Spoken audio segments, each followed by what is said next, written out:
shot to death last night. Now you're lying in my bed. Must have been a dream last night, but I can hear what you're saying. You were shot to death last night. Where's my cup of coffee? I was dreaming something bad last night. Can't you hear what I'm saying? One gunshot, and I forgot to look at you, to look at you, to look at you, to look at you. Two gunshots, and my thoughts. We're not with you, we're not with you, we're not with you, we're not with you. You were shot to death last night, and I thought of someone else. Didn't care about your life last night, at least less than about his. All our dreams were shot to death last night. I see the clock stand still. Nightmares at your heart sometimes, but this is unbelievable. One gunshot, and I forgot to look at you, to look at you, to look at you, to look at you. Two gunshots, and my thoughts. We're not with you, we're not with you, we're not with you, we're not with you.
wanna get it crunk in the club, crunk in the club, with a crunk in the club, crunk in the club, crunk in the club, crunk in the club, with a get it crunk with a couple hundred thugs.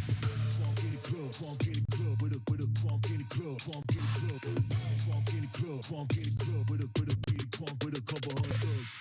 Everybody round, everybody round, everybody round, everybody round here, everybody round, everybody round here, know we getting hype. Everybody round, everybody round, everybody round, everybody round, everybody round here, know we getting hype.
We wanna get it crunk in the club, crunk in the club, with a crunk in the club, crunk in the club, crunk in the club, crunk in the club, with a get it crunk with a couple hundred thugs.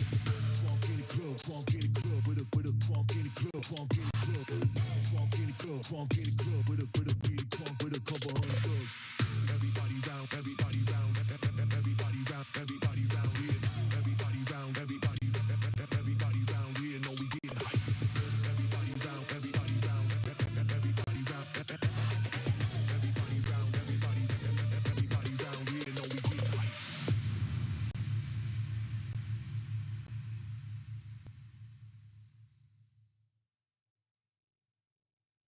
Get money.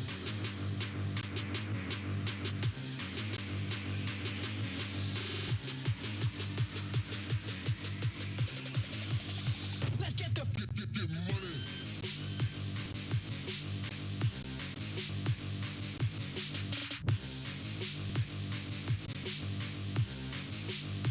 Let's get the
It's been a whole 3 days now for the VCT Game Changers APAC Series 2023, and it's really exciting. Hi, Tashbunny here alongside Donut. We are your panelists today, and I am super excited to be here with Donut because it's been a while. Usually me and her, we're on the casting desk, but now we are the ones who will be on your desk today. So, Donut, before we start, what do you think of the past 3 days so far? Well, 2 days rather.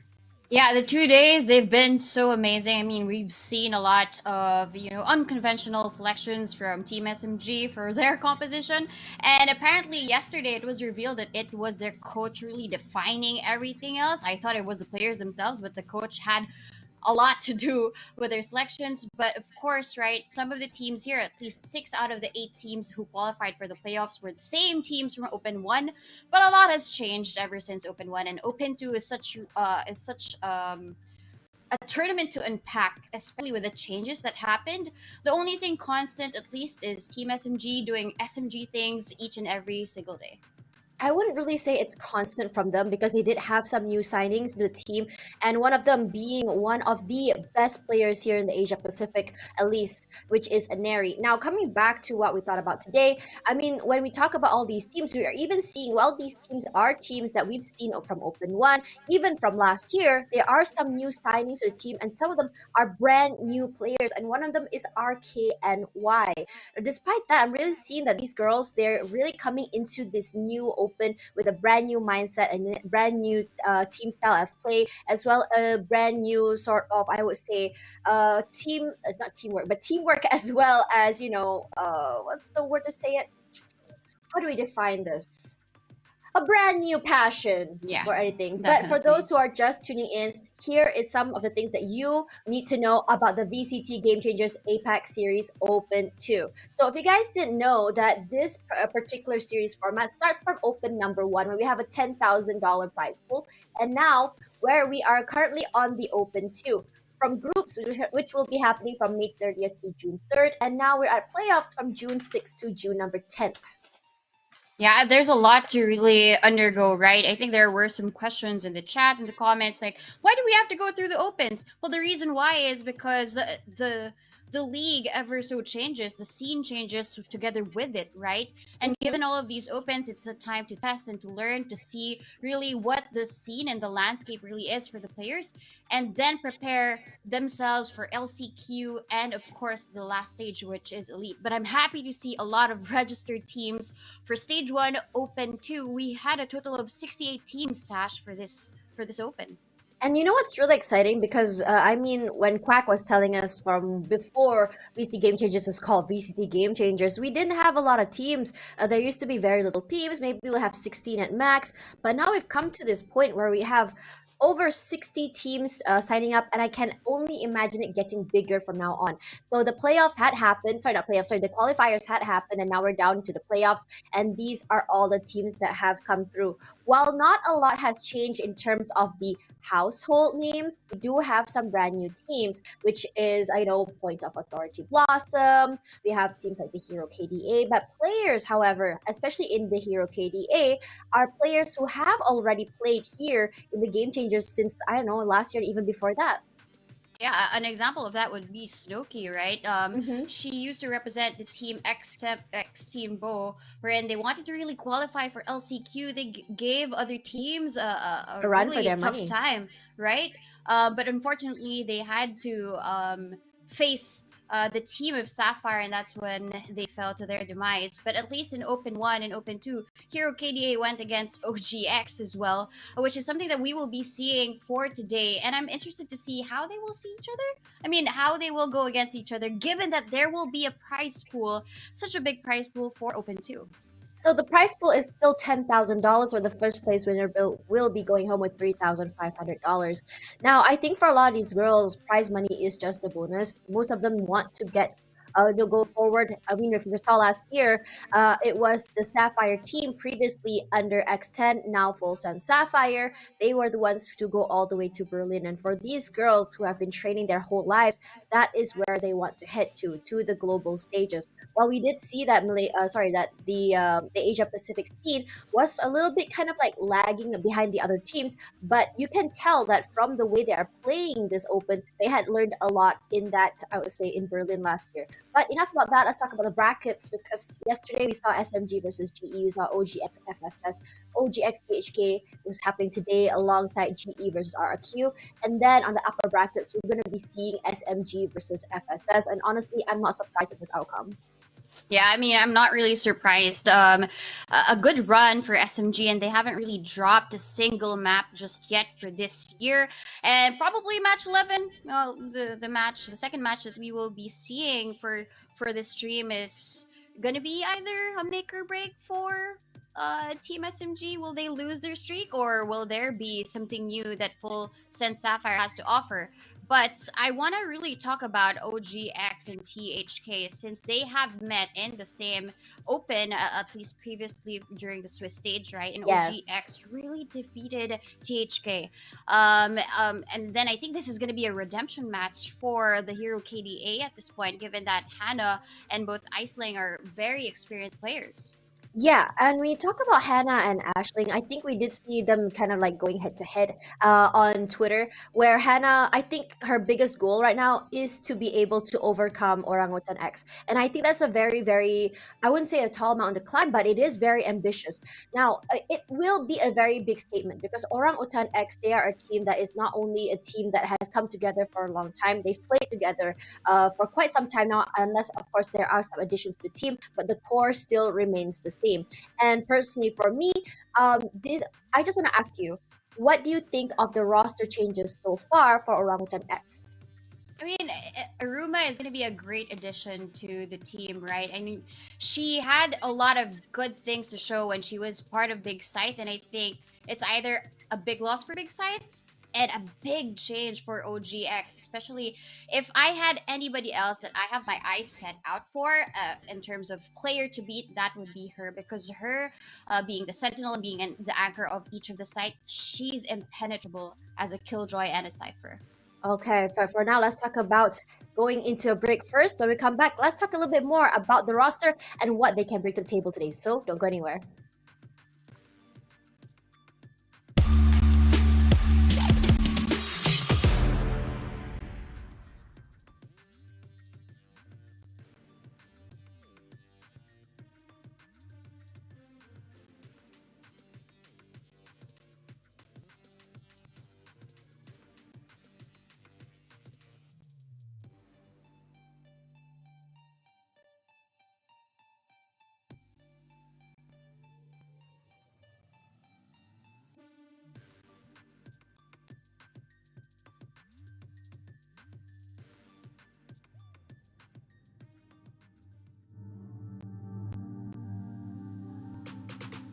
So hard to see the light when the wave of the world is mine. But oh, no, I will not resign. And I'm biting my tongue. No, I ain't gonna run. This is the battle I choose, and I'm gonna win. I ain't gonna lose. Sticks and stones won't break my bones. As long as I am breathing, yeah, I will stand tall. Take me down, shut me out. You ain't never, ever gonna see me bow. I'll do anything to prove you wrong. As long as I am breathing, yeah, I still stand tall. See me stumble, see me fall. You ain't never, ever gonna see me crawl. You can try and shoot me with your dirty lies. You can try and cut me with your sharpened eyes. Like the dust and like the tide. Still I rise. Ain't nobody who will ever bring me down. Ain't nobody who can take away my crown. Like the dust and like the tide. Still I rise.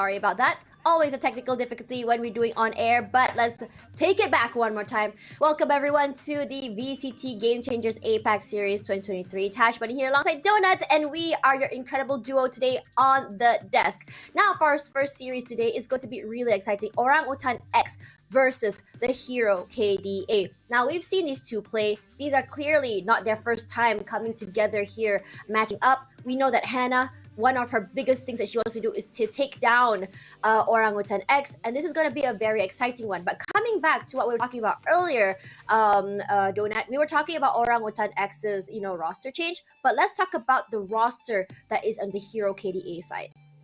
Yeah, there's really a lot to take a look at here for Hero KDA. We have two Filipinos who have had some experience playing together, right? And so it's going to be Hannah and Iceling. Both of them are flexible players.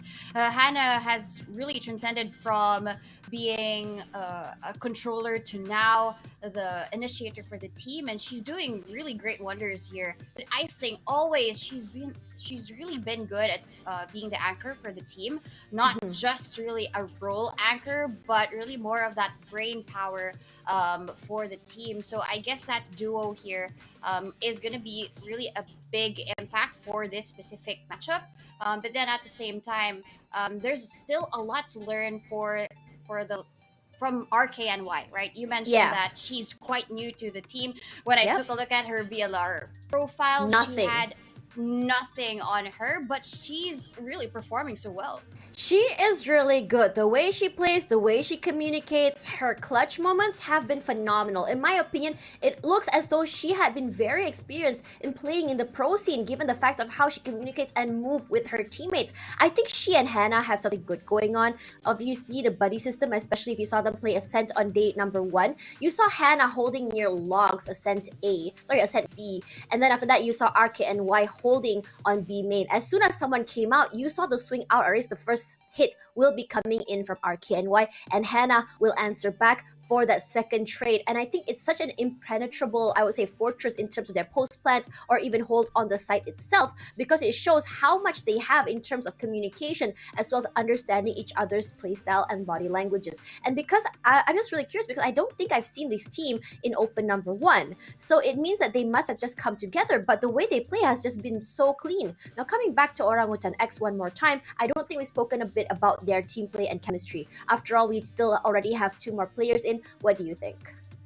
Yeah, I mean, in terms of chemistry, right, we do have the core of Orangutan X, but the new addition to the team is something to really behold, because Aruma, as I mentioned, right, I think she's really the player to really watch out for, given her the way that she plays her Sentinel is quite different from how the anchorship of Iceling would be. If there would be a head-to-head, I would really compare the two of them, because Iruma, when it comes to the clutch situations, she always at least delivers the final blow. And I think a new addition would be Emmy as well. She is new to Game Changers APAC, but she is very experienced. She has a good experience and good history with her time in New Zealand, and I'm really excited to really feature her here in Game Changers APAC. I'm more curious as well about like how they are in general. Now with Torley coming in as the main duelist, do you think that she has been giving that 100% fire that we expect in terms of a very bombastic start into the game? Yeah, I mean, there's a lot to say about how Twirly really gives out her playstyle as a duelist, right? Sometimes she can be very explosive, but sometimes she can be her demeanor changes when there will be like an opponent like FULLSENSE Sapphire. But as we're looking at the lineup, Emmy wouldn't really be playing. Her main 5 is going to be Chloe and Shirley instead. I'm really excited about this because I thought that Chloe had been moving to sub. I was waiting for her for a little while and she said that she wasn't playing, but I guess, surprise, she pulled a prank on me. So I'm really excited because honestly, I think that Chloe is such a flexible player. She's been in Orangutan for quite some time now, since last year if I'm not mistaken. And I think coming into the team, she has provided a lot in terms of her hold as well as an anchor. But coming into the Hero KDA, now this is where things get very interesting, right? Because Osnoki and Olulu have been playing together in Team X Team Bo previously last year, and I think it was LCQ or Overtime, I do not remember, but these two have been a very great dynamic duo coming in the team, number 1, and number 2, their performance at X Team Bo was phenomenal. And honestly, I'm just gonna be real here. When I first saw Hero KDA coming into this game or this open, I was a bit worried because I thought to myself, I haven't seen this their dynamics yet. I don't know. I only know about them individually, but I don't know about them, I would say, chemistry-wise, how they play together. But despite the short amount of time they had played, I am thoroughly impressed, and they look to be a very formidable team. Yeah, I think there would be some connections between Hannah and Iceland playing together, and then as well as Lulu and Snowkey having that experience as team members before. Really, the X factor would be RK and Y, because you mentioned a play when they were in Ascent, and it's as if that they played open one together, which they didn't at Yeah. all. RK and Y is a new. Basically, this is an experienced team This is her individually, debut. but as a Yeah. team, they haven't really found that link together. Well, we have yet to see for this match. I'm really excited to see what exactly they have in mind, but we're gonna be looking at what the maps are going to be, and it's looking to be Split, Fracture, and Ascent. Now we already know that from all these maps, I think that Orangutan yesterday they did manage to take one map away from FULLSENSE, and I believe that was Heaven has been already banned. So I do not blame them for doing that. Sorry, was the other way around? It was the other way around, wasn't it? Yes, it was. Correct. Orangutan took one map away from FULLSENSE Sapphire, and because of that, I think THQ decides to ban that, because honestly, I wouldn't want to go against that. Yeah, I mean, when it comes to OGX and their experience in Haven, I think Japips also really favors this map. When it comes down to her being the initiator, right? It's all about the timing of her utility. And in Haven, she seems to have perfected that. Although her KDA isn't, or her ACS isn't as high, but if you take a look at the stats, right, and how she plays within the game, it's as if she's already memorized the whole blueprint of Haven. And maybe that's one of the reasons why they choose to ban Haven, only because of their performance against FULLSENSE Sapphire. And also, they don't really want to deal with that anymore. They want to be able to explore in different maps, because Split has just returned. Open 1, we didn't have Split, and this time is when they have to show us what they've got. Because at least with how the Hero KDA plays, they are more exploratory when it comes to choosing the double duelist setup. So I can expect that a little bit here in our first map. I mean, if you look at stats here for Orangutan, the last time they actually played on Split was against the Hero KDA themselves, and they won 13-6. What a landslide! And I'm worried.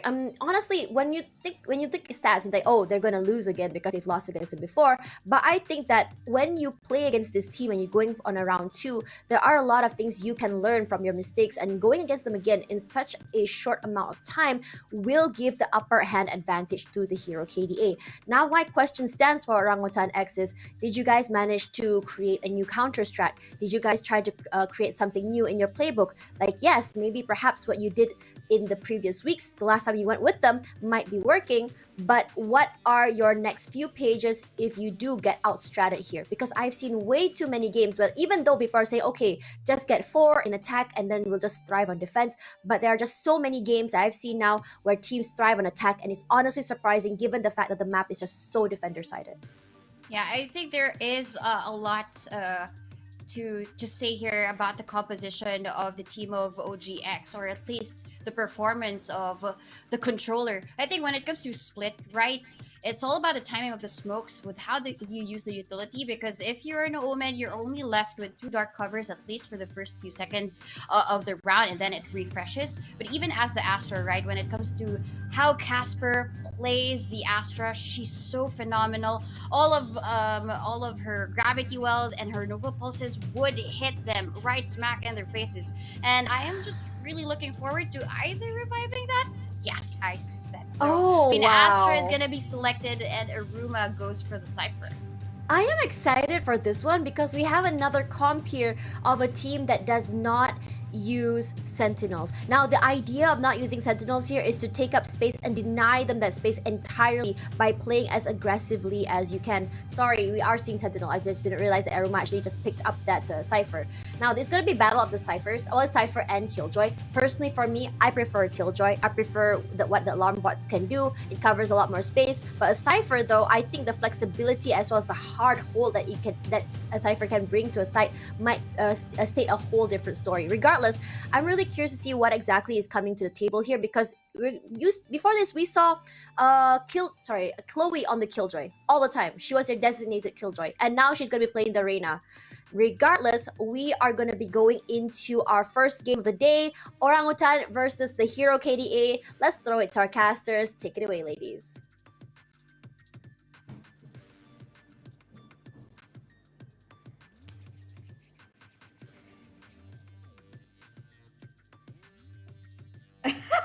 Yes, always technical difficulties every single day, but it's okay because we have an amazing game coming up. It is split, map number 1 between these two teams. And you know, the thing that Tash brought up, I really like that she brought up that they have like a prior history. But this is a team, Orangutan, they've gone through kind of roster shuffles. It is good to see Chloe back though, I gotta say. I mean, you got that double innie setup. You got that double duelist setup on the other side. So when it comes to split, you just never know from the attacker's side, from the defenders as well.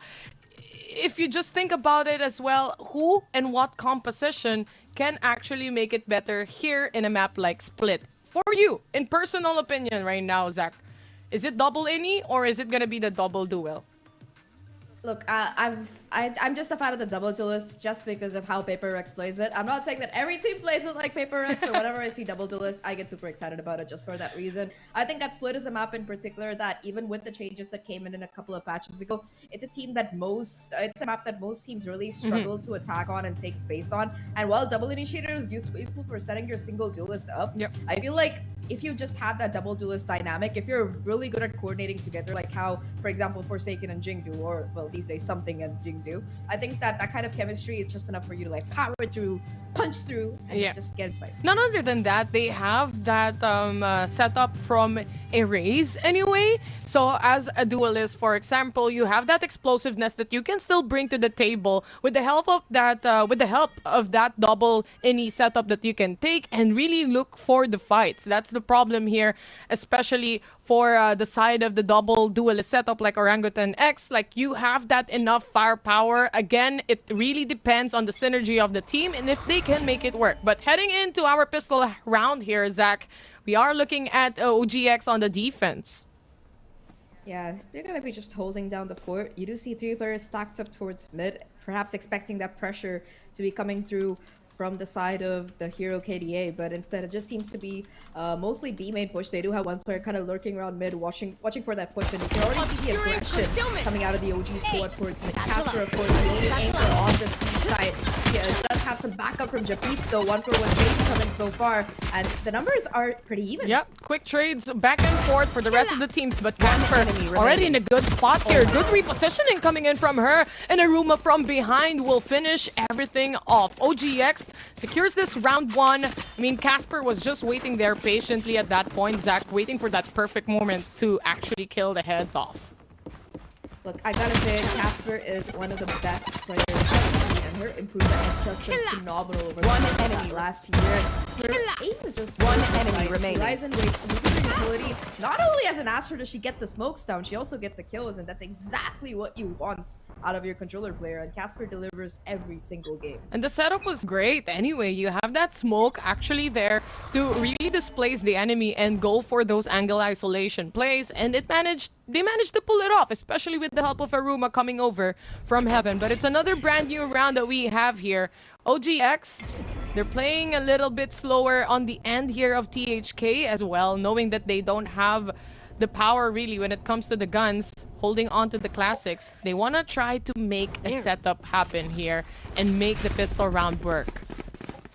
Yeah, they're probably just waiting for a bit of aggression coming out of OGX. You did see that mid push coming in last time around, but this time with that better weapon, the OG are kind of happier to take these range fights that work in their favor. And with the team comp that they're running, right, they have, despite that double duelist, they just have so much utility, especially with that Astra. You can just delay so much. All of this bait towards B, it's not quite been taken. There is going to be some presence onto A, and that's going to be first split coming in for OG again as RKNY on the lurk just goes down. They try to play around, especially when it comes to the smokes coming in from OGX. Aruma exactly knows what's happening on the site, but she's waiting for the rotation of a majority of the players here. Anyway, they want to go for that manpower, especially they have the guns. Casper already shuts down one here. It's a 5v3 situation, and 3 people actually trying to punish also players coming in from heaven. But that's Japeeps closing things off with a classic. The last shot to the head, and a clean 2-0 for OGX. 1 man down only.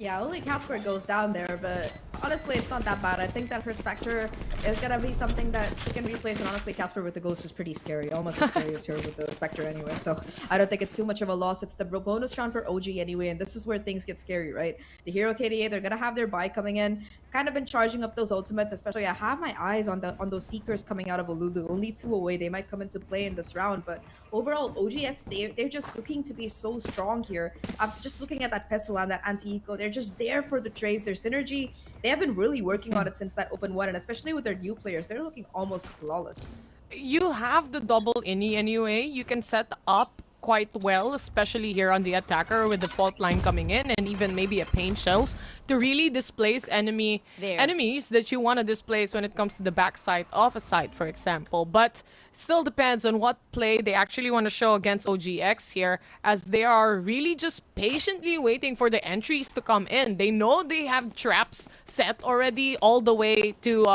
for example, towards the ropes, towards vents, and even up above in B towards male. So they would know for sure if there are going to be enemies. And it seems like THK, they want to go for an entry here.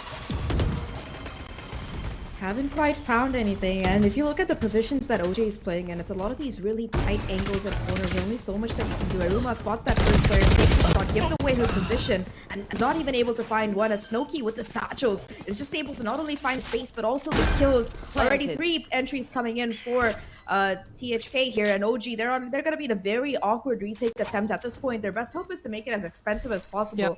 And knowing that, just the positioning being held by the Hero KDA, it's gonna make that very difficult. Using up that guiding light, no one really to find here, but Chloe, they wanted to gauge upon especially that Trailblazer, but this pain shells, you know what? I'm gonna help you out, at least make it a little better for OGX right now. Chloe goes out, she managed to pull out 1 kill here, a dismiss away, and now trying to look for another, but that's gonna be Iceling way up above, trying to pinpoint where the enemies might be. This is a triangle formation, and at this point, Zahk, it's very difficult to actually defuse the spike with the time being placed.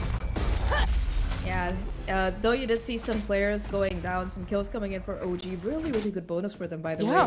It's still going to be the round coming in for THK, and I think that at least the last 2 players, they were disciplined enough to just play for time and make sure that they can hold on to those rifles. But look at the economy. It's in such a weird spot for the Hero KDA. They do have a couple of these ultimates that are pretty close, but so do OGX, right? They're one off the Seekers, one off that Cosmic Divide, which is super good in that retake kind of scenario. And honestly, I was skeptical about the Reyna, but Chloe is doing work. I mean, you have an agent where you can sometimes be selfish, you know, especially when you have a dismiss ready anyway, and you're confident enough for the wide swing or even the push coming in from Arena. It can still shock a lot of teams, and maybe that's what they're gauging on, especially the Trailblazer didn't really work out in their favor because of that swarm that was on City side. But anyway, 2-1. Again, like you said, it was still not bad of a bonus for OGX. Yeah, 3 weapons is still pretty huge, and even though it's gonna be a buy coming in for the side of THK, you see some light armor. You also do see that Bulldog for RKNY, so a little bit less of a proper buy here for them. And again, just mid control, right? It's so pivotal on a map like Split, and you can see how both of these teams are happy just trading down utility. The thing is that this works in OG's favor, because not only do they maintain control of mid, they also manage to bait out so much utility and gain information off the back of that from their opponents. True, even the turret was already pinned down here, but look at it. It's gonna be a fast entry coming in from THK, but completely stopped by Aruma yet again. Hana on the other side will try to go for a kill. It's still a 4v3 situation here, especially with the smokes up. You can definitely see that the traps of Aruma hasn't been used up yet even. Oh, and look at Casper's positioning here. Already so ready for her. 20 seconds left. Know that they're going to be coming into her. I think does get caught out a little bit by the flash, but still being able to have some high impact. All she really has to do is buy time here, and with the spike dropped in heaven, it's going to make things so much difficult. Already the chase is on. Islaying able to get these kills. It's 1v1, but there's no time on the clock, and Twirly wins just by staying alive. What a beautiful round from OG. Sure, they lost almost everybody, but Twirly, you play hide and seek, and if you hide long enough, you still win. And Twirly does it. Again, a very impactful kills coming in from Casper. The thing is, she did this already during day number 1. You wouldn't see Casper over rotating or hyper rotating to the other sides. Instead, She is actually one of the anchors that would stay. And you have to be really careful because it's a little bit of a poisonous move towards that side, knowing that there is 20 seconds left for THK to actually make a plant happen. OGX, they know their advantage. They're making their way up to it. And not only that, they're utilizing each and every part of this map. Yeah, they're just playing it right now. A bit of a heat around for the side of the Hero KDA here. Chloe already in that close range. Yeah, just pulling that running gun. I think that they know it's a shorty, but nevertheless, it is going to be the trades coming through once again in favor of OGX. It's just Chloe running Farming Simulator right now. 4 kills on the round already, but the ace is going to be denied. You know, there's always something about your teammates stealing that 5th kill that it's just heartbreaking. Like, I'm on the ace track, I have 4 kills, let me get the ace, and they're just like, you know what? At this point, I'm used to it, especially playing with Dax back in and Ralph. You just cannot, you know, Zach. At this point, I'm used to it. But like you said, Chloe, though, she knew exactly the advantage she had. She knows she can dismiss away. Not only that, she knows it's gonna be a shorty. And how many shots can you make into a shorty? Only 2. Once you reload, you gotta expect Chloe to push in. And she managed to pull off 4 of the kills out there from THK's side and still winning again for this round despite losing majority of the players for Orangutan. And as you can see, even on the economy, it definitely shows the rounds are still important, especially here in a map like Split. Definitely. It goes so back and forth here, but I like this timeout coming out of the Hero KDA because number one, they're gonna have a buy again. More than that, they have been really just stacking these ultimates together. They have 4 out of 5, only 2 off that Rolling Thunder as well. So very likely we can see an execute coming in off the back of that. They have Snow's showstoppers to be able to find a couple of kills, get that space for free. They also do have that lockdown to be able to just pioneer their way to site and to prevent that retake, the Cosmic Divide as well. Ideally, they'll be able to kind of stagger these ults, make sure that they save a couple for the next round. But worst comes to worst, they have them. All they have to do is stay alive to use them. And against OG, I think it could be a bit challenging. Yep. We play around the time here anyway. A little challenging, I would say. But again, this is the brackets moving forward. It just gets harder and harder every match that you play here in Open 2. And looking at THK right now, again, playing a little slow, but you can see definitely that they have control over mid here, and they can actually punish the players. But look at that, Chloe again with the quick trades. Yeah, being able to find that kill is huge. Seeker's giving away Aruma's position right now. They know that there's at least 2 more players towards this A side here, and Aruma has to be very, very careful about how she's going to be playing this. Chloe alone on site as well. Does have some backup from Sky here.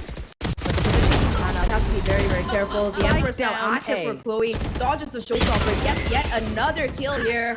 Finally being shut down by Snow. That's gonna be huge. Things, again, back to a 2v2. Both players on Orangutan. Only Snow alive against them. Does isolate the 1v1. Finds the kill here. Casper, again, just with better positioning, reading them like a book. It is going to be the 5th round for Orangutan, and what a round it was. THK knows how to actually make an entry happen. You know, they actually take control of the site, even on the host plant itself. But then again, you have surprising factors coming in, like the rotations coming in from Casper, for example. They weren't able to actually capitalize, especially on those choke points, choke holds that they were able to get, knowing that screens was already taken by OGX, knowing that OGX already took ramps at that point. The world just got smaller for the side of THK. But look at this, playing around those utilities will be at their advantage, especially in an eco like this. Yeah, they're just trying to hold. They're just hoping for Orangutan to make a mistake here, maybe get a couple of rifles for themselves. And despite this kind of aggression coming out of OG towards mid, just the smokes, the nebulas out of Casper, they're doing enough to really buy time here. On the opposite side though, RKNY already having walked into B main, huge positioning, does have that lockdown to invest, but I don't think they know that she's already towards this backside area. That's why she's a little doubtful to use that lockdown. They don't know that she's here, and she might actually catch Casper here. Just going through patiently. You know, trigger discipline is the key. Information is the key. Oh, they get another kill as well. Hannah with the Stinger capitalizing and being able to get that kill, but Chloe once again there for the refrag. 2v4 scenario right now. Numbers advantage hugely in the favor of TFK. They also did invest that lockdown already, but they only have 2 rifles to work with. They at least did manage to pick up the one Spike strong. planted. So if Aruma can get a kill, it's going to be the Euro that's available. Chloe, of course, finding that first kill. Aruma as well. Suddenly things look much more difficult. One enemy scenario. remaining. So only with the Sheriff, that's all she needs though. Already able to find the first, sorry. Now enemy Aruma, remaining. 1v2. Isolates the first one. Does find that kill. But now Snow's position is unaware. Ruma does have that expectation, but Snow with the Sheriff, a 3k on the round and a thrifty to boot. The Hero KDA, they're not giving up quite yet. Managed to save the day. Again, on an eco disadvantage here was THK.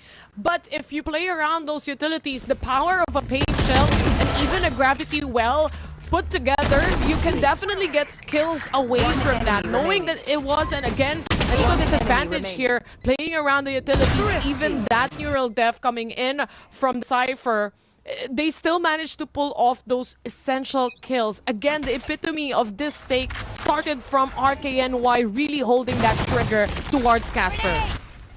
I got the Just spike. to be able to kind of sneak up, Pink Panther style, get in that back of the site and hold with that patience that you expect. It was really good, and Here. that was some good calling as well. I think that it's Hannah who's the shot caller for this team. I'm not quite sure, but really good call to just invest those ultimates, even though they didn't quite have the winning, and the space they got off the back of that was absolutely invaluable. Talking about space right now, though, once again, it's gonna be a headlong charge through mid here. Already being able to make their way onto site, and Olulu towards main able to just find those 2 kills. This is kind of a half-buy round for Orangutan. Not much that they have to work with, excepting that one Vandal in Chloe's hands. And despite all of their Spike wins, it's planted. just amazing how they're struggling with economy here. We still end up in a 1v2 situation or a 1v1 at some point, at some degree, that even OGX was getting those rounds in. The economy is just completely shattered. Peeps, goes for that guiding light. You know there's gonna be someone on hell, but good anticipation coming in from THK. It seems like so far, with how the rounds are going here, Zach, it just gets cleaner and cleaner, especially on the post plants. Yeah, I think that timeout that the Hero KDA had really woke something up in them, because their positioning has been incredibly pivotal. And more than that, I think that just Snow kind of activating in those last 2 rounds, it's just been phenomenal. You saw like the reads coming out. OG, they've been fighting for mid control all this time, but because of how that last round played out, they were kind of gearing towards site instead, and the read from Snow was just perfect. She was able to take up all that mid space for free, basically, and now it's going to be Orangutan's turn to call a timeout. And it's a testament, Taylor, to how close these rounds are going. Because even though Orangutan had like almost 5 wins in a row, their economy was still in shambles in that last round after just 1 loss. And that's because every single time it comes down to like a 1v1 or a 1v2, and it's just so incredibly close. True, we're talking about it already anyway.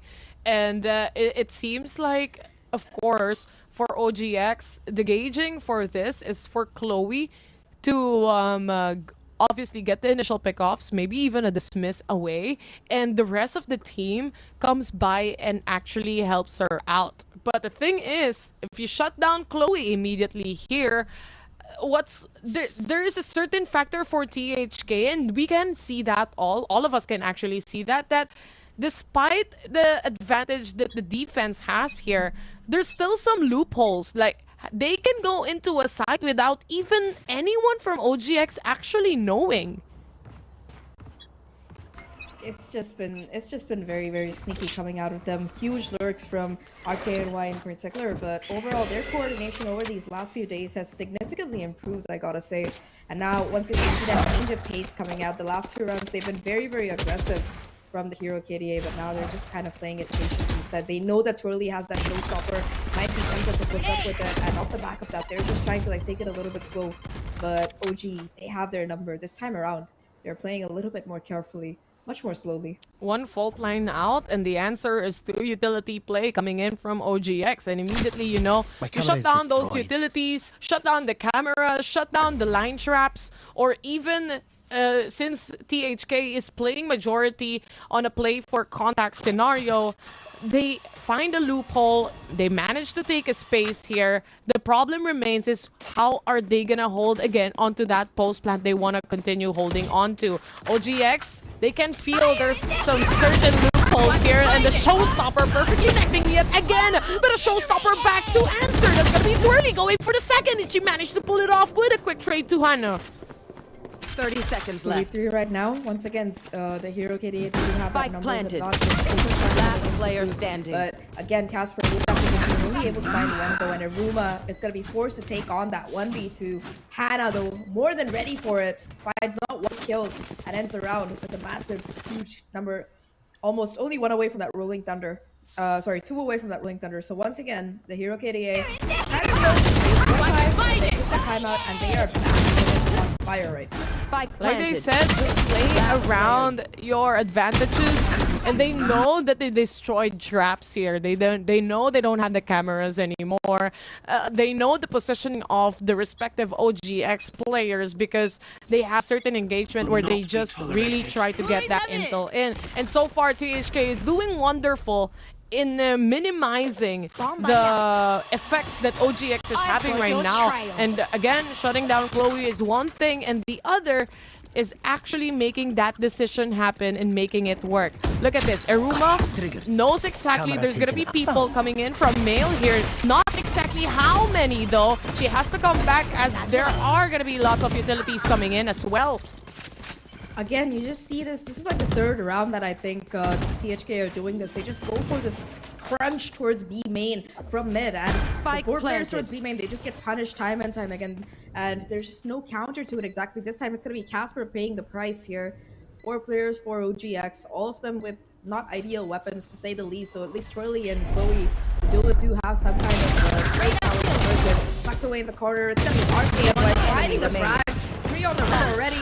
Only a couple of bullets left, but it doesn't matter. Snow is already swinging there with the backup, and it's gonna be an equalizer here coming in. 5 to 5, from 1 to 5 to 5 to 5. That's 4 rounds in a row for THK. Wow. You can definitely see Zahk that she wanted to go for that 4K. She really did, but she didn't have enough bullets any longer. Positioning coming in from RKNY, very powerful, especially if you have a 3-man push towards CT side. Despite that Lear, she didn't shoot it down anyway. And in the end, she managed to pull off advantageous position on her end. 5 to 5 is going to be the score. And THK really taking this slowly but surely, Zahk. Yeah, they're really changing up the pace here. So again, like these last 2 rounds, they were kind of conditioning Orangutan to think again. They like going for these heavy hits. That's been what they're like doing. But now, once again, they slow it down. They're just trying to spray through the smoke, find a bit of chip damage, maybe a lucky kill. But nothing really coming through. Trailblazer invested by Orangutan to make sure that nobody is quite sneaking up to mid. And you can see Snow considering like, do I want to put my boom bot down to check if anyone's pushing. Eventually does decide to do so, but it's just a bit of a default coming in so far. It's gonna be 3 people actually looking towards mid here. You can see the importance that this mid control has for the side of OGX, and they want to go for that aggressive positioning. Again, if you push in or you have 3 people pushing towards mid, you lose control of some of the sites here. But if they manage to pull it off, especially Chloe sees someone right now, that's gonna be Iceling shutting her down. Again, it's like a domino effect here for OGX. Yeah, they gambled long. They took mid control, but they have no one to beat. Exactly, they went towards that A crunch instead, but it's just going to be a free B side available for the players of THK. Numbers advantage in their favor. The heal coming in for Ash as well off the back of the Lulu. Spike planted. And now once again site is taken for Orangutan. The saving grace is that they have the ultimates to work with. Again, though, the awareness. Actually switching for that playground and Lurk finding that kill basically for free, and now it's going to be a 3v5. Push, surprising Casper to beat, and a 1v5 to keep. We've seen her achieve a lot before. Already finding 2 on the round. The flash will buy a little bit more time, and time is the problem here, right? The clock already having ticked down. Japeeps having to make a decision here. Does she want to hold on to the gun or find a couple more frags? Already the research is caught between a rock and a hard place. Lulu will say sky dip, and it's gonna be THK stealing the lead back. Good play this position coming in from THK. As soon as they were able to shut down one player here, especially coming in from the flank, Zahk You play against a team that sneaks up in every single round towards the side, and you try to sneak up against them. You know exactly what to expect and what will happen because they are going to be anticipating that as well. We started off with a very good start coming in from OGX here, but it seems like THK, those micro adjustments are really working out in their favor. Oh, now though, you see I think for the first time, some significant A pressure coming out of Orangutan here. Painter's doing quite a bit of chip damage to a Lulu. Almost like 50, I believe, if my math is correct. My math is not very good. Spoiler alert. But you do see them taking aggressive moves until now. Lulu caught in the sewers. Oh, what a flick on the Curly. Just as nasty work. But Casper onto site, still being able to find refrags and trades. And still Casper on that backside, being an absolute menace. Finding two before she's finally shut down here. Now Japib, one enemy remaining. Dodges the flash, clean Spike headshot down, Hannah, B. and it's going to be a 1v2. Japib's still alone on site for now, so all she has to do is stall for time until Chloe's there to back her up here. Japib's doing her best, and now Chloe's there. Cavalry is here. No 1v1s for Ash, and that is going to be the round for Orangutan. 6-6 half. What are we thinking? Switching sides. My god, it's gonna be an intense battle here, but it's not yet over. It's still a halftime. That's why we're gonna pass it on to our panelists to talk about what happened in the first half. Donut and Tash, take it away. Thank you very much, Goated Casters. Back to us here on the desk. And honestly, we had already anticipated this to happen. We were just talking about it in the pre-show, Donut, how we sometimes on attack, we are going to be seeing that power spike and exactly what THK brought to the table. Now, we did talk about Orangutan versus THK previously on this particular map. What do you think they learned so far and how did they adapt? I think there was a lot of adaptation, especially for OGX when they selected that double duelist composition, especially with Chloe selecting the Reyna. It was a strong start for them. The aggression was there, but it was put to a halt after a couple of timeouts from the Hero KDA. And what they did was they tried to unpack whatever solutions there were, and what they did was to overwhelm them with numbers when it comes down to the aggression. And I loved how they would always come in together, always hand-holding, and then they would always overwhelm Casper on towards the site. Even the likes of Twirly can't do anything about it, even with her utility. So I guess their adjustments when it came down to how they would attack was the biggest X factor for the first half. I think what's also important about is talk about, like, you know, THK's control here. The mid control was especially important because I want to highlight that on that because they took their time. Whether it's going to be a push out from B or main or even A main, what they do after is quickly to rotate through mid. And because Eruma had put all of her utilities on the mid side, the problem now is they are slowly just removing those utilities, taking up that space and making sure they do not lose control of it. And it's putting Orangutan X in a problem because they're not able to play together and work as a team. And I think despite the 5 wins in a row, I think the economy for Orangutan X hasn't been so great as well because the rounds have been very, very close. THK looking very good at attack. I'm really curious to see what exactly they can bring us on defense, which is exactly what's going to happen now on this round half. So I'm going to pass it over to Tayrawr as well as Zahk. On to you guys. Oh, I thought the camera was gonna show. I was preparing my wingman, man. I was ready to cosplay my wingman. But anyway, welcome back here to the second half. We are looking at OGX versus Hero KDA. We talked about it a while ago, Zach, as well, but I want to touch upon that last final round we had. It was a little messy, not gonna lie, and to a point where the teams, for example, OGX, same goes to THK, they managed to get 1 kill here, but they don't know there's gonna be another player from behind. So it was a little bit more of they rotate a lot for both sides that they don't even see each other until the site is open. Yeah, OG have been making some kind of questionable gambles when it comes to positioning, but now this is their chance to really shine because they are running that double duelist comp, both Chloe and Twirly there on that depth and raise that we love to see. Well, I love to see personally. I know a lot of people kind of get hate for it, but I personally loved it. Especially if you're Chloe and you're having a game like her, currently top frag on the team, just popping off, perfect agent.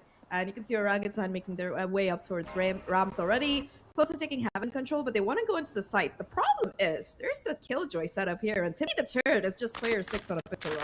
I mean, if you can kill RK and why not, right? It makes it a little easier. And to be fair, even on OGX's side a while ago when we had Aruma, she was not able to capitalize much on the tripwires, if you noticed. And THK, they know to swerve around utilities here, hopefully for the side of OGX too. But a good kill coming in from Iceling. Quite unaware. It's going to be Casper and Twervy though. There's going to be one player remaining. left immediately. Spike And it's a down 4v1. Yeah, Spike gotta be dropping as well. Chloe on this lurk though, Arena with an overheal and a frenzy. The only problem is the claw. Chloe can't quite take the spike and run away. Has to get these kills already though. It's gonna be Hannah saying frenzy diff, gets the clean shots, and that is gonna be the pistol taken by THK. And I think that for the side of THK, the moment where they won the round was when they found that timing onto Casper. Casper's not expecting that drive pushing out at that time. It was just really unlucky. And the fact that they were just able to collapse on that. THK. She didn't expect that there's gonna be that push coming in. Not only that, but that aggression coming in from THK as well. But to say the least, THK winning that pistol. Again, you remove the momentum towards the hands of OGX here. It seems like he started off really, really strong, but adjustments from the Hero KDA so far has been phenomenal, and now they are also on that momentum ride. Momentum for sure. No plant either for OG, so we're not gonna be seeing a force spike coming out either. Bit of a rough round for them. Only Chloe arming up with the frenzy after being able to find that kill. It's gonna be a very, very rough round for OG. The Sand teams are not what they'd like to be doing ideally. They have taken mid control for free at the very least, but that's just how CHK are playing. They're happy to kind of get that for free instead of opting to go in for the side play instead. And already you can see the quick back and forth coming out here. Arcane right in the corner along with the Lulu. It's just a slaughterhouse for the mid, and now it's just Aruma left alone, just running into the waiting crosshair of Ash. That is going to be a flawless for THK. Flawless round indeed from the side of the Hero KDA here. So far, Iceling has already caught 2 players from B main. Again, with her aggressive positioning here. But not only that, OGX was playing for contact, and Chloe was looking at that time in the floor, maybe looking at the alarm bot if I'm not mistaken. And caught off guard. Again, they were looking for the contact, and contact is what they saw from the hands of THK though. 6-8, this is now the buy round of OGX. Hopefully, they can come back a little, but also on the other side, THK, they seem to have it figured out at this point. Yeah, they're reading OG quite well here. Now though, Orangutan, the spike itself positioned towards A. A little bit of pressure on the other side of the map, but it's just gonna be Hannah on this A side trying to watch for the crosshair. Does have her full kit of utility, and with the off angle, might even be able to pick off a player for free before anything else really comes down. It depends on how OG play this, especially with Snow coming in for the backup as well. Chloe with a beautiful headshot, able to find the first, and Chloe with the second. Japeeps does get tagged up quite a bit, but the numbers advantage is still significantly in favor of Orangutan. There's only one more player left on site, and if she can do some damage, maybe find a couple of kills, it might be what THK need to make this bonus really work. Kolulu though, in a very, very rough spot out there. They're gauging on that kill from Olulu, especially for the players here from Heaven. But Arcane Y was able to pull off 1 kill before she dies off towards the hands of OGX here. 7-8. Clean round coming in from OGX. Especially, it was obvious they were looking for contact here and immediately found Hannah, and because of that, this opens up the opportunity for the rest of the players to really take control of Heaven here and remove the space from THK. But look at this, Zahk. Now, going for that operator is gonna be Hannah. It can be the game changer here for THK. Yeah, Hannah has been really great at setting up the rest of the team, but with this operator on a beach, I mean, honestly, we've seen an operator on every single agent at this point. Who are we kidding? And Hannah with that operator already, though, from Heaven being able to find that kill. I take my initial skepticism back. Repositioning to boot as well, and starting early to make sure that she can't take up more space and possibly try to go in for that blue track. Now they're trying to go onto side. Japeeps with a clean shot onto RKNY. That's the difference between the Phantom and the Vandal. Headshots. Spike planted. All those warning shots coming in from Hannah as well. Like, she just kept shooting that operator after that initial kill to scare off the remaining members here of OGX. But in the end, we're able to plant the spike. Snow was just waiting for the perfect opportunity to kill off that trap. And that's going to be the kill towards Luma as well. Trap destroyed. Wasn't to get the kill. And now this is going to be the post plant. Playing it out. It's up to Iceling. And I think it's rather going to be a save than a fight. Honestly understandable. 1v3 where the three players are Japeeps, Casper, and Twirly. I would not want to do that, especially considering how expensive that operator was. THK, they can try to make that round work around it. And honestly, that was some really beautiful play coming out of OG. You know, they get the information that there's going to be an operator towards Heaven. Immediately, you see three players push into the site.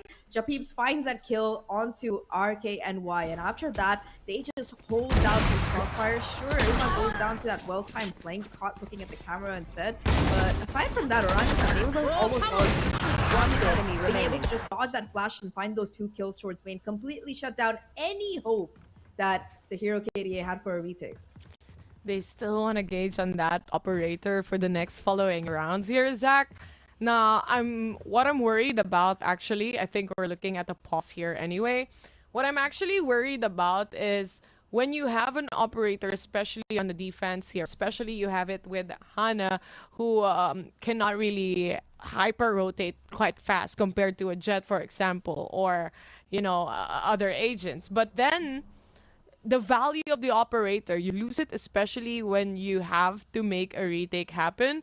And it seems like right now for OGX, when they figure out that the play for contact actually works and they can actually loop into the site without anyone knowing as well, this is where my issues would be more raised upon, because the operator again in play, the movements is a little tight. Not only that, you also have to fight with the double swings, etc. Yeah, it's just a little bit too much to handle. Hannah, of course, was able to get that first kill and stay alive, but after that, it was RKNY really needed to stay alive there, but she was just snowboarded with utility, caught between a rock and a hard place, and unfortunately, the headshot that she did as well was only 140 damage, RIP. But overall, I think Orangutan, they're slowly like building up their confidence on these attacks, especially Chloe in particular. She has been so good at just taking up space. You know, you expect when you're running a race on this map that race is going to be the one kind of like saturating in, creating plays. And of course, Twirly is doing that, but just Chloe constantly getting those refrags, being able to just play along with Casper and the rest of the team. And of course, Casper has been phenomenal ever since she's been on this team, but I think this year, she is just on a whole other level, especially when she picks up that Astra. Oof. True. I would also like to add, especially towards Chloe as well, a little bit of an expectation that maybe she would lurk around and try to get kills for herself. But in the end, you have that power, the capability to produce a double flash onto a site. Why not use it? The Leer takes up a lot of space, especially for pro plays. Sometimes you just don't kill it off, and they capitalize on it. We are looking at a judge right now. Look at this, exactly what I mean. No one destroying a Leer here just to not give out the info, but they know it's gonna be a judge. They back away. Yeah, they're like, I'm to do with that. I completely understand. Not today. I feel the same way when I hear a judge. However, they do spot out Hannah's position, so they know where that operator is probably going to be playing, looking to go towards this A side instead. But the angle that Sophie is holding, it's a very dangerous one. Casper, more than ready for just the awareness coming out of this player every single time, able to find that kill and get that heal back up to full HP. Now, 4v5 scenario, the gun's not the greatest for the side of THK. Hannah not here either, so that high impact operator will be finding almost no impact. It's going to be a very round for the side of THK, especially with them falling like flies. Twirly finds one, and not other than that, Aruma was able to actually get a kill towards ramps as well. This opens up the site for them to take and plant the spike, but look at this, Iceling waiting patiently. It's gonna be a shorty shot, and that's gonna be it for Twirly. It's still a 3v2 scenario here, Zach. But they have the weapons now. They're both now reconditioning, trying to go towards this backside. Casper, 15 HP and a team stuck in the corner. Can't really do much here. Hannah finding one as well on that operator, and now it's gonna be the cosmic divide here. Japeeps in a clutch scenario. 1v2 spots out the shoulder, but can't connect the kills. You know, how I said that this is a thrifty rope, it's gonna be almost impossible? Well, not if you're Ash just sitting in that corner, picking up that first one, finding that rifle. And remember, this is between an operator and a shorty. 2v4. That's what made this round possible. What? Not only that, the Cosmic Divide was beautifully placed, especially after clearing it out. This removes the complete angle from the side of OGX. They planted it in the open and now you can't see it at all. You have to go through. Your bullets wouldn't connect. You don't have a paint shell left for you if you are Japeeps, obviously. And all she doesn't have a choice at that point but to swing out.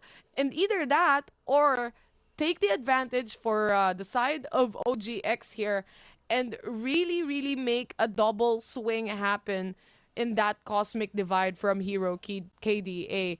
Again, maximizing utilities is one factor here to consider, not only the kills. We are to a 9-8.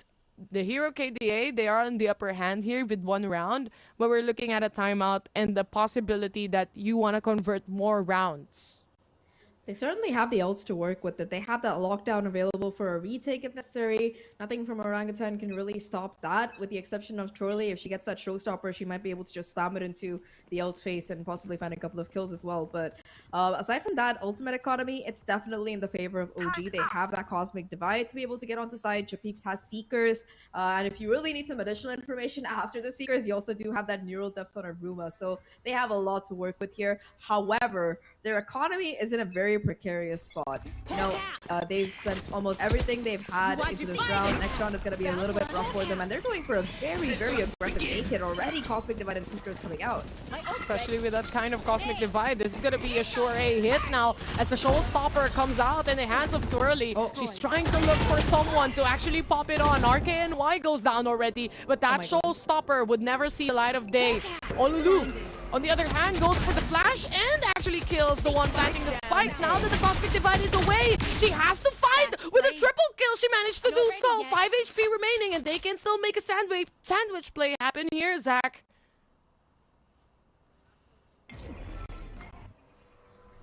Live trying to put those smokes down.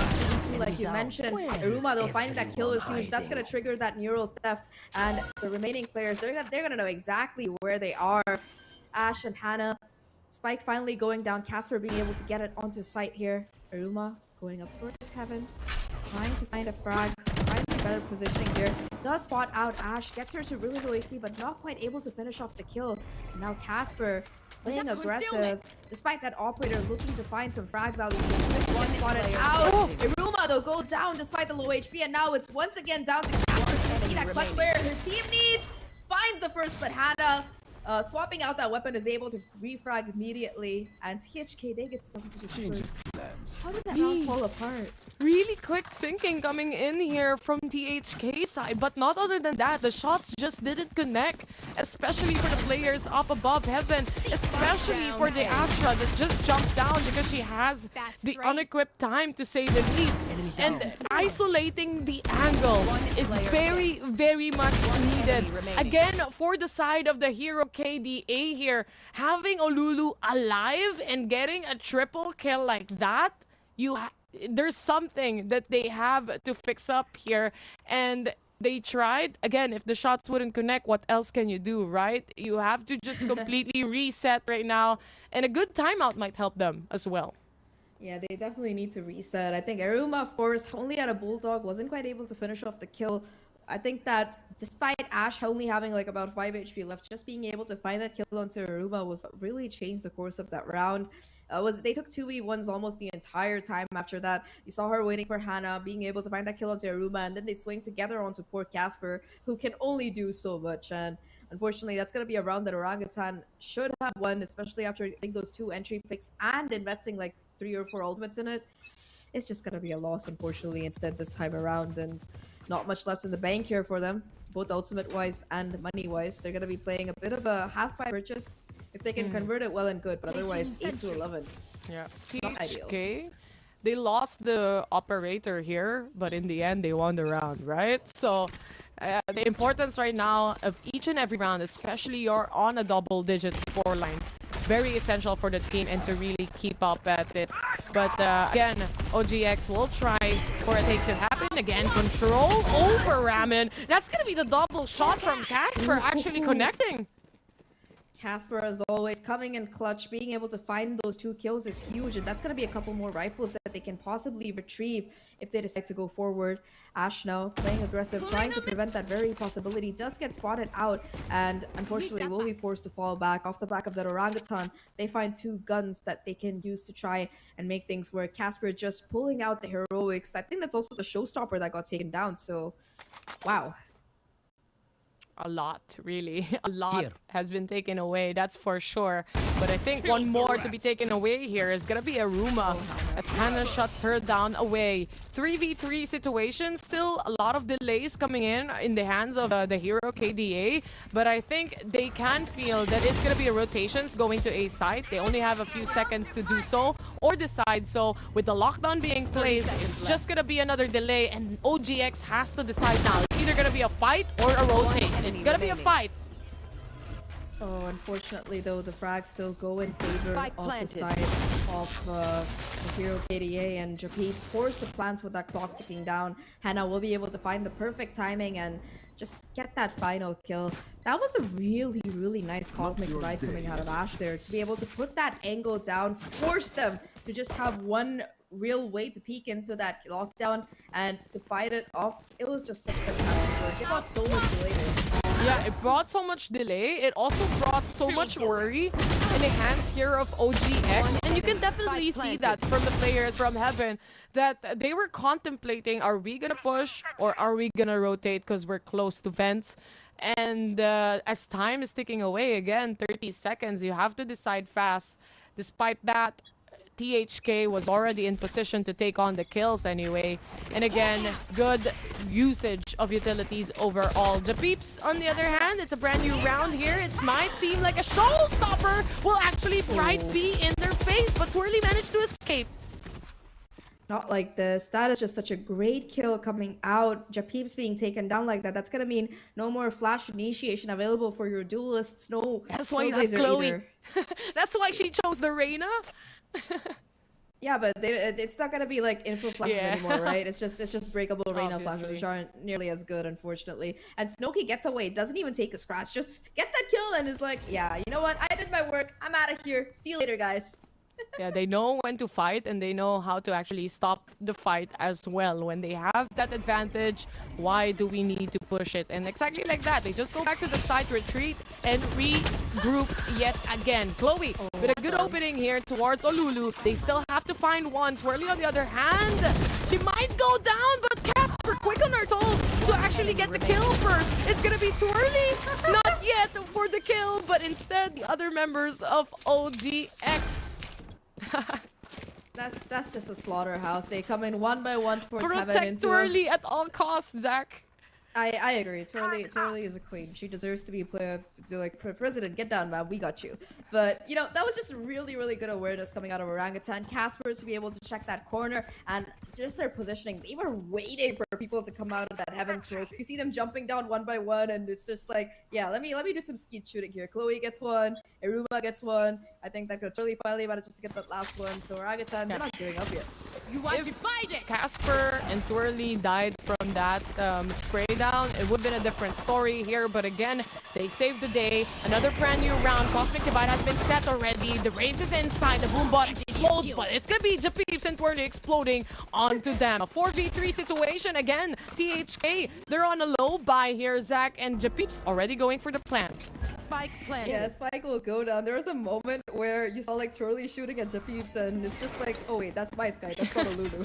But yeah, that part, it's gonna be a bit of an awkward retake there. Spectre making his way on the side. That's not, it's gonna be Japeeps and Twirly between them, just cleaning house here. Lulu finds one with the Sheriff, but that crossfire is too much for THK to really contend with. Then Orangutan, they make it to 10, one round away from being able to draw even, and they have the Seekers, only 2 off the Showstoppers as well, so they're building up some of these ultimates, but so are the Hero KDA. They're one off that Rolling Thunder and one off the Seekers. They have the Seekers themselves, so ultimate-wise, more or less pretty even. We're looking at back-to-back rounds here from the side of OGX and THK, and at this point, despite THK having that 1-point advantage here, you also have to worry with the economy that OGX is bringing to the table, the damage that they did to THK. And if they lose this round, they wouldn't have anything to buy off for the next. Quite scary, I would say. Twirly already trying to find someone to punish. Seekers has been used in the hands of THK here. No one really to find immediate shutdown on those utilities. And maybe we might be actually seeing a rotation. Pretty much so. They made a bit of noise. They haven't really caused any damage here with all 5 players being left alive, but at least it is going to keep those 3 players on that A side, just positioned towards that side of the map. Iruma still kind of lurking around sewers, but everybody else heading towards B instead, where already Casper has lobby control, so it's only gonna be Ash on site. We've seen the kind of damage though Astros can do when they're just playing around these backsides. They're basically like the pseudo sentinel themselves, and now that they have the key, they hear the sounds. It's gonna be the rush coming in from OG with them off the back of those Seekers. They make their way onto site, but it's gonna be these 2 players. Just Chloe again on fire with that Reina fighting the refrags, 2 for the price of 1, and Orangutan, they get the plants. Good Seekers, I would say. And again, you have good utility usage here. Aruma, on the other hand, will go down. Chloe, though, going really intense in the hands of THK. From the previous rounds, we've seen her. She was basically shut down here over and over again by THK. But it seems like she found a new spark and she's going for it. Yeah, Orangutan, that's a sign of life that they really needed. And once a Reina wakes up, it's gonna be super hard to stop her. Chloe just mowing through them. 22 and 16, topping the scoreboard far past anyone else. So Casper is, of course, as always, right behind her. It's like whenever these 2 girls play, it's like a competition. Like, I'm top frag, no, you're top frag, no, I'm top frag, no, you're top frag. And it's just the same thing again today. Nothing new here. Chloe back from her vacation, ready to slay out, and already slaying out, I gotta say, on that first map. But 11 to 11, the economy not in the greatest spot for THK. And Orangutan, knowing this, look at the patience out of them.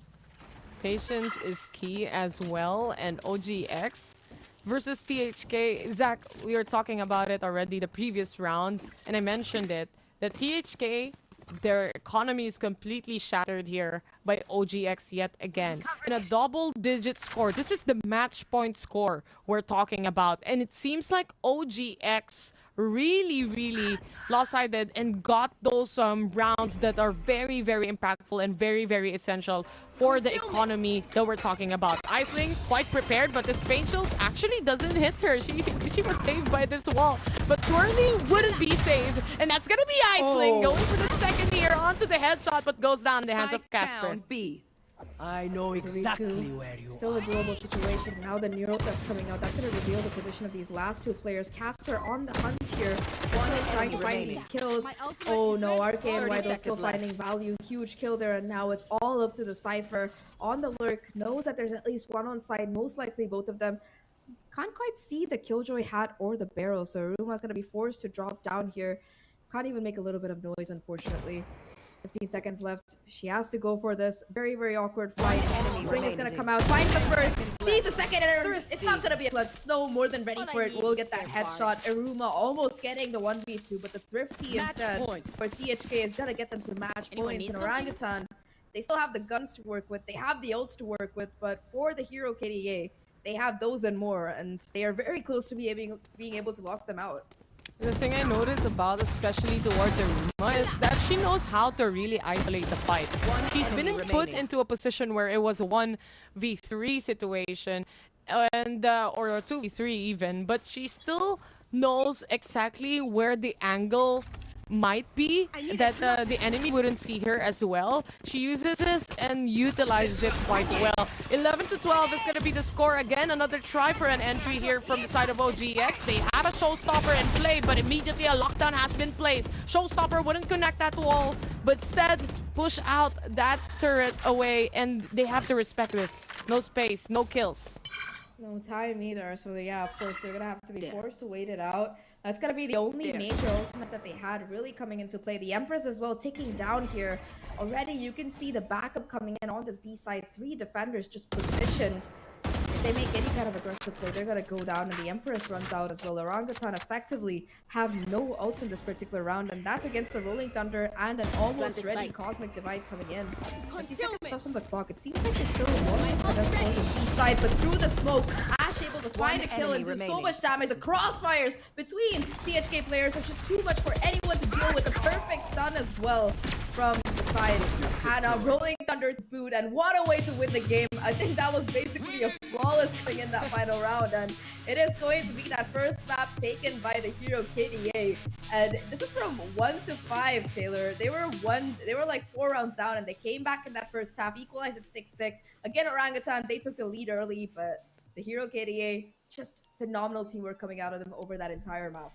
The anticipation was there already at that point. After the lockdown has been placed, it was a triple stack on to B. Not only that, but they were also waiting for Aruma to make something happen on towards mid. There was too many traps though, and immediately Japeeps, or rather on the side of the Hero KDA here, they were able to utilize the guiding light to know the intel, to know the info. There's not just enough power towards heaven to actually make a control happen here. But again, the Hero KDA, they look so happy. What can you say about that, Wingman? Yeah, he's happy too, Zach. I mean, anyone who sees Wingman at this point is gonna be very happy. That includes me and everybody watching, I suppose. I love you, Wingman. But that's enough from us. Let's throw it to our wonderful panelists to break down what we just saw. Thank you for that kiss, Wingman. Love it from you guys. Thank you also to Tayrawr as well as Zach. Now coming back to the panelist desk here, it was a phenomenal match between the Hero KDA as well as Orangutan X. Again, reminding you guys that previously Orangutan X was the one to take that map, and coming into today, what a dominating performance from the Hero KDA. So I'm pretty sure that there's a lot to talk about, but I think that we really want to talk about here is about which team does it better. What do you think, Donut? I think that there are a lot of things, right, that we saw in the first half that didn't really push through for OGX. They had a wonderful start, a big lead, basically.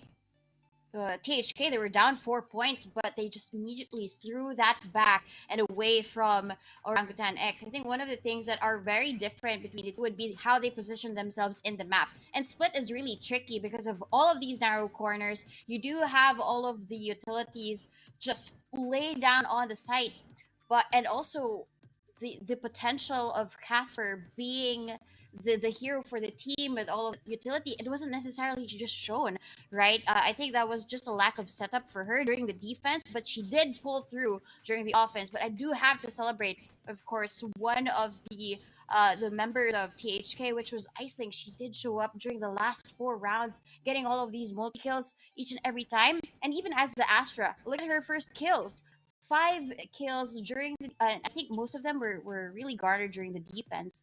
But I really have to give it also to the team of OGX. I think one of the reasons why they lost this map was really that lack of mastery for the roles, because we all know Chloe to be a great aimer, a great player, but she was embodying that Reyna, which we didn't really see come into play with Twirly as the Raze. So I think there were just a lot of gaps that OGX really had to fill in, but I guess there are still a lot of things to decide on for the next map. Are they going to be doing the double duelist again for Fracture? I think that's the biggest question of all.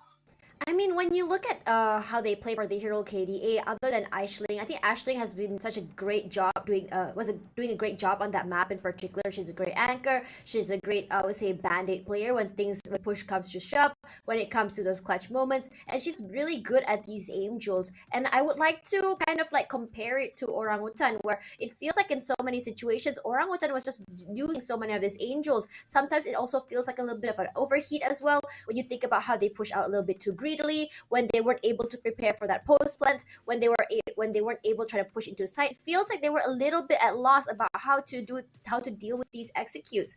And coming back to our talking about Iruma putting her utility at mid there, it felt like it was not only cleared very quickly, but the space was also given away so quick. I mean, so fast. It was just taken away by THK, and THK looked so good. I mean, even on defense, what's even more scary is the fact that at first you saw a little bit of an aggressive play coming in from THK, and then OGX went to a more defensive play where they played on contact. And when that didn't happen, it didn't work out, what THK did was work on a little bit more of that conditioning. But coming back here, let's see how exactly it's going to be working out for the Fracture, whether it's going to go 2-0 or 2-1. Let's go for a quick break, and when we come back, more Orangutan versus the THK.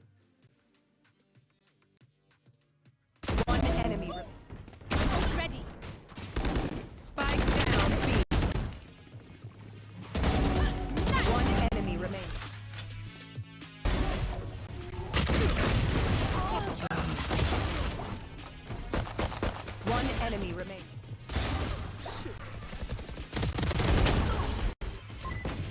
One enemy remaining. Thrifty.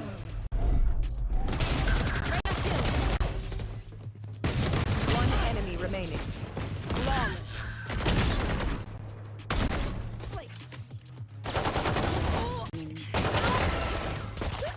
One enemy remaining. Flawless. One enemy remaining.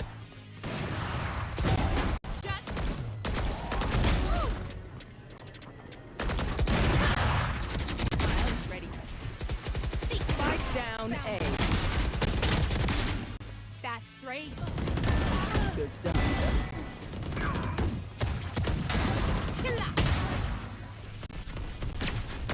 What's your tiptoeing?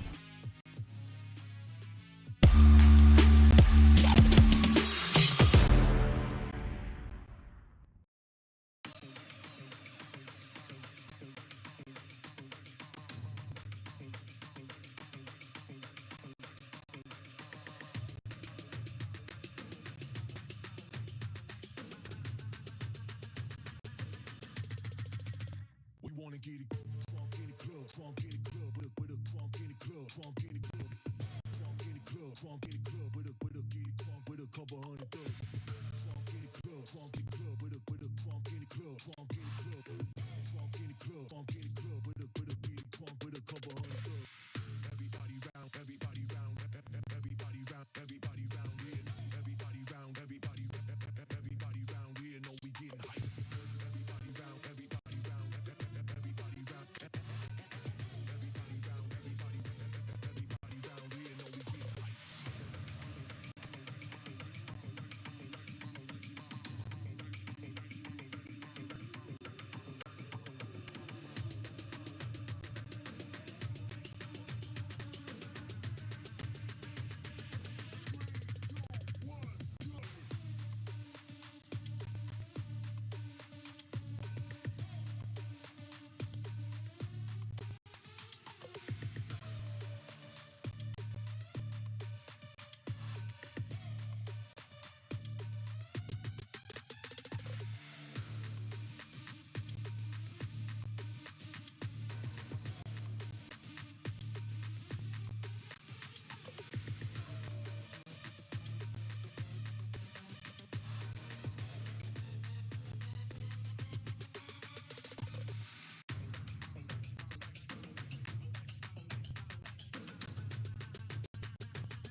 Permainan yang sengit di map split tadi sudah memberikan 1-0 kepada di Hero KDA. Meskipun begitu masih ada map kedua yang bisa kita saksikan bersama-sama untuk melihat apakah Orangutan X bisa membalas skala mereka di map pertama tadi. Masih di Valorant Game Changers APAC Series 2023 bersama dengan Abigail, Dave, dan nantinya akan ada caster-casters dari Albert Frospisti dan juga Rere Brendel. Nah, kita ngebahas map kedua. Yang bisa dibilang ini bukan map yang seharusnya nyaman dimainkan oleh The Hero KDA. Tapi melihat performance mereka di split, gue melihat sepertinya masih ada secercah harapan. Ini open ending sih menurut gue untuk kedua tim, especially karena kedua tim ini juga hampir bisa gue bilang melakukan kesalahan yang sama ya. Setelah gue barusan nge-review apa yang terjadi di map pertama, sebenarnya itu banyak banget fundamental mistake yang terjadi yang dilakukan sama The Hero KDA dan juga Orangutan X. Kita melihat juga bahwasannya performa dari The Hero KDA di map Fracture ini kelihatan banget ini bukanlah map yang mereka mainkan dengan nyaman. Berbeda halnya dengan Orangutan X, mereka benar-benar nyaman juga, mereka sering banget main di Fracture walaupun mereka memang punya win rate yang gak bagus-bagus banget untuk map Fracture-nya itu sendiri. Cuman ada satu hal yang harus gue garis bawahi di sini.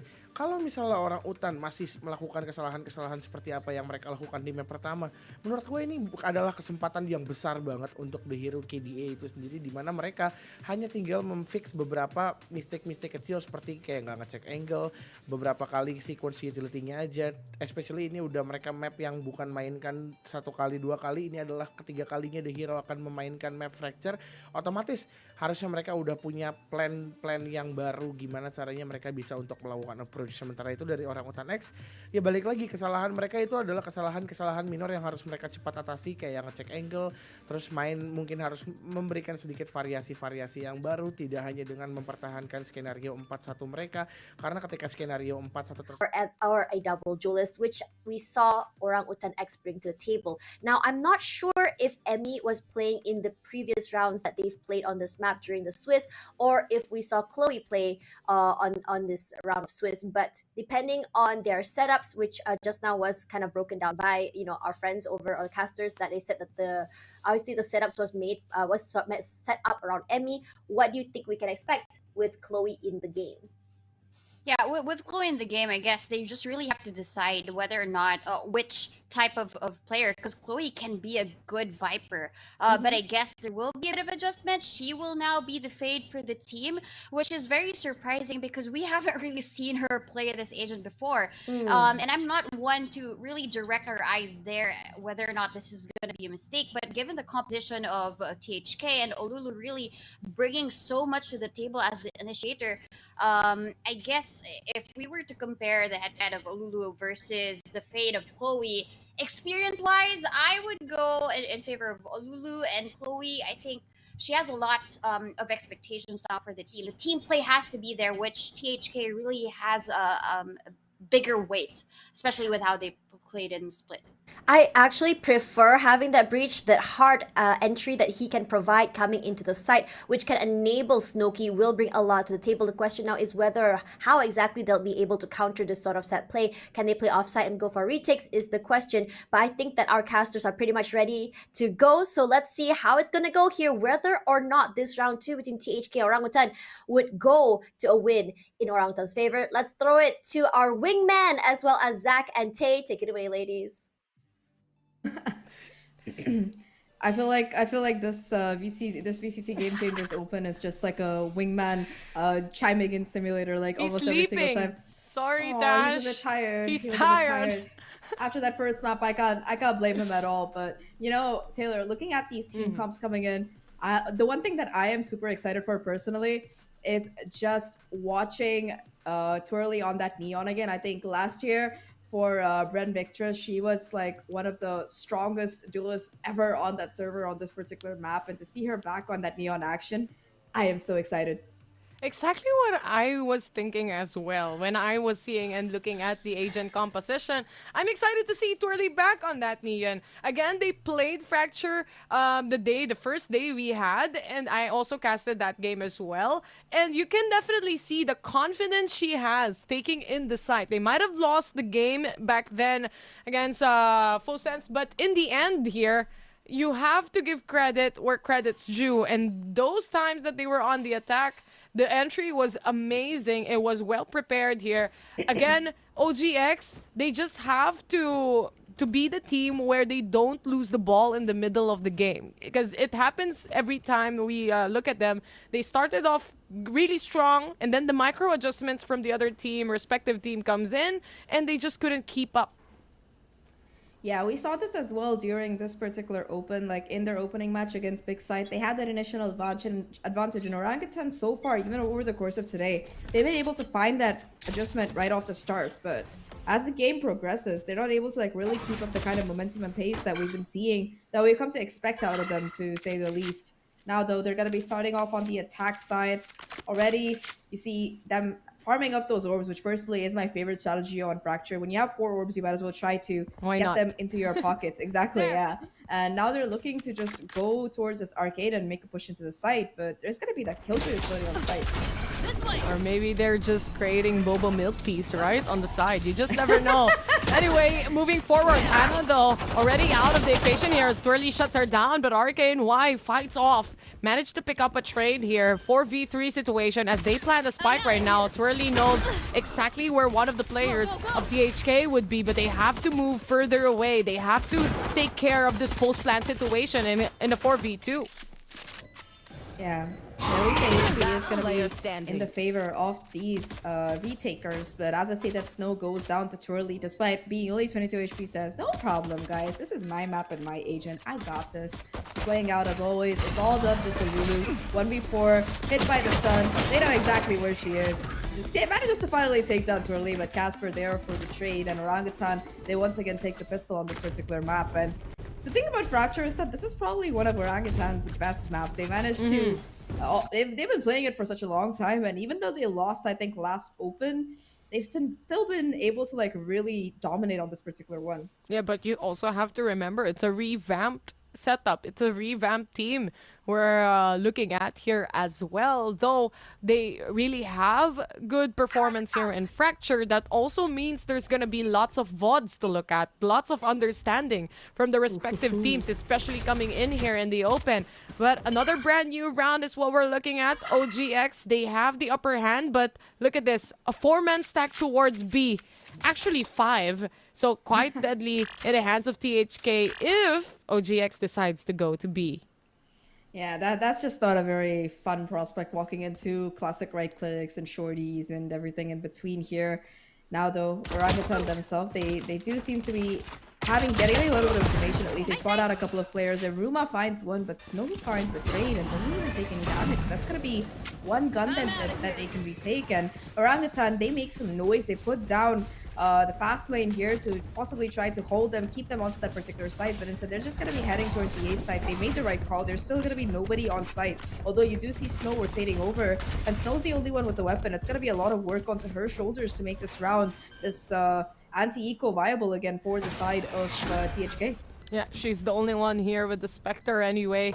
And the rest is going to be a follow-up short. Yes, they jumped in, and that's going to be Twirly and Chloe. It's a whole crossfire from the side of OGX. Answering back to THK. One by one, they all falter in the hands of OGX. A team ace even.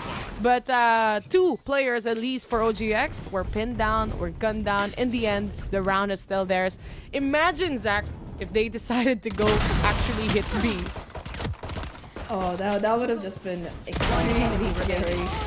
But I think that with the Ruma going down, and like kind of the utility being used, they knew for a fact that there were at least 3 there, and they were like, you know what, guys, have fun on this site. We don't want anything. Enjoy the site for yourself, then. Yeah, keep it. We don't want it. You can have it. We'll just like take the spike to the other side of the map. And now Orangutan, a bit of a broken bike here, but they are getting close to some of these really crucial ults for their full by round 2 off of that Nightfall for Chloe. And Casper only 3 away from that orbital strike. Now off the back of the smoke, they're looking to get close and aggressive. And Casper already being able to find 2 kills there is huge. Lulu finally shutting her down, but the damage has already been down. It's done. It's gonna be a 2v4 retake. The tripwire. It's a whole limbo rack towards tower here that RKNY was looking at. But anyway, going back to the game, Iruma, she has a camera set up anyway. It's already a crossfire. It's going to be a firing squad, honestly, for the players of THK if they decide to push in.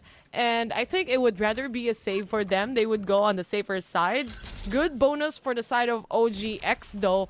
They capitalize again on the speed that they can bring to the table. You have Casper that can throw out a stim beacon anyway. You have Twirly that can run as fast as she can as well. And if they want to rotate, they also decide fast. This is one of the factors we were able to look at in map number 1 a while ago. The decision making of the team not quite fast to a point where they get stuck.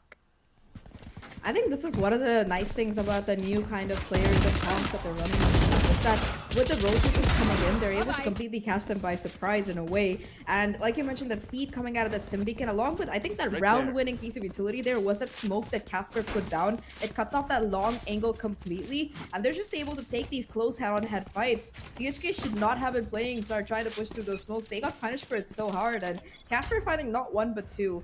That's just so incredible for Orangutan. Now they definitely do have the advantage here. Not much in the hands of these players from the side of THK with the exception of those 2 rifles, but already they're able to find these 2 kills. RKNY and Snowkey between them just churning out kills here. Able to pick up the weapons as well, and suddenly this round looks very, very bad for Orangutan. It looks like they had a delivery, and delivery has been made and picked up. That's what THK might be thinking right now. Again, OGX, they find B site open though. At least they were able to plant a spike here, and now they just have to wait for the retake to happen. Twirly already shuts down one. They know that it can come from CT side. Not only that, Snow already has a Vandal here on her hand. She has to find someone. No more dash away if she must. Twirly finds her instead. This is going to be the Nightfall being used. Twirly for the 3rd. And now going for the 4th even maybe for that shorty. Doesn't matter right now as Aruma already does the job. It's just Twirly go kill in that particular round. Protect Twirly at all costs. You don't need to protect Twirly. She can protect herself. Look at that. That was a massacre on that side. But yeah, Twirly just being beat 1 by 1. You really don't want to do that with someone as back away. Look at this. She's just being able to find these kills one after the other. And for the last couple, it was Aruma coming in. But all of this again was made possible by that Nightfall from Chloe. It pinpointed the position of all 3 players exactly like this. They were all towards spawn, and off the back of that, Twirly and Aruma just being able to go pew pew pew and hit their headshots. Now though, it's going to be Hannah on the site here, already taking half her HP in damage, caught out by the Haunt as well, spraying through the scope, definitely trying to find these kills, and the flash is going to be perfect, setting Twirly up to get that kill once again. Oh, the 6-man! Good trade on the 6-man! Timmy turret, but it's not yet over here, as THK bombarding the site as well, with how OGX bombarded it. 3v1 situation, Casper left alone here, she still has an orbital strike in use, but no plants at all. She has to figure out if she can pick up 1 kill, and that's exactly what she finds. Goes for the reposition, even another, and now it's a 1v1, but it's in the end, Olulu with a better positioning here gets the kill. Casper is just so smart on that controller. 1v3, she puts down a smoke that lets her really isolate these angles. She didn't know Lewis was in position, otherwise she would have just been able to run towards that A site instead. But yeah, that 1v3 almost gets clutched up. Not a situation that you really want to be in, but huge round coming out of the Hero KDA. Timmy the turret for 1 kill, as always. Very, very dependable player, number 6 on the team. And for the other 2, RKNY being able to get a 3K and that lockdown online, that's going to be a very much needed revitalization for THK. Yeah, Timmy the turret never gets tilted. See? So you already have something, an advantage for your team anyway. But here we go. Timmy the turret goes down. Overdrive is on. Really scary, but in the end, RKNY more than prepared to take on that duel. No trade-off coming in from OGX. They take the site though, open for the plant, but again, THK really likes playing for retakes. And Casper is going to be playing power as well. She really needs to stay alive here. Rolling Thunder invested to boot. Ash already being able to take Casper down is huge. Along with the lockdown, she's crumbling here. Really phenomenal intake coming out of the side of THK. Now it's all down to just Japeeps playing inside spawn. has the defuse already, having been stuck, and Ash with the advanced positioning is able to find that final kill as well. THK, they knew what they were doing. They were just playing for the retake here. They had the Rolling Thunder as well as that lockdown, and off the back of that, it's just going to be another clean round. And more than that, just Casper being forced to play onto site. Her not being able to reposition and set up that post plant with the orbital strike as well as the molly, it just denies the defuse from being prevented. They go for the overtime here, Zach, and much needed, I would say, especially after that take. You have to also realize what the utility may be of the other team, and having the lockdown and the Rolling Thunder, the Hero KDA knew exactly what their strength may be, and that's actually the retake potential that this can do. Iceling didn't even get to use the orbital strike yet, so it's a little scary for the side of Orangutan X, especially we're starting off again. They start off in a good round, they take the post plant here, but there was no control towards B main any longer, to a point where that Rolling Thunder and that lockdown will just perfectly connect to everyone, and it just created so much space right now for THK, honestly. Again, Zach, they have an orbital strike here. It's gonna be another round. OGX, utility-wise, a neural def and an orbital strike as well. Yeah, they have a lot to work with in this particular round. 2 off of that Rolling Thunder as well. Orangutan, they have the tools with which they can win it, but they need to win this round. The pressure is on them financially. 3 of their players won't have the money to buy up after this particular one, and Twirly having already used that overdrive in that last round means that that's not going to be available in that eco round either, unless, of course, she gets an ace and a couple of ult orbs in the meantime. Either way, though, it's going to be a bit of a repositioning coming out of the players on THK. They've put Jet Snowkey towards this arcade area instead, perhaps expecting that breed pressure once again, but instead of Orangutan, they're playing this very, very slowly this time around. Last couple of rounds, they've been conditioning their opponents for very quick hits onto this B site, but now, after cutting all of this noise, they're hoping that there's more pressure towards the opposite side of the map, but THK, they're not buying the bait. And honestly, THK, they're just waiting as well to pull out the utilities. Once that wall comes up, you know it's gonna be that knife next. Now Twirly needs to clear it out. They go for a pop flash here, and still, the KO managed to survive. Already hopping out here is gonna be Hannah. They used up the orbital strike anyway, and Twirly finally clears it out. The angle has been isolated, and now it's all up to ArkNY, who will also go down. OGX, surprise! Come in and take the kills. Really nice plays coming out of them, and of course that was a very awkward interaction between Hannah and I believe it was Twirly. They were just both simultaneously flashed by Hannah's flashes. I am very blind if I could see the flashes myself, but yeah, at the end of it, you know, it is going to be Orangutan who take up quite a bit of space on the round as well. And they managed to hold on to all of their ults as well, because the orbital strike we saw, that was Ashes. That wasn't Casper, so she still had that heading into this particular round. They still have that Rolling Thunder and orbital strike combination, which just denies the Diffusalist to clear this for life. I mean, Zach, they have the Rolling Thunder again. That's the right term. They have a Rolling Thunder here yet again that they can use. Olulu, though, on the other hand, gets a kill towards Chloe. And they go for a smoke onto A main. Just a little bit of a free fire here and there as well. This is just to create a little bit of a diversion for OGX, especially one has been killed already, and they don't want to make the same mistake as to what happened on that last round on the last map. Yeah, if one goes down, you don't keep trying to push into that particular area of the map. Orangutan, they have learned their lessons quite well. They're very quick to learn from their mistakes, I gotta say. And now, after creating some havoc towards this B side, they look to go A side. Sorry, they look to go towards B instead, where there is still all of this pesky killjoy utility active. I think that Twirly's fast lanes have been very pivotal in helping them to make their way onto site. But this time around, that's gonna be all of the players detected off the back of that 0 points, and with only 35 seconds left on the clock. Oh my god, exactly. That was so pivotal. That was the kill exactly they're looking for right now. A little bit of a cue towards OGX's side to hyper-rotate, but look at another team that's hyper-rotating. That's gonna be THK, though.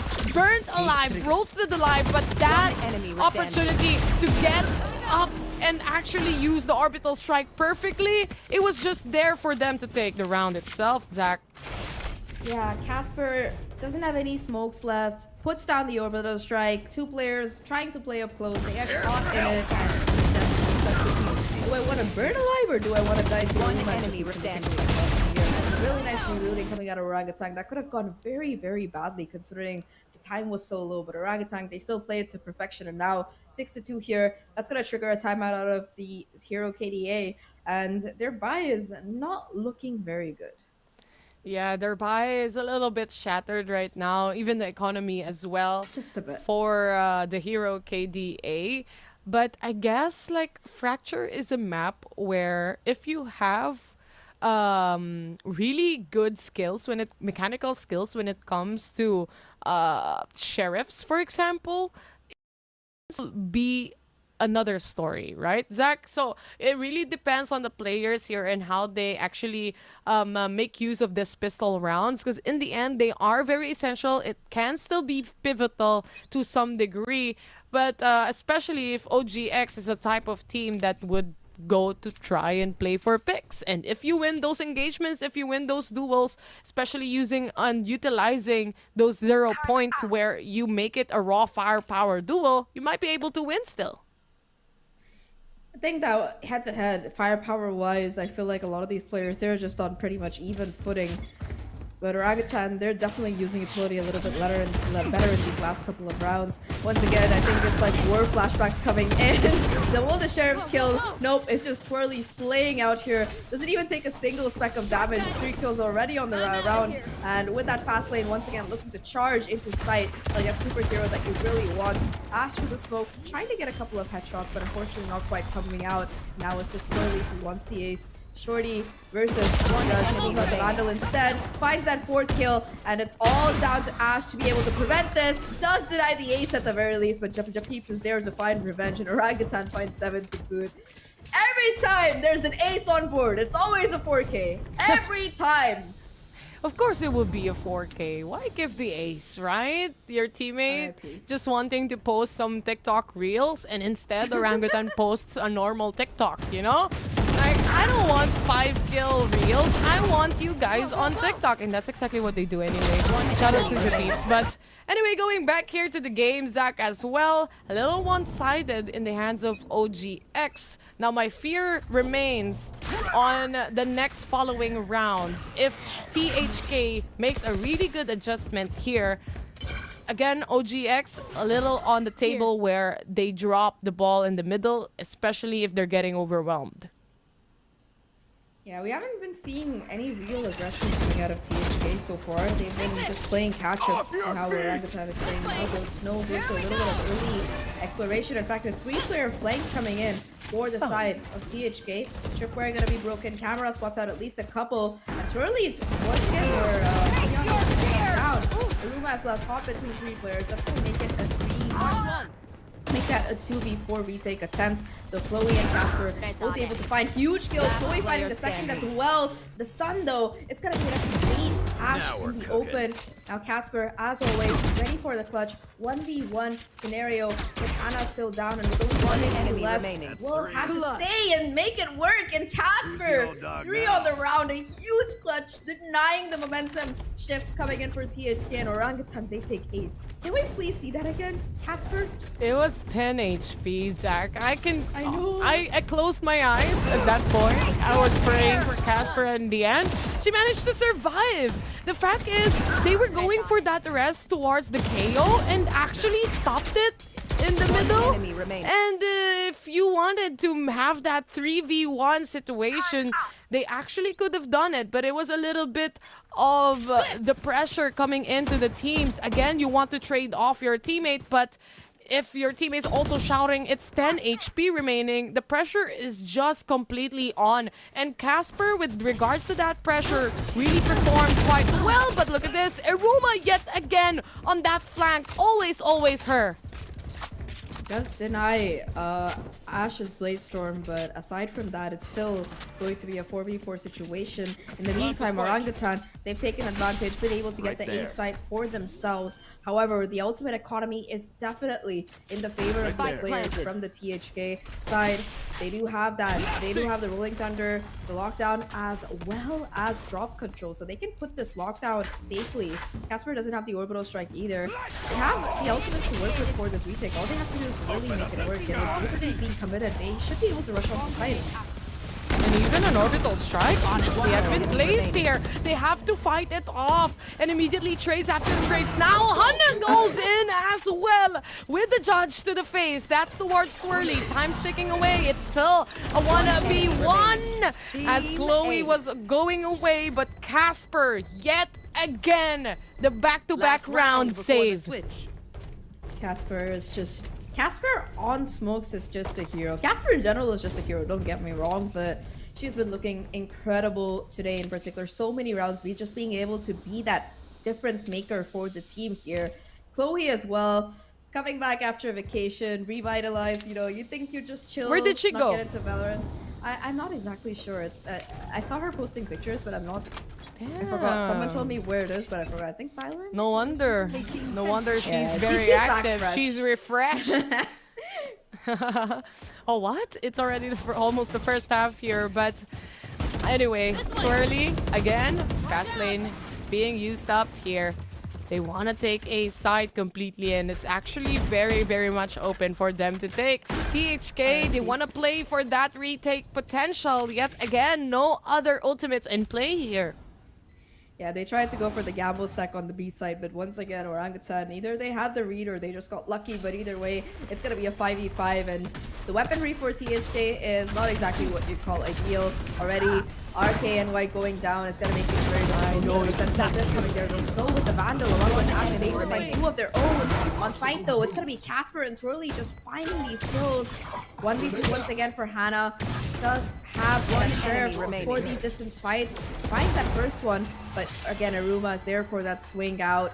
Only 46 HP, but that's gonna be all that she needs to be able to close it out. 10-2 half from Orangutan. This is the kind of domination that I was expecting on this map. Yeah, definitely true. Now let's head into the panel to talk about what happened here on the first half. One-sided. What do you think about that, Tash and Donut? I think that we really want to be able to see Wingman again, but welcome back here to the panelist desk, and I really want to talk about that match just now, because I think that on Fracture, while it is an Orangutan pick, they do dominate as a team on the map itself. And another thing is, I really want to talk about number one, OGX's strat. What do you think, Donut? Yeah, there's a lot to see here for OGX. At first, they did stumble, especially during the 5th round. I thought that it would be a trend because that happened in Split. They were so dominating in the first few rounds, and then they stumble but not pick it up again. But this time, it was different. They called for a timeout, and they had to rethink the strategy. At first, they were doing everything so fast, but then they realized if we don't take space, it's a round already lost for us. And I love that they would want to play slow. Aruma just anchor down, trying to stop any flank, and that is already information for them to try and push forward the site. And each and every time, THK, they're just wondering, oh no, our gamble stack here in B isn't really the right call, and OGX just really either got lucky or they just really read the map so well. I'm thinking they really read the map so well, especially how they play for those post plants. Sometimes there are situations where THK want to go for this really interesting retakes. We have Twirly coming in maybe from drop, or even sorry, not Twirly. It was Snooki coming in from drop, or even like so many different sites. But it feels like for Orangutan, they understand where exactly to go. Now coming into the next half year, I think that when we want to talk about THK, I want to talk about RKNY's impact. What do you think?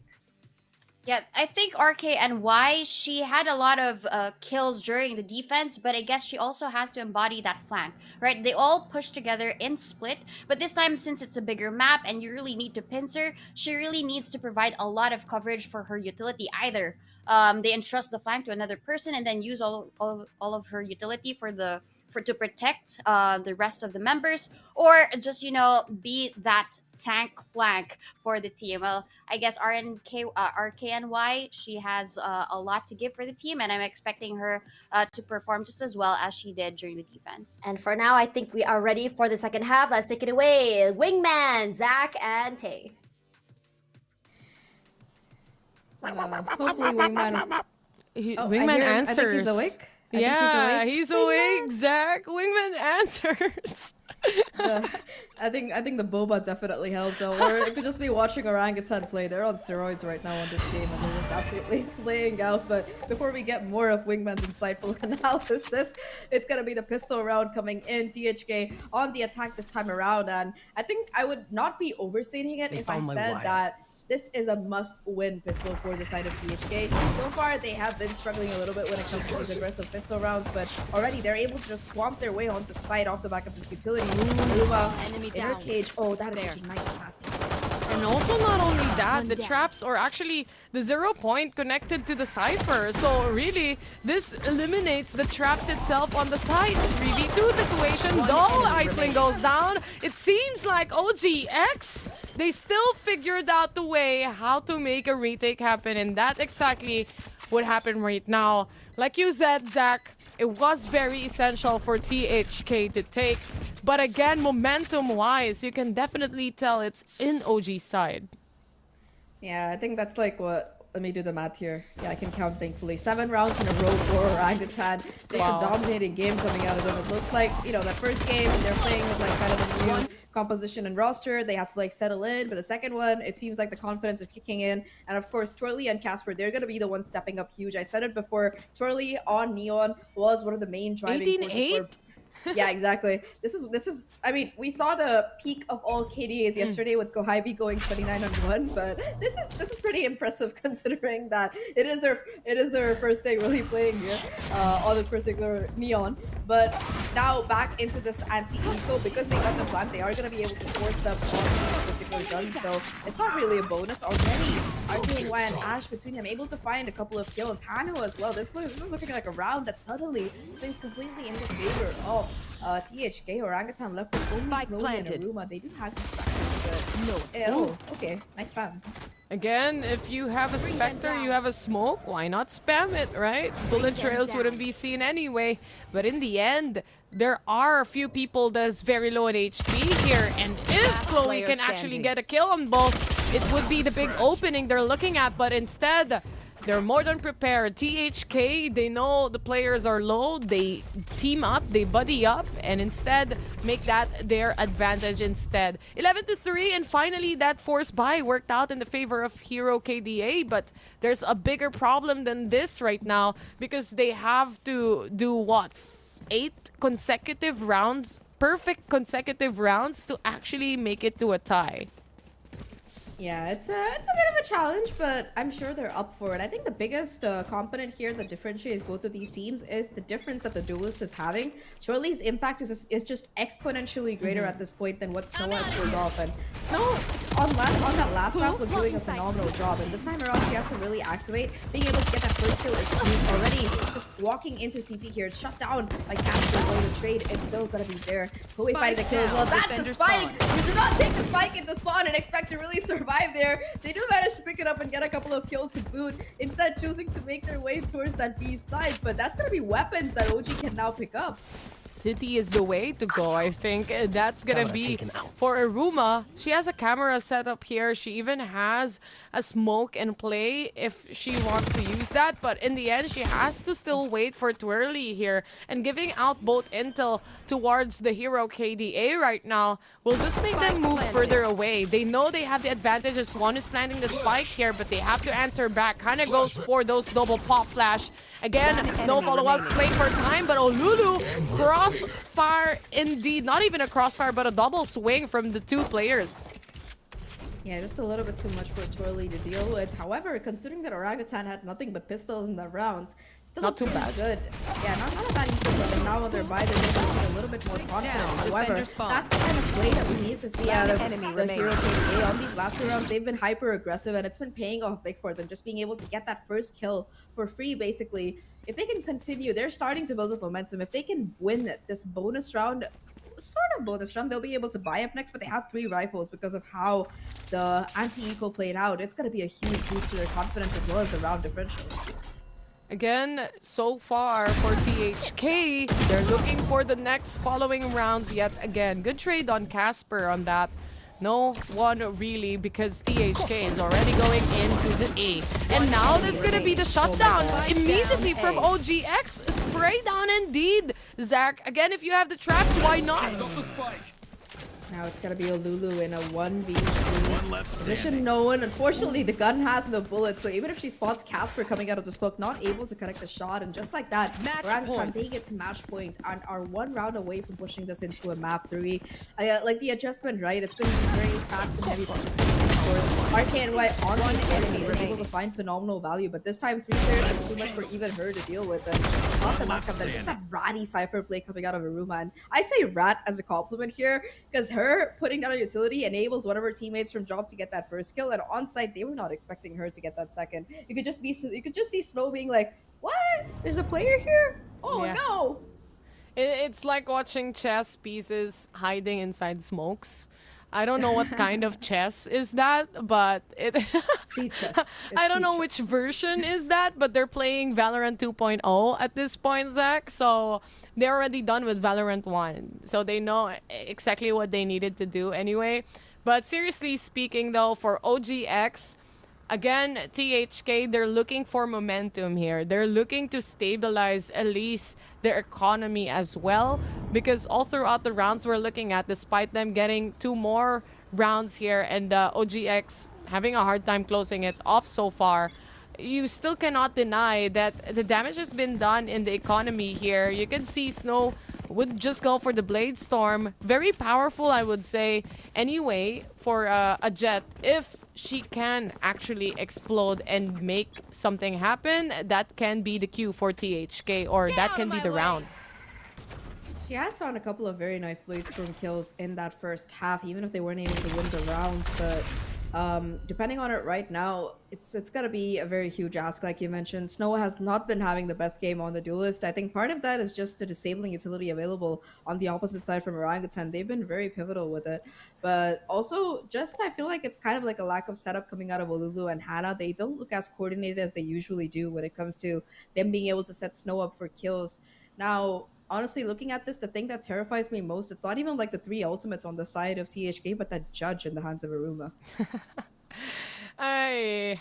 Very deadly gun, I would say. I'm laughing because I'm actually the same player, you know? Sometimes you just have to pull it out to make something work. And it seems like this is going to be the entry now, as the Null Command has been used. Perfect execution on the judge here for 1, but not good for 2. It's still a 4v4, and in the end, Hannah can still be revived here.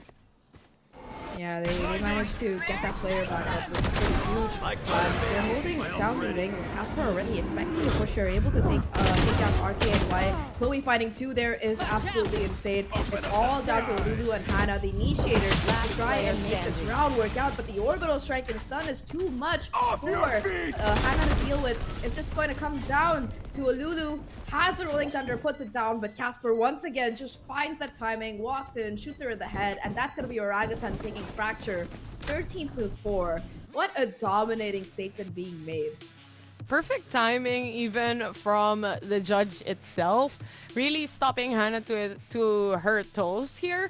But not only that, you know, even despite Hannah getting pinched down by the player, or Aruma to be specific, she still had the null command active. So in the end, the players for Orangutan wasn't able to use up their utilities, just raw duel after raw duel, and in the end, they still won those duels, very important ones as well. And we were talking about it a while ago, Zach. The pistol round already would set the tone, will set the pace for the team, and the Hero KDA not getting that pistol round is a little bit of, you know, having lesser rounds for them to actually get that advantage. Yeah, they were struggling just a little bit on this particular map, but that's good news for us because we're going to be heading into map number 3, and this is going to be another map with rematch potential as well because they faced off before. But before that, let's talk about Fracture. Hi, Wingman. Let's throw it to our panelists while I just look at how cute Wingman is. Oh. Thank you guys so much for that breakdown, as well as that cast. Now, me and Donut will be here to break this down for you. Now, I think there's a lot of things to talk about that map in particular, about how heavily, I would say, biased that map was toward Orangutan. They have played so much of this map, and it looks like their momentum wasn't stopping even on the second half. Now, my question was, why was THK not able to get onto site? What do you think? I think it was really the lack of preparation. It seemed as if during the defense, they all were lumped together in one site, but they weren't able to really maximize the number of heads, the number of manpower that they had, spreading it across the whole site. And because of that, right, being lumped together, RKNY was able to get at least the top of the scoreboard for the team. But looking at this, we were really praising Twirly, but it was Casper at the end of the day getting all of these almost clutches and delivering a 20-9 KD with a combat score of 311 for Brimstone and Fracture. That's a sight to see. But we also have to celebrate the likes of Twirly. Earlier on in Split, we didn't really see her perform, and we really didn't see her get all of those kills as the race. But this time as a Neon, she really did shine. I think it all comes to her, I would say, how comfortable she is on this agent. And I think Neon is definitely, shows a more, I would say, comfortable way of her to play. Now, when we saw the second half here, it was 10-2 in favor of Orangutan X. And I think that Orangutan's hold on defense is something that really helped them, really snowball forward. It was a very interesting sight to see 4 players on A side and just 1 on B in particular, leaving Aruma there just to hold on herself. And I think she did quite a good job just anchoring.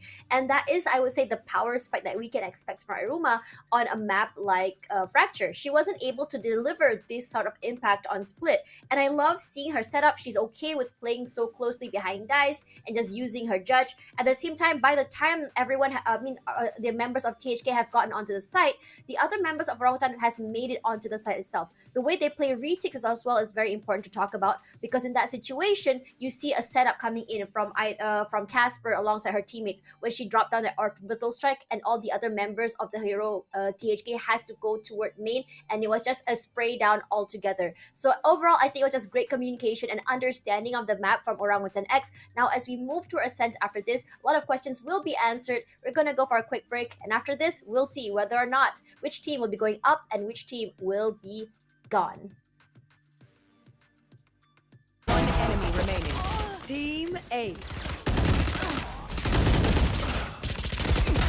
Bye-bye. One enemy remaining.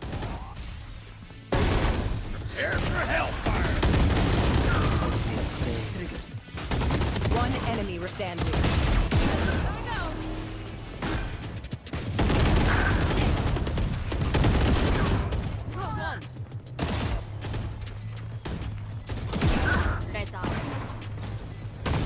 I know exactly where you are. One enemy remaining.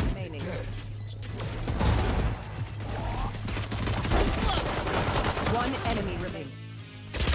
Just a scratch. Down, defender spawn. Last enemy remaining.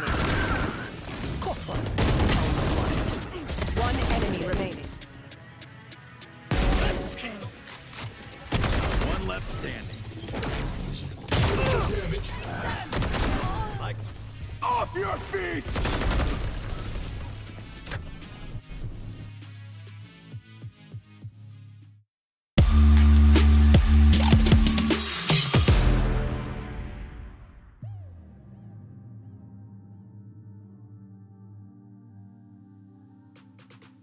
So hard to see the light when the weight of the world is mine. But now I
While map number 1 split was a tug of war between Orangutan X and THK, but map number 2 swings heavily in Orangutan X's favor. Will THK manage to bring it back in map 3 is the question for now. Tashbunny here alongside Donut, your panelists for today, and let's talk a bit about Ascent. What do you think can we expect from both these teams on this map, Donut? Yeah, I love that Turley and Aruma really showed up here in the map of Fracture, but Ascent is going to be quite a different story because we saw Chloe fall a little bit short in the fade during the first half, but she did show up. She did throw in a couple of precise utilities, and that's why they won a couple of rounds. But this time, I think that the push and pull now between the two teams, or between OGX, would be who would actually play the role of Sentinel. Is it going to be Chloe or is it going to be Aruma? And I think that will play a big impact to this decider map for OGX. Or at the same time, THK, if they get their strats together, if they did prepare for Ascent, just like they did in Split, then I think we have a closer match or a closer game here in the map of Ascent. Okay, so if we look at stats, I mean, both teams did play these 3 maps prior, and Ascent was their last decider map. And Ascent, the last time they played, it was 13-5 in favor of Orangutan X. Now, we had this similar conversation about Split, where Orangutan X was able to win. At the same time, we were sort of hoping a closer match on Fracture. That didn't happen. Now, given the fact that this map is very defender-sided, what can THK do to be able to make it big on this particular map? I think play the same that they did in Split. They were all just really playing together. The utilities were just so pristine, and whenever Hannah would throw in all of the flashes right as the sky, I think that's all. Sorry, that was Olulu. Olulu as the sky, right? Just really mowing them down and bullying them with the utility. I guess that could really make a lot of difference. It's just that I think apart from just the Asian composition, they must know how to try and counter this experienced team of OGX. Altogether, in the map of Ascent, they did lose already, and the adjustments that they have to make for this specific map might go a long way. It could be either agent composition, how they position themselves within the map, or even if they opt for those retakes, just like they did in Fracture, they have to make it cleaner as much as possible. Yeah, and I think if we watched day 1 where we had, I think it was the Hero KDA versus Global Esports Phoenix, I believe, they had played this map. I mean, THK had played this map, and it was honestly a quite heavily, I would say, skewed in favor of THK. And this map in particular was the map that I saw very good teamwork coming in from Hannah as well as RKNY. And coming forward as well, when you have the combination of Olulu as well as Snowkey, Olulu moves around with Snowkey through mid side, either from top cat. Their lurks have been really good, especially on defense. And because of Olulu enabling Snowkey was the reason why they do really well on this map. I'm not sure how much they've learned from the last time they played together. I honestly a lot better from the team as well for THK, but Orangutan X for them, given the fact that their name is quite a big name, there's a lot of, I think, pressure on their shoulders as well to perform, given the fact that in Open 1, they were the team to, make it out on top. But moving into the setups here, I think this is something that we can already expect from both these teams. This week, Chloe running that fade again, maybe? Or I actually don't hate if, say, Chloe were to run I would say, Reina with the Jet, because I think that on this map it can work if they wanted to play aggressive and take full control of mid. Yeah, I think the fade does work for them, but let's see. There we go. At least you got your wish. Reina is in for Chloe, and that combination between Turley might make all of the difference, I guess. Now, given this Olulu and Snooki duo, right? I guess Aisling and Hannah really also have to play together. RKNY, she does need to function on her own as the Killjoy. Compared to how we saw her play the map of Fracture, they were all just lumped together, and against the firepower of OGX, they were just really bruised, damaged, and when it came down to the push, it's as if they couldn't do anything else about it. So now I'm very excited to see what happens in Ascent, especially this is a do or die match for both of the teams. Yep, I completely agree with you. So without wasting any more time, let's pass it over to our casters Tay and Zach. Show us how it's done. Whoop.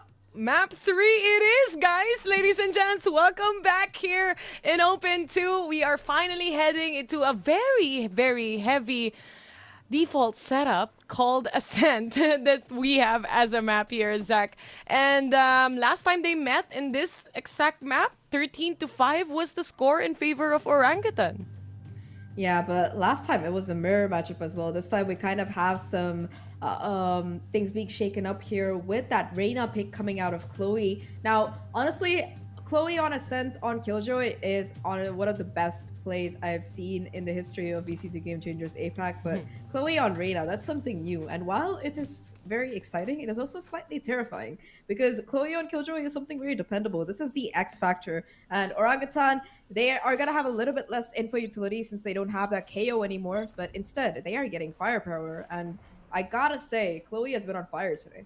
Yeah, exactly. If a player is on fire, why not put her on another duelist role? And anyway, she performed really extremely well on map number 1 a while ago, using up the Reyna here despite losing the round or the game towards THK. But let's see how they will falter yet again on a rematch here on Ascent. Again, probably OGX is waiting for something here while they were, chilling, and while Chloe is just crawling her way around the spawn here, Zach. Let's just talk about the teams itself. How do you feel about the composition here? Aside from, we talked about Chloe already, we have a double duelist yet again for OGX. THK, they still stick to that double innie. I think that it's gonna be a lot of pressure on Snowky's shoulders. I think that on maps that she's able to pop off on that Jet, those are the games that THK are able to win very convincingly. On that Jet, as a solo duelist on this particular map as well, she has a lot of pressure on this defensive side. The 30 sooner she can seconds get an left. operator online, the easier it is gonna be for the rest of the team to just hold strong and be able to defend. I feel like we might be seeing a remake of this round because half the players just seem to be disconnected. But aside from that, I just think that for the side of Orangutan, they are starting off on attack. So I think that that double duelist 10 setup might seconds be left. helping out. I just got a message from production. Apparently we are restarting the game because some of the players are having technical difficulties. So At hold least on. it's still a 0-0, right? Could be worse. Could be in the Oh, you middle of the jinxed it. game and could be in the middle of a round anyway. So we're just waiting for a re-roll on when it comes to the game itself.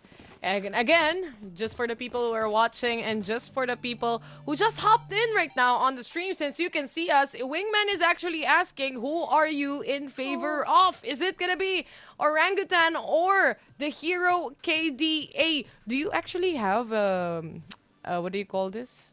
A bet or like a guess who will win this map number 3? I think that Prediction? I think that is most likely gonna be Orangutan. Conditionally, if Snowky doesn't drop like a 30 bomb, because I've seen her do that. Snowky, when she pops up, she's just incredibly dangerous. But I think for Orangutan, they're starting off on attack. They have that double duelist. I feel like after watching Iruma on Killjoy on that last map, or rather Cypher on that last map, she's finally settled into her Sentinel roleplay capabilities, and she can fully lock down a site by herself on defense. I am just terrified as to what exactly Chloe as well as Twirly are going to be bringing to the table, because just dealing with an angry Jet is one thing, but dealing with an angry Jet and Arena, I don't fancy That's that. another, right? Two problems. Too many of a problem, I would say, if they actually pop off for this next map that we have. But we've seen Twirly and Chloe on map number 1. Chloe definitely shined during map 1. Map number 2, though, you cannot not say that Twirly was going crazy as well on that map. I think I already made a conclusion that this might be Twirly's favorite map. I will ask her later on, but every time she plays Fracture, every time she's on that Neon, you have the Filipino buff, you have the Filipino agent. As a Filipino non-biased caster myself, I would Completely say unbiased. the buff was completely on her side there. But here on map 3, if they can continue actually that momentum, seriously speaking though, the momentum they got from map number 2, which was very, very one-sided, they can actually still get and manage to pull off this third map. It's very essential. I mean, how much is the prize pool in this event right now, Zach? And to say the least, you get to qualify up until, you know, the next LCQ you have, and then you have Elite. Yeah, I think for Orangutan, they already made a very deep run in that first playoffs, right? They were the second place winner. So them being able to make it to playoffs this time around as well. And if they can win this match, all they need to do to be able to qualify for Elite is to make playoffs in Open 3. They don't have to do anything else. All they have to do is chill and make it to Open 3. So I think that that's definitely going to be their focus. Of course, the further they go, the better, because there's always seeding issues and stuff. But apart from that, Orangutan, they are looking very, very strong this year in general. Last year, I think when they came out of the gate, they were one of the teams that made Elite immediately. And this year around, the first one didn't exactly go their way. They had a couple of roster changes coming in. But even with 3 new players on the team, I am very impressed with how they're playing. And now they have Chloe back. Chloe's always like a slay player, always just being able to like hit those headshots. I need to know the kind of aim training that she does. Hi, Wingman. I see you. Do you have anything to say? That's what he said. I planted agree. the He's spike. Very good points. Yeah, I mean, Wingman is a very, very good analyst, and whatever Wingman says, I truly believe. As I have him, but not the spike. It's with the players right now who are playing anyway. And while we are waiting for the rollback anyway, I'm seeing a lot of supporters from OGX here on the chat. And we also see, obviously, players who, or even viewers who really support specific players as well. Like, protect Twirly at all costs is a brand new hashtag nowadays, guys, to everyone who's watching. What else is the new hashtag for today? Hashtag Chloe Go Kill. Clutchper is the new name. It's not Casper anymore. We changed it up already. We decided on it. Yeah, it's just I always like the OG fans. They're always like so lively in chat. And huge shout out to everybody who's here to support their players. Orangutan, this is like familiar territory for them, but I would like to highlight the Hero KDA here a little bit as well. You know, last Open, they barely missed out on making it here. And to make it this far with one player who has like, this is like their first tournament, right? Like for RKNY. So her being able to make it this far, and the team itself, I don't think they're a signed roster either. So they're just kind of like chilling together. I don't know if they have like a team org really backing them. I'm not sure. Maybe the Hero KDA is an org, and it's not just like a really weird team name that people came up with. I don't know anymore. APAC teams have like the weirdest, coolest names. So I digress. My point is that it's really commendable that they managed to make it this far. And to take a map off the team that was the grand finalist last time, that's pretty commendable, because Orangutan, I feel like they had a very flawless run last time, with the exception of their lower bracket games against Sapphire and, of course, SMG doing SMG things. But you do have to agree that they still have a lot to polish here, Oh, yeah, for especially sure.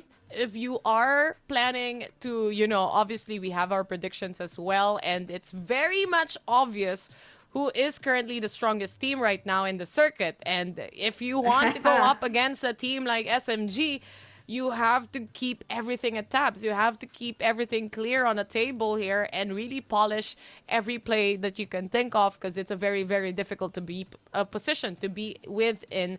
But at the same time, one problem at a time, right? They're still playing this third map right now. We're still looking at the bracket shifting, and you just never know. Okay, SMG is playing right now. They might lose. Who knows? I'm not watching the stream.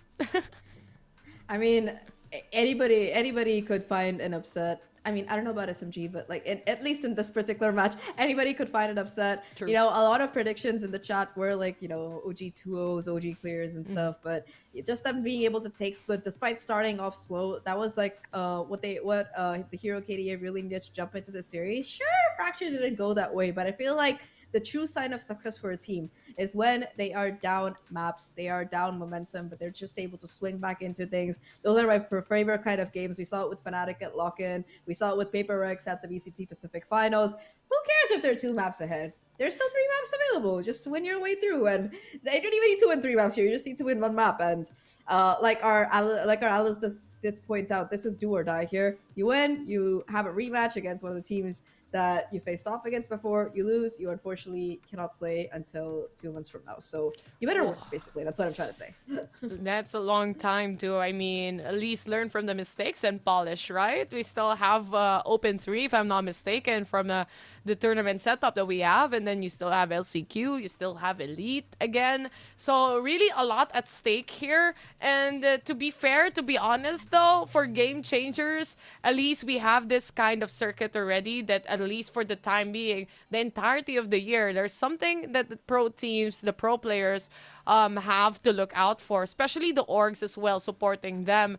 And it's a big factor coming in here, knowing also from the very, very, very start when FSL started this kind of movement as well, until it became game changers up until the very end. It's just nice to see that support coming in, not only from the orgs itself, but also from the developers of the game. So big shout outs to Riot, by the way, and to our production right now. We're not here without you guys, and Wingman wouldn't be here without you as well, and Zach, which is all the way. What time is it there, Zach, right now? Since the game isn't starting. 3 It's p.m.? pretty early. No, 1:15. 1:15 in the afternoon? Yeah, See? it's Imagine it's like sangria weather. Imagine that, guys. Zach has been casting since 5 in the morning. Start the game No, it's not that casters. early. It's No, not, I'm it's just not early. kidding. It's not that early. I'm just making them feel bad. No. But I mean, anyway, 9 a.m. feels like 5 a.m. to me, so you can say the that. gamer it's okay. time, I would say. The gamer You hours. still, yeah, that's true. DJ hours. I live in the Philippines, but I still sleep at 6 in the morning. So I have your time as well, Europe time anyway. Whatever, gamers unite in the end. And right now, as of the moment, of course, we're still waiting for our teams right here. A bit of a technical issue, but nevertheless, we're just gonna jump into a very short break. When we come back, we promise we take you the match, which is map number 3 for OGX versus the Hero KDA. This is Tayrawr and Zach. See you guys in a few.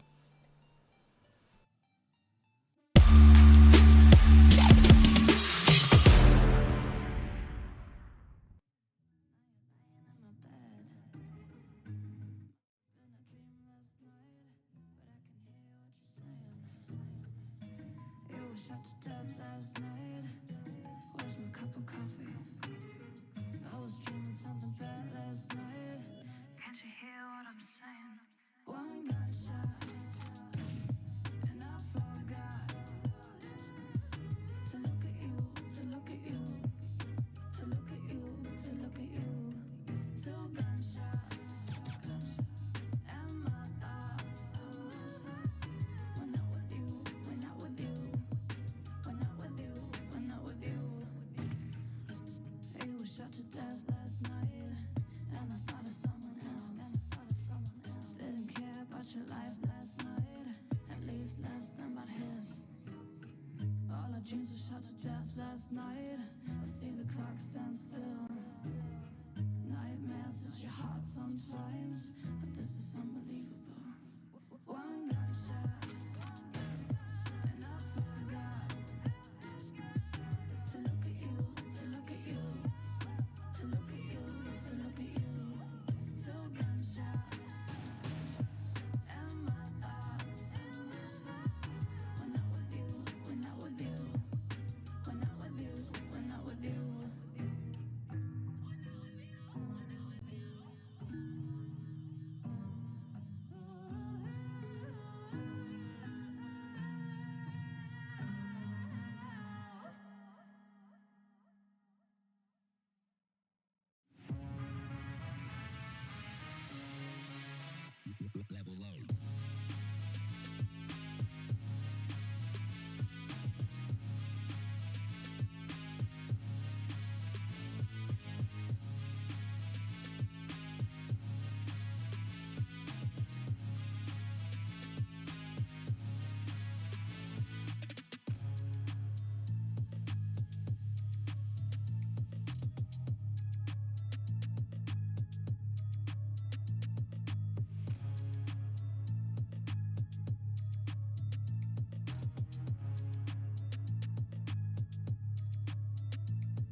Welcome back, everyone. Wingman is still awake, and we are ready to go ahead with map 3. Sorry about the delay, but it is an APAC if there are technical difficulties. Let's face it. I am Zahk, and with me here, once again, is the wonderful Tayrawr. I don't know, I just like saying it like that. But anyway, to recap for those who have missed it or who are just tuning in, map number 1 split was taken by the Hero KDA after a very back-and-forth game, 13-11, I believe. Map number 2 was, in lack of other words, an absolute stomp coming out of team Orangutan X. They were able to just pop off. And map number 3, we are once again going to be seeing Ascent, a map where they've been able to 13-5, I believe, the same team in the past. And with their new double duelist comp, can they do it again?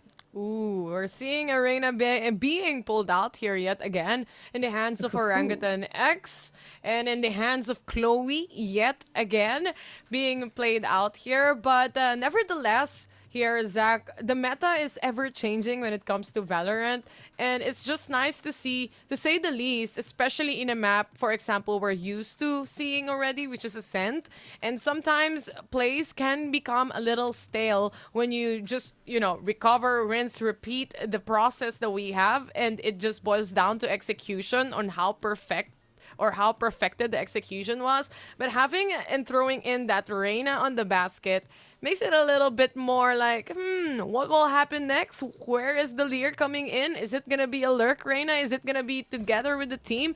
But from map 1 a while ago, we saw Chloe was really like playing with the team as well.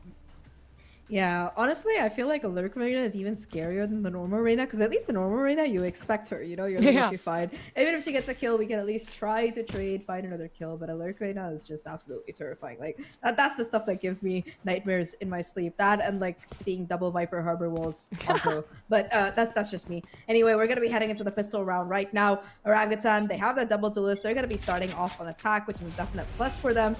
Maybe that's why they went for this team comp, and already, you can see 2 players from the side of THK towards mid looking to push ahead maybe, but Casper already putting down that smoke towards mid will deny that additional bit of extra information. The players themselves are looking to head into this A site, and it does feel like a retake setup out of the side of THK. They have that Killjoy utility, probably looking to do a little bit of chip damage in the process, but Orangutan, they have a free site. I mean, Turley already has a blanket on her arms already. A while ago, that wasn't there.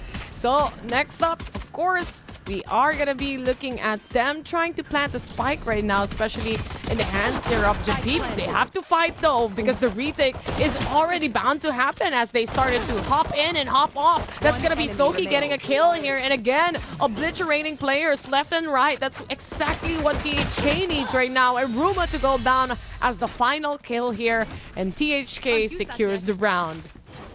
Yeah, Orangutan, they usually set up better crossfires, but this time around, I guess they were like, okay, free side, let's just go peek, guys. And THK, they take the full advantage of that so far. I think that on every single map that we've seen between these two teams today, it's been Orangutan who have won that first pistol round, kind of setting the tone for the rest of the game here. But this time around, it's finally the Hero KDA waking up, and Lulu in particular, not just being able to get the information off that 0 point, but finding 2 frags of her own, just being that dangerous entry KO that you play as a pseudo duelist. That's what you want to see.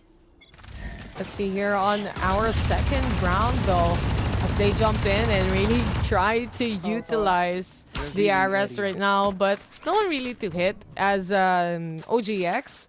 They move a little further, no damage at all as well, but they're quite aware. These are warning shots, Zach.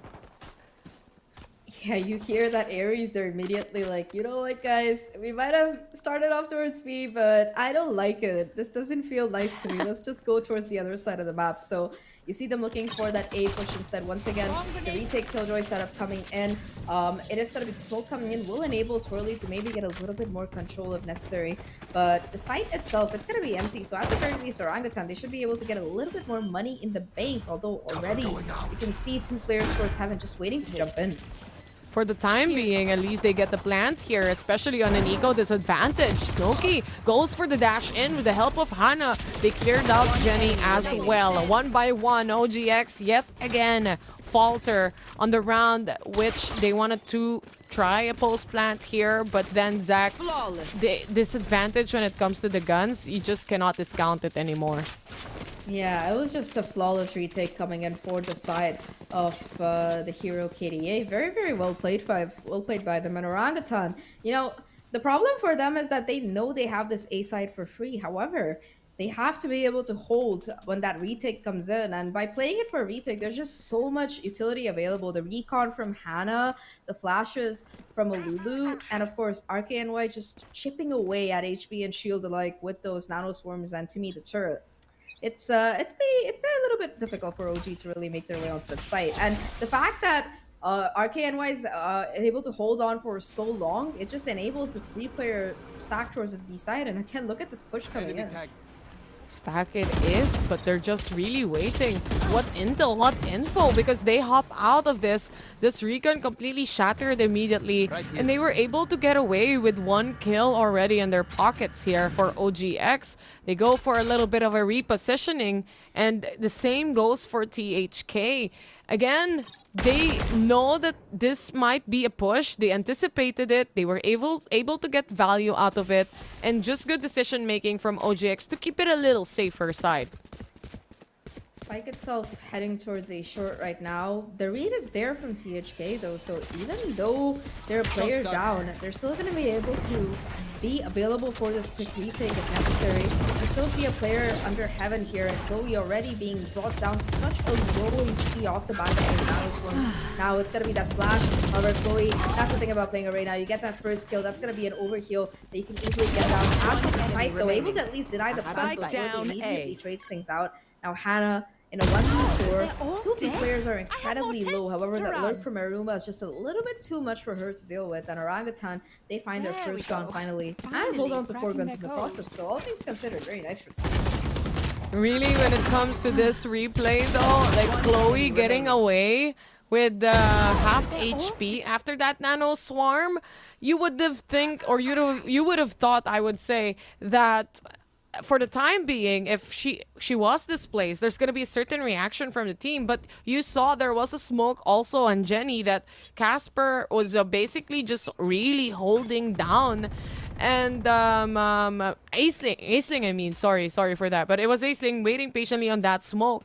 But then again, if you hop out, it's just going to be 4 man trying to punish you as well. 4 people with guns trying to punish you. 2-1. We have an Odin in play. That's in the hands of Hannah. Really gauging upon this Odin play as well. You know, I don't know about how the others feel about this, but honestly, it's fun seeing an Odin in action, and at the same time, it scares the enemy team, and then you see them react to it and actually change up something, you know, like make it something creative just to punish the Odin. I mean, Hannah is also tucked away in this very ratty corner. Rounds have been made or broken off the back of whether she do check that corner or not. Now though, Hannah kind of caught in this pincer. Close to the trigger, this is concerning. The Molly not quite clearing her out, and already being able to find that first kill is huge. Chloe though, there for the refrag, and Japeeps will finally shut down the menace that is Hannah. 3v3 scenario right now. Japeeps 1 off of that Hunter's freebie. Might be a huge ult if she can really get into the play here. Of course, Casper, with that positioning, finds that first crucial kill to bring that numbers advantage back into OG's hands. She also prepared or prepped up that paranoia already. Aisling, on the other hand, catches Casper here. 1v1 situation. They have to fight if they want to make it happen right now, especially on B main a while ago. Lulu versus Japeeps. Japeeps has to hold. She still has a recon as well, and a good angle to play out from Japeeps. Secures the round, and still OGX 2-2. Really nice repositioning coming out of the Japeeps there. Did have the perfect series, but her just being able to find the timing on that swing. That was good work coming out of it. Remember, this was the buy round for the side of THK. Now they're going to be put in a bit of an economic rough spot once again. I just saw Bucky on Hannah. Hannah like really pulling out the big guns for this particular game. But either way, for the Hero KDA, even if they don't exactly win this round, it's not all bad because they will have multiple ultimates ready to go in that next round. Snow already looking to get a bit aggressive here, not caught by the utility, and there's going to be 2 players pushing up. Lulu with the Sheriff finds that first one, the second one as well. Ooh. Oh my god, these Sheriffs are absolutely doing work. This is what I was talking about even in map number 2 a while ago. Put Sheriffs on the hands of these players. They can still manage to really get pickoffs quite fast. But Twirly shuts down RKNY already and they hold onto the site. This opens up B for them to plant the spike as well. 3v2 situation. Twirly knows there's gonna be one more. That is gonna be the Sova Hunter's Fury being used already in the hands of the Peeps. But yet again, no info, no intel. Ultimates from the KO. The setups is there. Caught off guard, but in the end, Iceling wins the engagement. 5 HP remaining onto her. It's gonna be 3 people trying to push the Peeps here. Olulu already defusing the spike. THK, it was a thrifty. They managed to win it too, and it starts with those headshots coming out of Olulu towards main. Can we get a replay of that, please? Because that was absolutely insane. Now, see, that was a thrifty round, and because they were able to win it, that is going to enable Snowkey to set up that operator as well for the next round. And they hold on to most of their ultimates. They didn't invest that null command, I believe, but apart from that, they have everything else to work with, and that's just massive coming out of this team. I mean, you want to level out the playing field, right? You're already onto pistols. Why not make it more excruciating for the side of OGX? Pop the ult from the KO. It's early in the rounds anyway, and she can grab that yet again. This Odin, though, will do some of the punish. Not enough to take on the kill, but look at that. Timmy the turret in the action. Once again, Timmy the turret just being able to find these kills along with the Lulu here. Finally, Casper being able to find the trade here, but numbers advantage remains firmly in favor of the side of THK. Casper does have from the shadows if she wants to make a play towards that A side, but still with the numbers advantage being so firmly poised towards THK, it does seem like the side of OG, they want to get a couple more information bits, maybe a frag or two before they really decide where they want to go. Sova Joan, with that nerf duration, not exactly going to find anything, but one spam from Hannah, that's going to be able to take down Aruma. She's like 2 bullets on the Odin. She doesn't know this, though. I'm not quite sure if the gun was dropped completely, but must have been not heard. Hannah, ready to take on the action. She knows there's gonna be the double swing to face off the Odin. But nonetheless, they were prepared. Anticipation is key. And that crossfire is gonna be the death from the players of OGX. 4-2. I can feel Hannah. That was my kill! Why to me the turret? Why you do this to me? But really nice plays coming out. And of course, this recon from Hannah was phenomenal. It completely distracts Casper, trying to make sure that she's not in range of it. And off the back of that, it's just a free kill for Snow to be able to swing out and get the shot. They didn't have to use any of their ultimates. And now it's going to be Orangutan on the back foot here. Not much economy to work with. Twirly already did use the Blade Storm in that last round, so that's not going to be a factor in this particular one. In fact, the only real weapon available is going to be that Guardian, and I guess the Stinger for Chloe. So the duelists, they have a lot of work to do. Right off the bat, the recon, it doesn't really spot on anything, although they just give away that there is a mid-presence. And Orangutan, this default, it does seem to be shaping up towards a push through short towards A.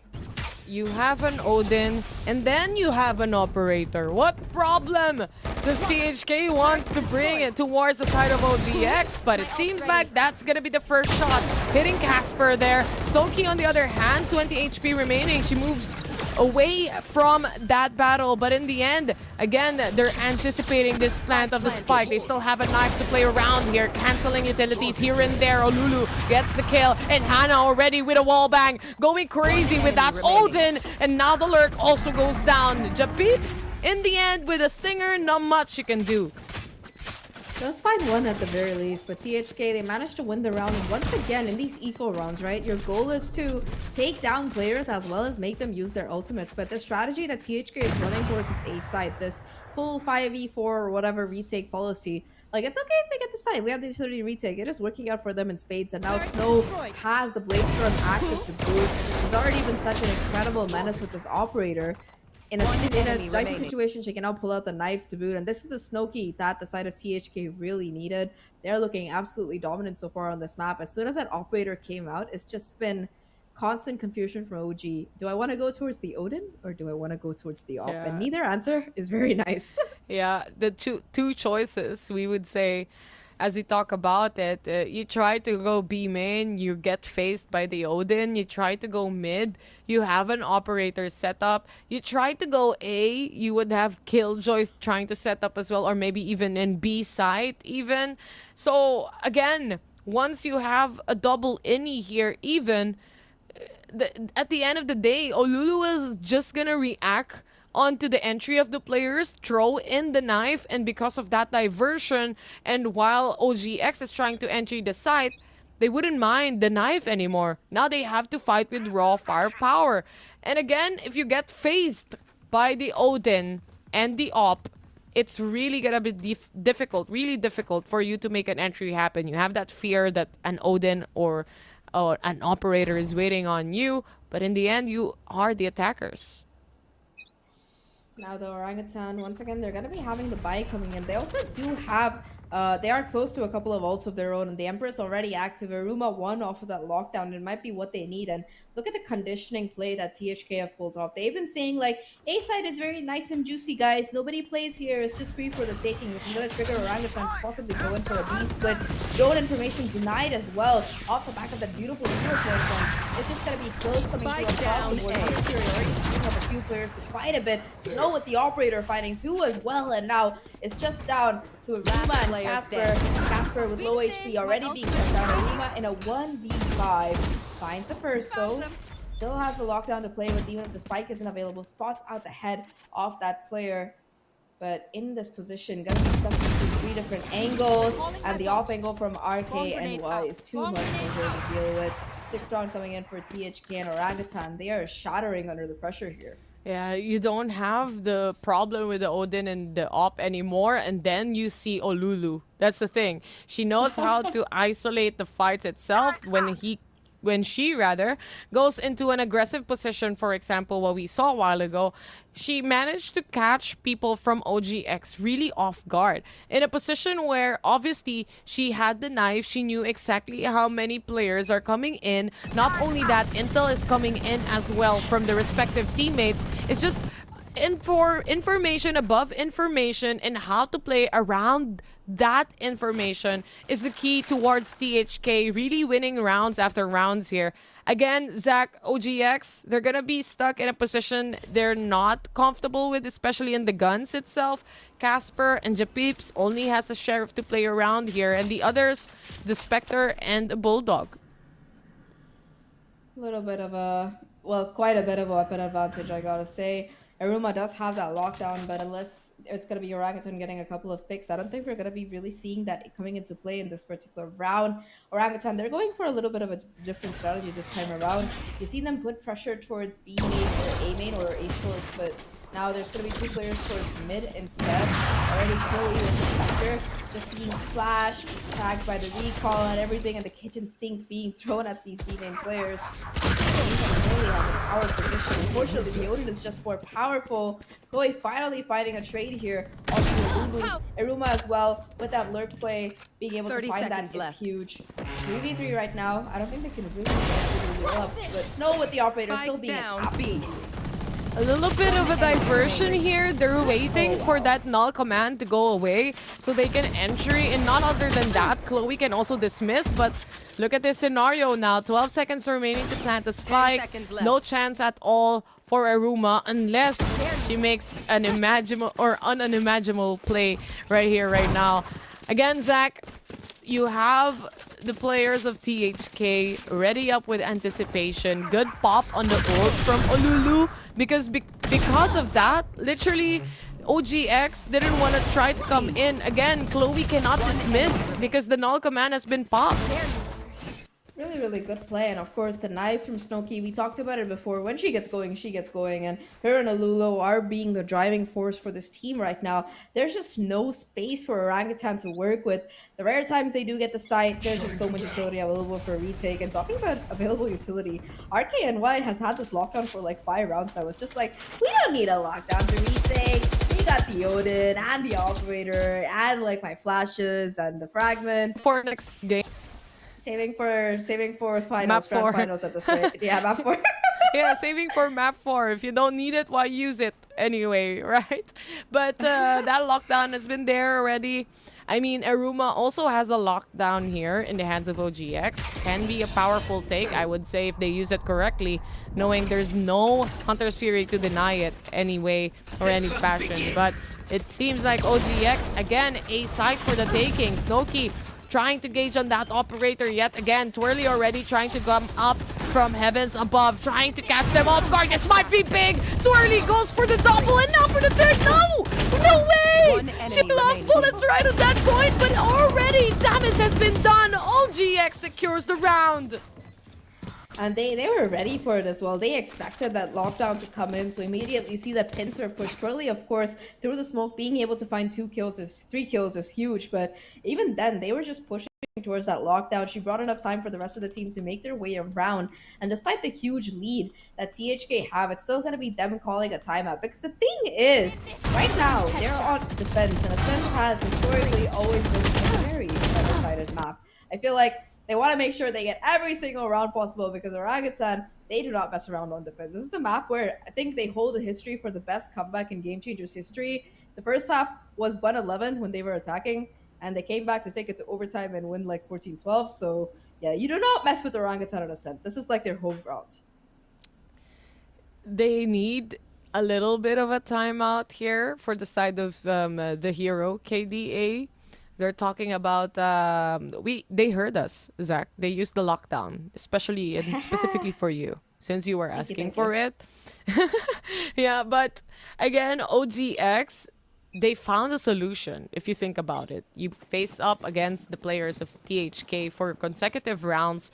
They keep 5 consecutive rounds to be exact. They keep that momentum rolling. They keep the guns coming in. The economy is doing amazing on their side. Everything is just going in their favor. And then you have OGX trying to extract all that intel, all that info, and maybe making this micro adjustments that can work out. This other round we saw worked out in their favor, and maybe they're learning from those mistakes already. Quick adaptation is the key. And this time around, it's just going to be Hana with the Odin slamming it down. Not quite able to get any kills, so just need to take sufficient amounts of damage. Now it's going to be 3 players on this B side, though. Once again, 1 into Cubby. A lot of value has been found by Hana in this position. This time, though, it's going to be Lulu trying to make the same play here. Orangutan, they seem to have gotten the number, though. They do have a lockdown of their own to be able to try and take sight off the back of. But for that, they need to find a pick first, and that does seem to be the call here, because so far in all of these 5v5 retakes, they have just been shut down brutally. And if you have like a waiting time, for example, as well, for the respective teams, you have that recon coming up available yet again. You have, for example, this knife coming up again, and it gives out intel, you know. And if OGX decides a little much more later, they have to be careful, because this double innie setup that currently THK is playing is really going towards their favor. Soki needs to reposition herself, especially with this operator as well. Aisling, on the other hand, she finds Chloe here. Not enough to get the kill, but Hana, yet again, prepared to go for the Odin and just hide. It's a bait and switch, prepared in the hands of OG. It's still 3v2, now down to the classics. 11 seconds to plant the spike. They have a lockdown in play here if they want to use it up. But again, they need to plant the spike. The jump is there, but the plant is gonna be there, Zach. It's not enough, though, for them to actually take the round. That was super well played by RKNY and Aisling. Twirly, of course, pulling off absolute heroics, shutting down the Odin and the operator. But in the end, it's just the timing on the jump through heaven. You see a little bit of a blitz coming through as well from one of the Orangutan players, and it's just too much for them to contend with. Hana doing quite a bit of damage before finally being shut down. Time it was just too much pressure. Ash, as well as I believe that it was RKNY, they find the perfect timing for that 2v2 push, and they just find it. Now, 1 more round left. Orangutan, they have enough money to be able to buy off, except for poor Aruma, but they do have the ultimates to work with. However, will they get a chance to use them? Because so far, Sophie has just been like, delete with that operator. Yeah, true. Every pick-off counts, and for OGX, again, the slow movements that the pacing that they're setting right now here, they get stopped on their toes once that initiators are having their ease up already, the recon or maybe the knife even. But look at this, it's gonna be a fast take yet again. They plant the spike already. Chloe was able to pick up on one, and now the knife doesn't hit, but Chloe is there to the rescue. It's gonna be the 4 kill and maybe even the ace, but no, Hana stops her on their toes with the Odin shots coming in. In the end, OGX, they do it fast, they take the round, and finally, 8-4. Zach, I have to throw this to the panelists right now to talk about what just happened right there. Tash and Donut, please do take it away. What a first half that we're watching here on Ascent. Thank you very much, Zach and Tay, for that amazing, amazing cast. Now, let's talk a little bit about what we've seen. Now, if we go back historically, not that historically, just a few days ago, rather, where we saw OGX going out THK, OGX had a better run on attack. Now, it looks like OGX is struggling compared to THK. What are you thinking, Donut? I think it's the response of the Hero KDA Sorry, Donut, with. I can't really hear you. Yeah, I think it was the response of Hannah when it comes to her using the Odin. All of her utilities is just so promising each and every round. Every time she throws in a recon bolt, either at least a minimum of one is detected by it. But also, I think it's their rotations and their quick responses to how the team of OGX are playing their attack. I guess they are playing a bit predictable. Or it's just that Hannah just has her spider sense up and running when it comes to the calls. And the combination of the utility with the KO, imagine just being suppressed by that blade, and at the same time the recon bolts just really seals the deal for them. Now that's just given them the quicker decision and the right one for each and every round.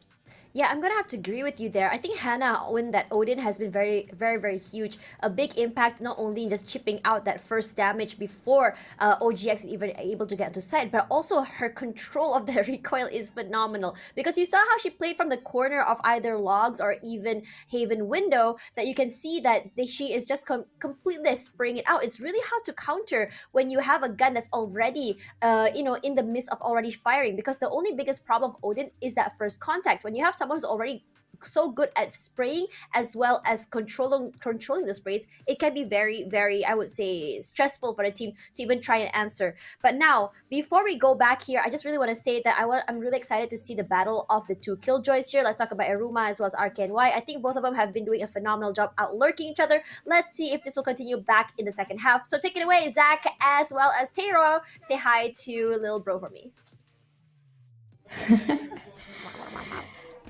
Little bro says, hi back, Tash. Thank you so much for that breakdown. Now we're going to be heading into the last half of the first series for the day. THK, they have a little bit of an overwhelming lead here, especially if they can lock down that second pistol on the map. As for Orangutan, it's been a little bit of a slow start for them. Sure, you did see signs of life coming out of Twirly in those last couple of rounds, but now on this pistol, on defense, it's going to be a lot of heavy lifting that Eruma's going to do alone on that B side with everybody else pushing in. I mean, this time OGX, are they gonna pull out the Odin? Are they gonna pull out also that operator? You just never know, depending on that economy. But anyway, here we go as the pistol round commences. Again, THK goes for that quick take. They take a side completely, plants the spike, but this is a plan for OGX. It's a 5-man retake coming in soon. Yeah, they just left the side. It was the same strategy that we saw coming out of THK. They were like, yeah, we'll play aggressively towards mid. We have a Killjoy on B. Let's just go for a retake setup on A. And they already find a first, second blood to boot as well. Chloe with 3 already. Twirly with 2 as well. We were talking about how these duelists have to show up, and they're like, we got you, Zach. It's just the first round of the half. And Chloe finds 3, Twirly finds 2. And they just shatter that crossfire setup for THK on this pistol. Chloe, Chloe is like a McDonald's branch. She just pops out of nowhere everywhere. Like at some point you blink and then suddenly there's a Reyna looking and staring down at you, ready to get that headshot in. That's Chloe, ladies and gents. That was a phenomenal pistol round coming in from her, completely obliterating here the side of THK. Again, OGX, they have the advantage here, Zach. 8-4 in a halftime is not too bad of a score, especially if you can take the pistol round like OGX did, but it would gauge up on this second round where it's gonna be their buy round again. Yeah, Anti-Eco coming in fresh and spicy. Despite getting the plant, it's not gonna be much of investments apart from that Sheriff and that Ghost I see on Snow here in this particular round. And OG this time around, they're running a player onto site, Swirly playing behind the boxes here. Just caught out the first player, but Casper's there for the backup. It's just gonna be these two players fighting with Ooh, does find one on the Sheriff. Maybe desperately fighting to stay alive. Still being able to frag out though, and will be able to find once again 3 kills on the round. 8-6 in Orangutan. They only lose Casper in the process. So all things considered, a very, very successful round. Very, very much so. And again, looking at OGX right now, especially in an 8-6 fashion, not much people died off from that round as well. They have the guns still. They still have an Aris even. And you've seen Casper hit her shots a while ago from those two maps and the Sheriff as well. So not too bad for OGX, and especially right now THK, it's more of an important round for them because it's a full buy round right now. And if they lose this, there's not gonna be enough money quite easily. OGX can come back in a few, but THK, they have the advantage right now. If they can just pull off through and steamroll that momentum they got from the first half, can be a big chance. Here. Something that they can really, if they can pull it off, it's going to be what they need to jump back into this game with both eyes open here. Is that an Once iron again, body? I mean, they have every single buddy, so Okay. I would totally rock the iron buddy as well. I'm pretty sure Snowkey is like at least radiant the way she plays some days. But apart from very cute gun buddies, it is gonna be the Killjoy utility on the site completely shut down off the back of that 0 point, so no chip damage gonna be really available. But Japeeps does have a couple of shock dart lineups here. The A side once again being taken by the side of THK for free. Lulu though caught out, and Aruma on the ledge, finding 2 before being shut down. That is just so much damage here. Already this retake for Orangutan going very, very well. Spike not even planted yet. RKNY though doing her best to bring things back along with Ash. And it is going to be a super 2, however. Chloe with the Spectre in that close range just mows them down. Orangutan, they win a round they have absolutely no business winning. You just do not want to take those fights. Especially the confidence from her, you know, that she knows that after this kill, I can overheal. Nonetheless, even if it's Arena and you don't get the kill anyway, you did the damage, you still get an orb, right? So she is very comfortable in that position to really be on the front lines, take the kills, dismiss away, or maybe even take more before dismissing. And again, that confidence you cannot take away from Arena right now. It can be scary here, Zach. 8-7 is the scoreline. Like I said, that was the buy round of THK. And if they lost that, obviously, they're going to be stuck right now in this position where they get only Stingers. They only get some Sheriffs on their hands as well. But you never know. Maybe a counter Thrifty? Maybe. We've seen quite a few Thrifties today now that I think about it from both of these teams. Now though, I see Twirly has already managed to get her hands on that operator, just misses the shot on Hannah. It's like a warning shot, like, don't come here, please don't come here. If you want to keep your life, I would suggest you avoid it. RKNY has taken up a little bit of advanced positioning in the meantime, triggering the recon from Japeeps to kind of smoke out this mid presence.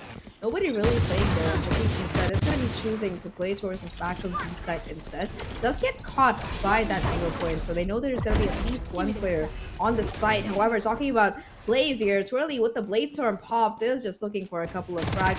RKNY will be able to find that kill on the lurk. Ash finds one with the Sheriff as well, and suddenly a number advantage. It is completely neutralized.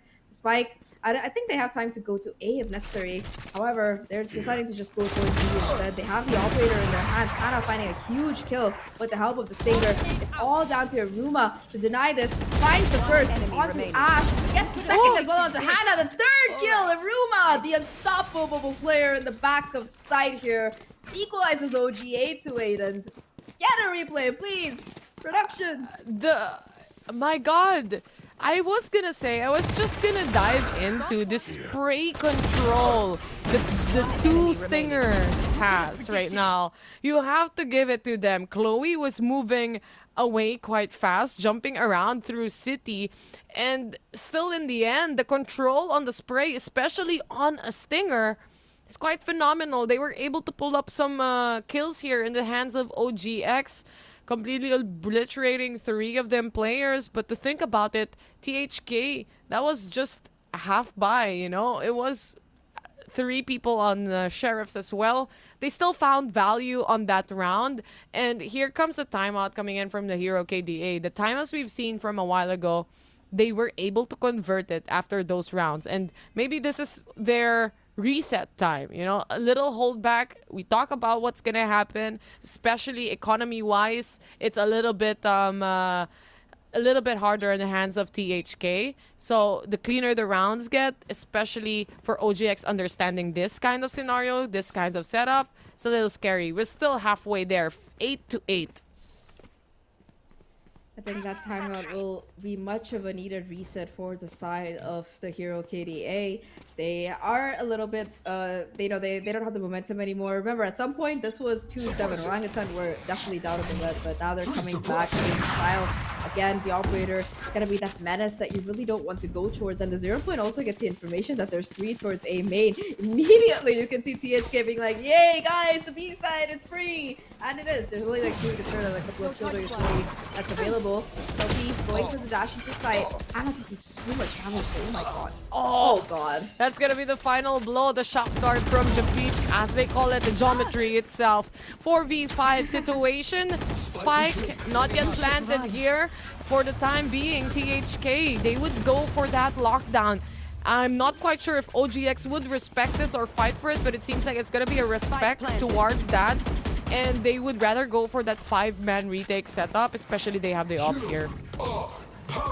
Yeah, no ultimates for them to really work with. It's gonna come down to these angels here. Ashton already being able to find the first one. The Casper tries to go for the knife, but it's just gonna be too much time being bought by these players. Chloe at least able to find 1 here, but no dismiss available. And just like that, that extra time that the lockdown bought THK, it finally let them get into those crossfire positions that you want ideally hold in a post plan. So for Orangutan, they've been fighting them inch for inch, not giving up any free space at all, but that lockdown, it changed things in that round. Yeah, they wanted to go in for the rush. They wanted to retake the site immediately, especially after the kill towards Hannah, just completely connecting the nano swarm. She took all the damage. At this point, you can call her the tank of the team because all those utilities being thrown at her, she caught it all for the time being. And THK, again, you saw how Snowkey entered rather. She sees the alarm bot, she doesn't mind. As soon as that pops as well, she would just clear on the site and just let the entire team follow up, especially Hannah is giving them intel anyway. 9-8 is what we have here, Zach. It's 2 teams rallying up like volleyball against the points that we have. We started, what, 8-4 for this second half? Yeah, we did. It's still going to be the comebacks though coming in, and very, very commendable coming out of the side of THK. They didn't lose 4 rounds in a row, but they took that time out. They were able to kind of reset, and now Orangutan, they're trying to do the same thing. They're 1 off of that lockdown for Iruma. We might be seeing that coming into play on this particular round, but Hannah also has that Hunter's Fury almost, just 1 off of that particular ult herself. So if that spike goes down, and she's playing somewhere far away, that is going to be a fun denial that they can get for free. Now though, it's going to be an A-site execute. 3 players for the crossfire here. Oh, Chloe and Twirly and Casper, all of them just mowing down. They're not even able to do any damage apart from some chips onto Casper here. Just like that, in about 5 seconds just left to RK and Y. Does find 2 kills already. 1v3.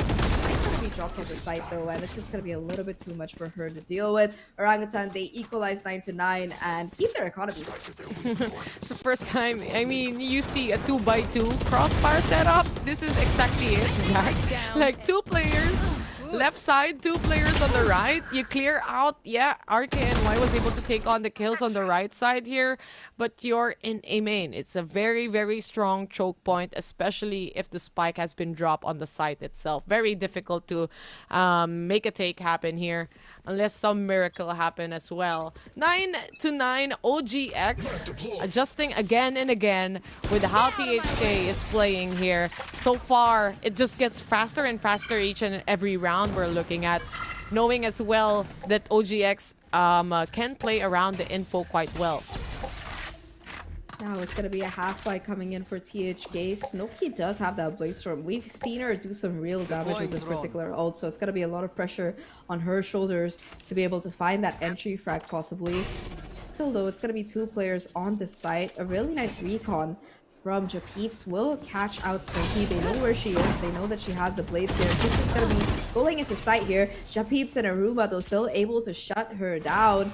And the remaining players, they still have to make their way onto site. Aruma caught by the 0 point with a precise angle, though. Gets that final shot as well with the swing. And unfortunately for Ash, not even be able to get that kill onto Japeeps here. Another flawless for Orangutan comes in. And they finally seem to have found their footing on this map.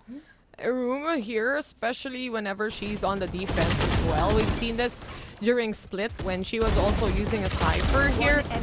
At that point in this round, she was willing to take on the knife. Like, yeah, I get detected, the traps is off, but can you actually answer the raw firepower I can bring to the table? Apparently not. OGX closes things off to a 10-9 scoreline. Good hold yet again coming in from the team members here. The crossfires just working out greatly in their favors. Now they have a lockdown as well. Can play for the retake scenario. And Chloe with the Empress up and online. A clutch situation can happen. You just never know. Now, though, it's going to be a little bit more of a slow play coming out of THK. They've tried that fast rush, and they've just been falling apart, honestly. Now, Snowkey, going to be the distraction. Oh my god, she doesn't check the corner. Might even be a knife coming in at this rate. Never mind, not going to be happening. It's just going to be RKNY holding down the fort, and Orangutan, they're not biting here. They have gotten the information that there is heavy mid-pressure, but aside from that, not much else.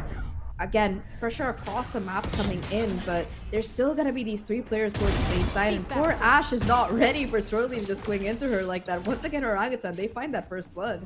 Even trying for the double swing, but not much needed, honestly, as Twirly shuts her away. And now Snowkey going sneaky towards trees here. Japeep saw them, though. Aruma, on the other hand, again, holding down the fort here for the rest of OGX. And the last remaining player to go down as well. Orangutan X here, Zach. So far, the more rounds we're looking at on the defense, the more it's harder for THK to take. Yeah, I think that Tash brought this up on the panel, and it was gonna come down to how well Aruma can really play that anchor well. She can play it pretty damn well, that's what I gotta say. On B side, it's Timmy the Turret and her utility. Absolutely massacring players. Between her and Japeeps, there's just no way they're getting into that site or mid. And towards A, like, don't even talk about A site. You have Casper, Chloe, and Twirly, the holy trinity, just shutting things down. And now THK, they're gonna be on an eco here. 5 sheriffs across the board, so I wouldn't count them out quite yet. They've hit some nasty shots in the past, but the pressure is mounting up. At one point, they were up 7-2, and now they're lagging 2 rounds behind. In fact, only 2 rounds away from being eliminated from Open 2, so they gotta be really careful. Entry is already there. The Jet is waiting patiently behind the smoke. Twirly already with a kill, and Chloe knows exactly when the timing will be right to hop out. RKNY, the only player yet again remaining for the team. We've seen her clutch time and time again, but can she do it with the Sheriff, half HP, and 4 people swinging her out? That's gonna be it as OGX closes the match point. 9-12 is the score. Match point. They look so much more comfortable on defense. Like, how do you play against them? They're constantly putting up pressure towards A main, so you can't really have a lurk player because Ash got caught out of guard a couple of times. They can't get into B because it's just gonna be Japeeps and Aruma chipping away with utility. You saw those shock darts kill and molly damages coming in. Now Orangutan, they have the lockdown as well as the Blade Storm once again in their arsenal. However, this is a round where the Hero KDA have to step it up. They have the rifles, they have the lockdown on Hunter's Fury. If they can find a couple of initial frags in the beginning to be able to set them up for the rest of the game, they might be able to make a comeback. They're only 3 away from overtime, and I know 3 rounds, it is a small number, but it's a very daunting amount when you're faced with 1 round away from elimination. One pre-fire, someone dies. Exactly what will happen right now as the players of KDA swings out. That's gonna be the retaliation coming in from Casper, hitting those 2 shots. 2-2 trade, not too bad. That's just nasty shots coming out of Casper. Really beautiful and pristine work coming out of her. That's gonna set her team up for an advantageous situation in this retake. Now it's gonna be that lockdown popped by the attacker Killjoy. Twirly dashes into side, able to find the first. However, it's gonna be too much for her to deal with in that 1v3. Make that a 1v2. Now THK only 2 rounds away from closing the gap, but it was a very expensive round for them. They spent not just the lockdown, they also lost 3 players, so their economy is still in a very rough spot. Yeah, very rough spot ever for the time being for THK for how many rounds already? 3 to 4. If I would say in the entire second half, they've been just rallying upon on an eco disadvantage, going up again with the Vandal play, and then obviously that would take a toll for the momentum of the team as OGX tries to close it off yet again. They have the operator in the hands of Twirly already. The timing so far, especially for OGX, when they hop out, when they fight, it's just perfect, to say the least. THK cannot even try to plant a spike any longer because of the raw fire aim power duel that they're looking at in the site itself. Just a bit too much for them to contend with. Now it's going to be a bit of change coming out of OG. No more initial A aggression here.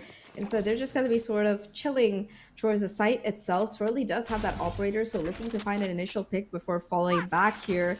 You do see a Lulu fall, getting those ult orbs into play.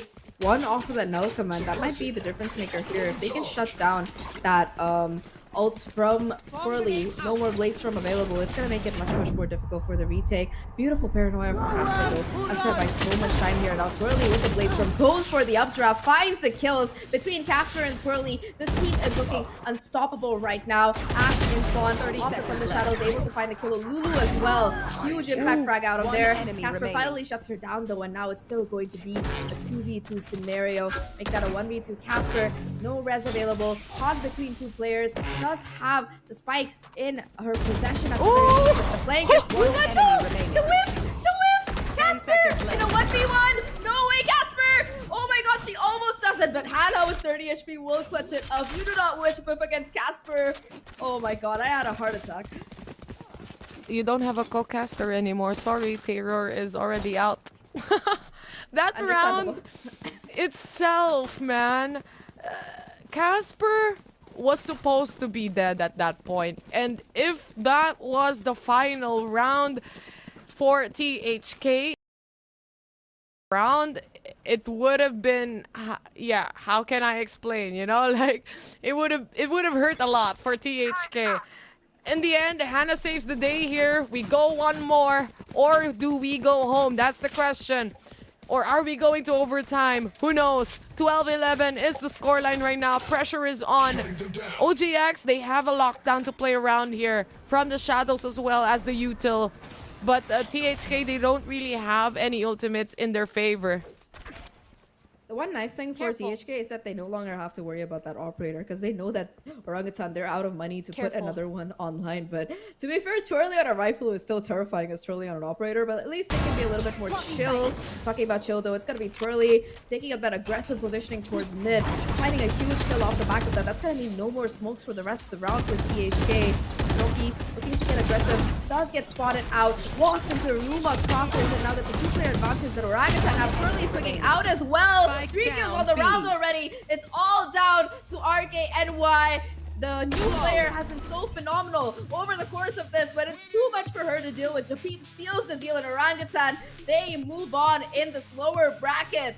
13-11 once again, but this time it's gonna be them the victors. The smile on their faces, you just get a discount. Going from an 8-4 Zahk in favor of THK, we managed to put it into an almost overtime even. Props to the side of THK here, but in the end, one should be victorious, and that is OGX. Though, Twirly, I have to revoke the Filipino card. The knife didn't hit, so I'm very sorry for that. No tondo for today. I have to revoke the Philippine passport just for today. Maybe tomorrow we see it again. But anyway, kidding aside, congratulations, Orangutan X. I mean, it was a very long match we looked at here. 3 maps that we had, but in the end, It's just nice to see beautiful Valorant here on the stage. Heading into our panel though to finally close off game number 1 here. We still have another series to go. Zahk and Tayrawr as your casters. Tash and Donut, how is it going in the panel? Oh, it's going great. Lots of heart attacks going on here for that match. Thank you very much to our fellow casters, Tay and Zach. Now, coming into that match, we have a lot to break down. It looked like in the first half, THK had everything in the bag. In fact, they were 4 rounds ahead of OGX. Now, we saw 5 rounds in a row taken away by Orangutan X until finally THK was able to take it back. What do you think happened, Donut?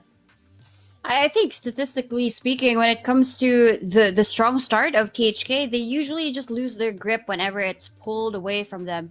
And I think Orangutan X, what they did so well during the time is just really play together. Those crossfires against THK, they had nothing against this specific team. And looking at how they played, right, Twirly at first during the first half, she was getting the kills, but not enough kills like 26 and 17 KDA. Her combat score just really took off during the second half, during the defense. She was so aggressive and she was uncontainable. Even Olulu, as a KO, could not suppress how much power Twirly did show during the second half. I think what's great about Twirly in the second half was more about momentum, taking it away from THK. And on top of that, I felt like she was very, very enabled by Japips, who was very, very eager or very, very good at providing her enough information that she needed to move around. On top of that, with Chloe's blind as well as Casper's, smokes, she's been able to get these phenomenal picks by either updrafting above these smokes or finding these nasty angles or just playing inside the smoke and just pushing out itself. It seemed like, there was a lot of, I would say, changes in the defense side for Orangutan X, where in one round it was a 1-4, which is having Eruma on B side and then all 4 on A. And the next round we had Eruma as well as Japips on one side and the other 3 on the other. Their lurks have also been very interesting in my opinion, because they would send maybe Twirly over coming in toward market, and then the other 2, which is Chloe and Casper, coming in toward main. So what do you think about these changes coming through in all the defense sides for Orangutan X, and why is this happening? I think the adjustments were made to just really provide and empower Twirly here, who is our MVP for this specific map. Because when it comes down to the information, yes, I mean, Japips can actively just send over the drone, the recon bolt, but information isn't enough. It's about the conversion of that kill, which really mattered the most for OGX. And Chloe and Twirly did so well playing together and really balancing out the map.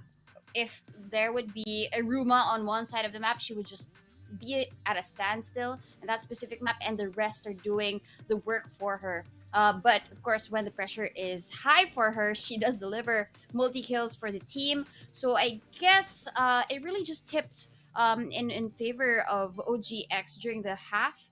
Statistically speaking, we thought that the offense or the attacking rounds would just be in favor of Orangutan, but it wasn't the case. Yeah, for now, we're going to be seeing another match later. Congratulations to Orangutan X for taking this one. Team SMG will be meeting up with FULLSENSE Sapphire. This is one of the most highlighted matches to watch. Don't go anywhere, because more Valorant coming right after this.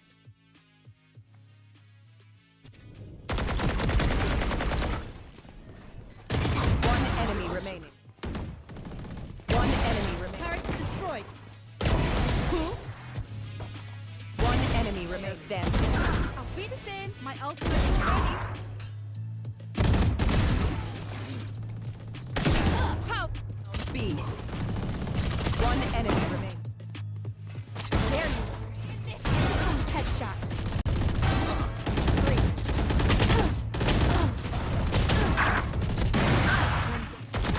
Enemy remaining. Spike plant.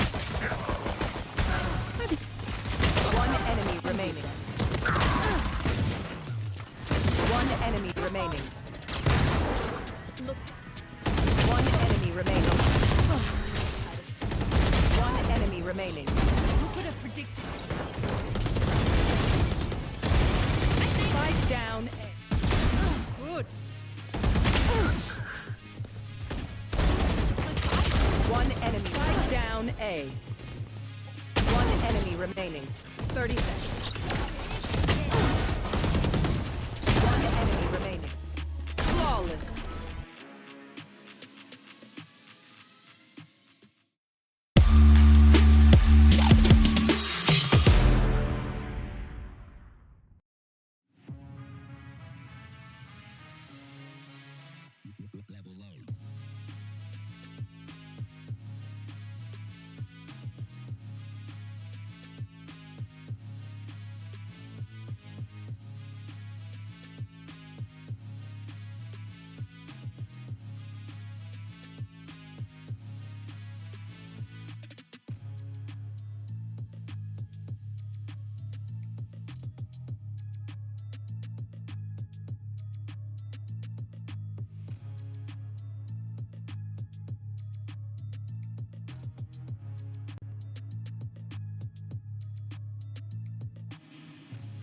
shot to death last night. Where's my cup of coffee? I was dreaming something bad last night. Can't you hear what I'm saying? One gunshot, and I forgot to look at you, to look at you, to look at you, to look at you. Two gunshots, and my thoughts. We're not with you, we're not with you, we're not with you, we're not with you. You were shot to death last night, and I thought of someone else. Didn't care about your life last night, at least less than about his. All our dreams were shot to death last night. I see the clock stand still. Nightmares at your heart sometimes, but this is unbelievable.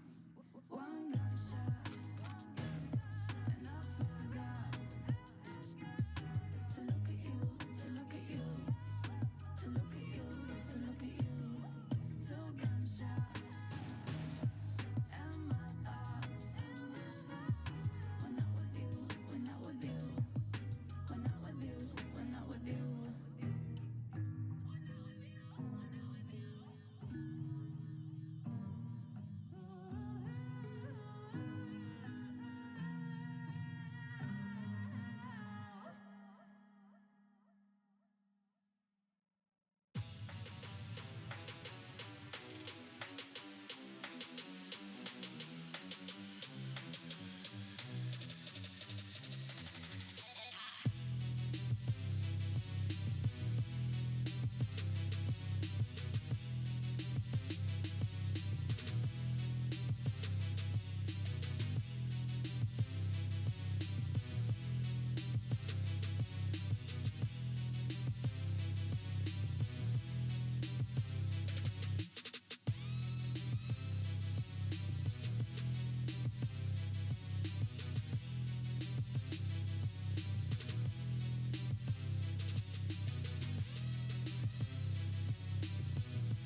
first series was nothing short of a heart attack, but now we are moving on to our second series of the night, and this is definitely gonna be a banger. It's FULLSENSE Sapphire versus Team SMG. Now we all know that SMG has been one of the firepowers, the firecrackers here on the on on Open 2, because if you guys remember, not only did they sign some of the best players here from APAC itself, but also the best, I would say, arguably the best duelist here in APAC, that is Aneri.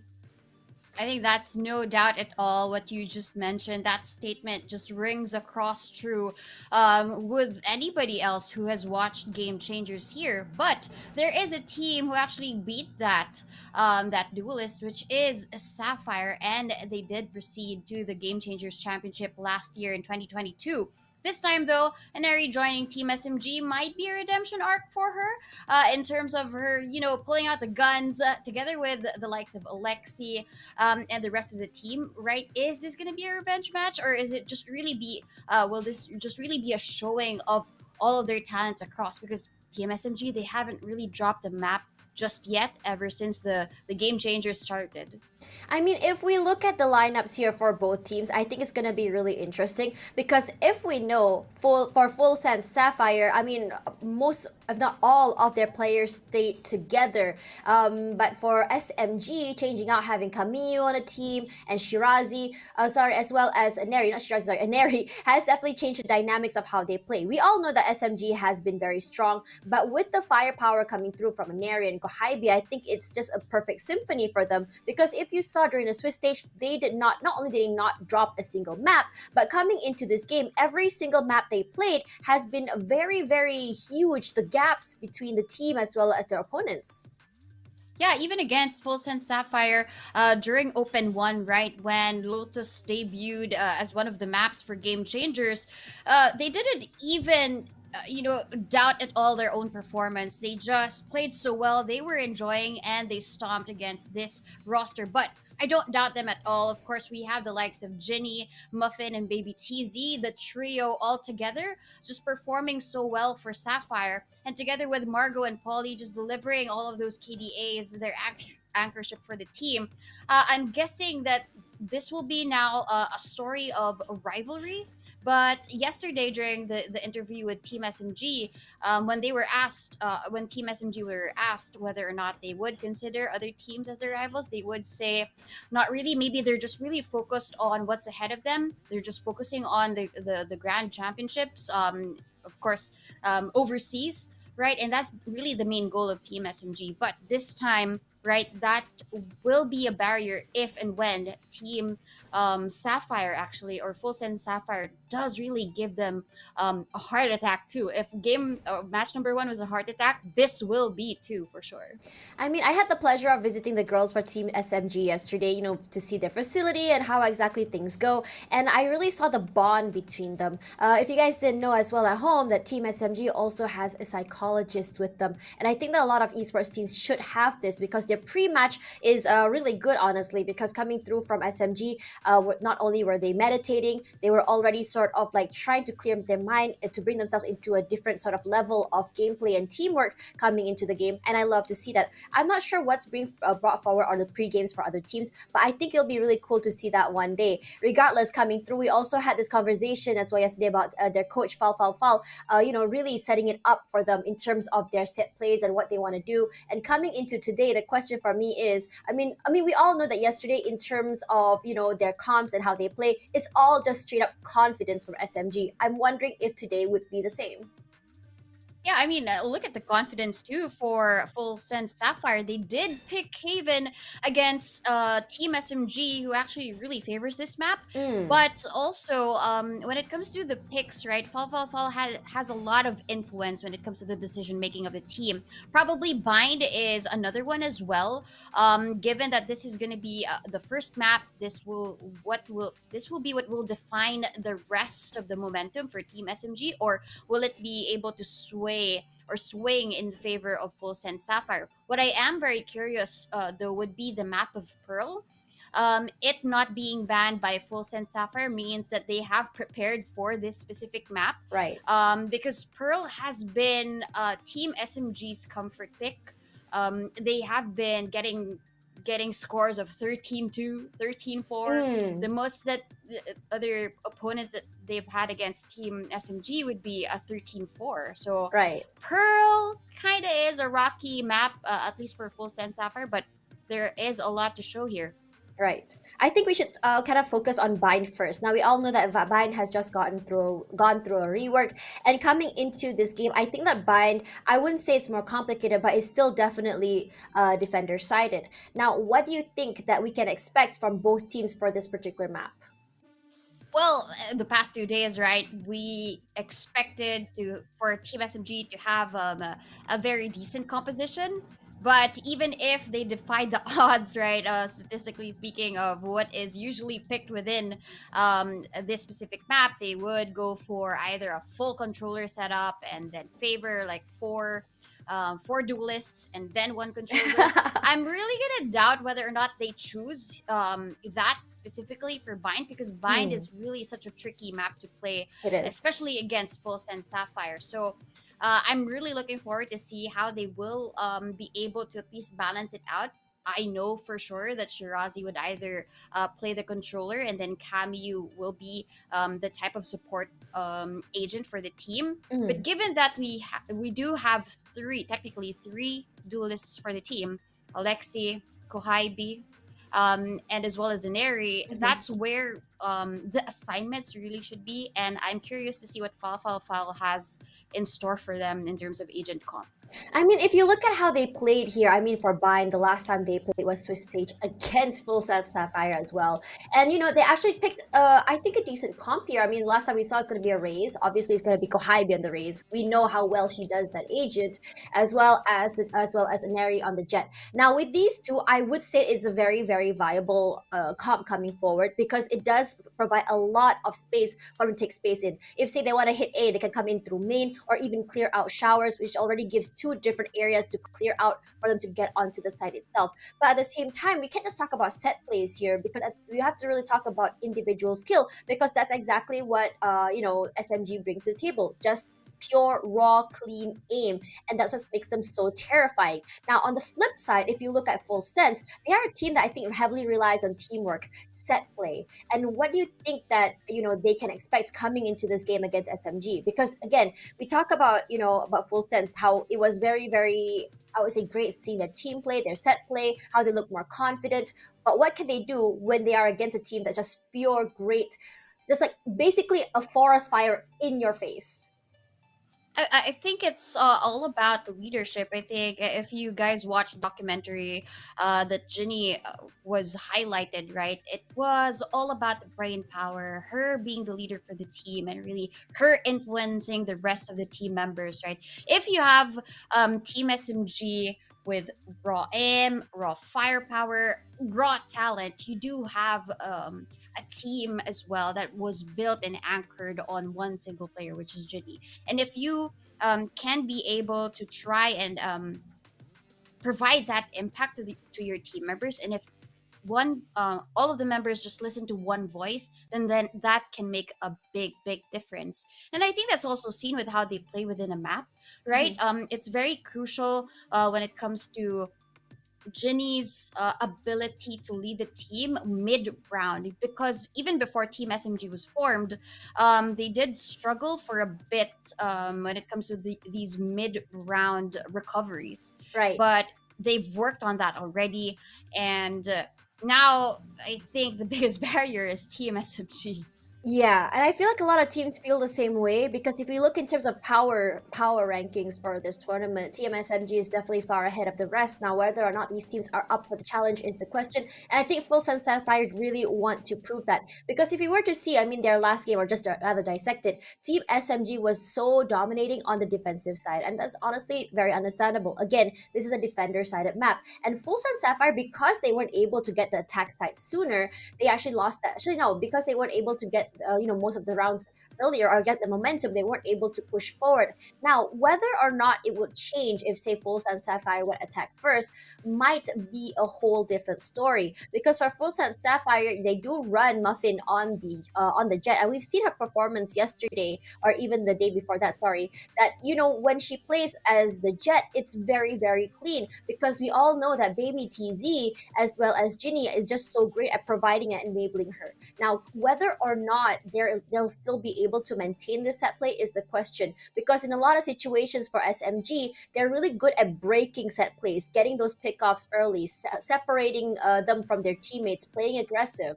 And I think this is something that I think a lot of our team FULLSENSE Sapphire, they have to really worry about. But now we're coming into the game here. Let's see if FULLSENSE Sapphire has an answer to SMG's very aggressive sort of play.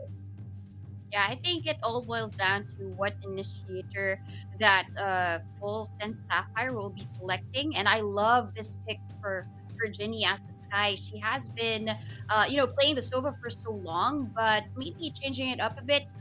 She does usually play the Sky and Icebox, but in bind, it might make all of the difference. And together with that double controller setup, I think control is what they want to yearn for. Yeah, but if you look at the flip side here for SMG, I think that they have actually swapped roles here, because Aneri and Kohibi, Aneri will be actually going to be the raise. Kohibi will be taking a step back onto Smoke, and Alexi will be the one on the Jet. Now, personally, I don't remember seeing Jet on Alexi so far, so I'm really curious to see how exactly this is going to be panning out. So I really honestly can't wait. So I'm gonna pass it over to our casters. Ready or not, Tayrawr and Zahk, on to you guys.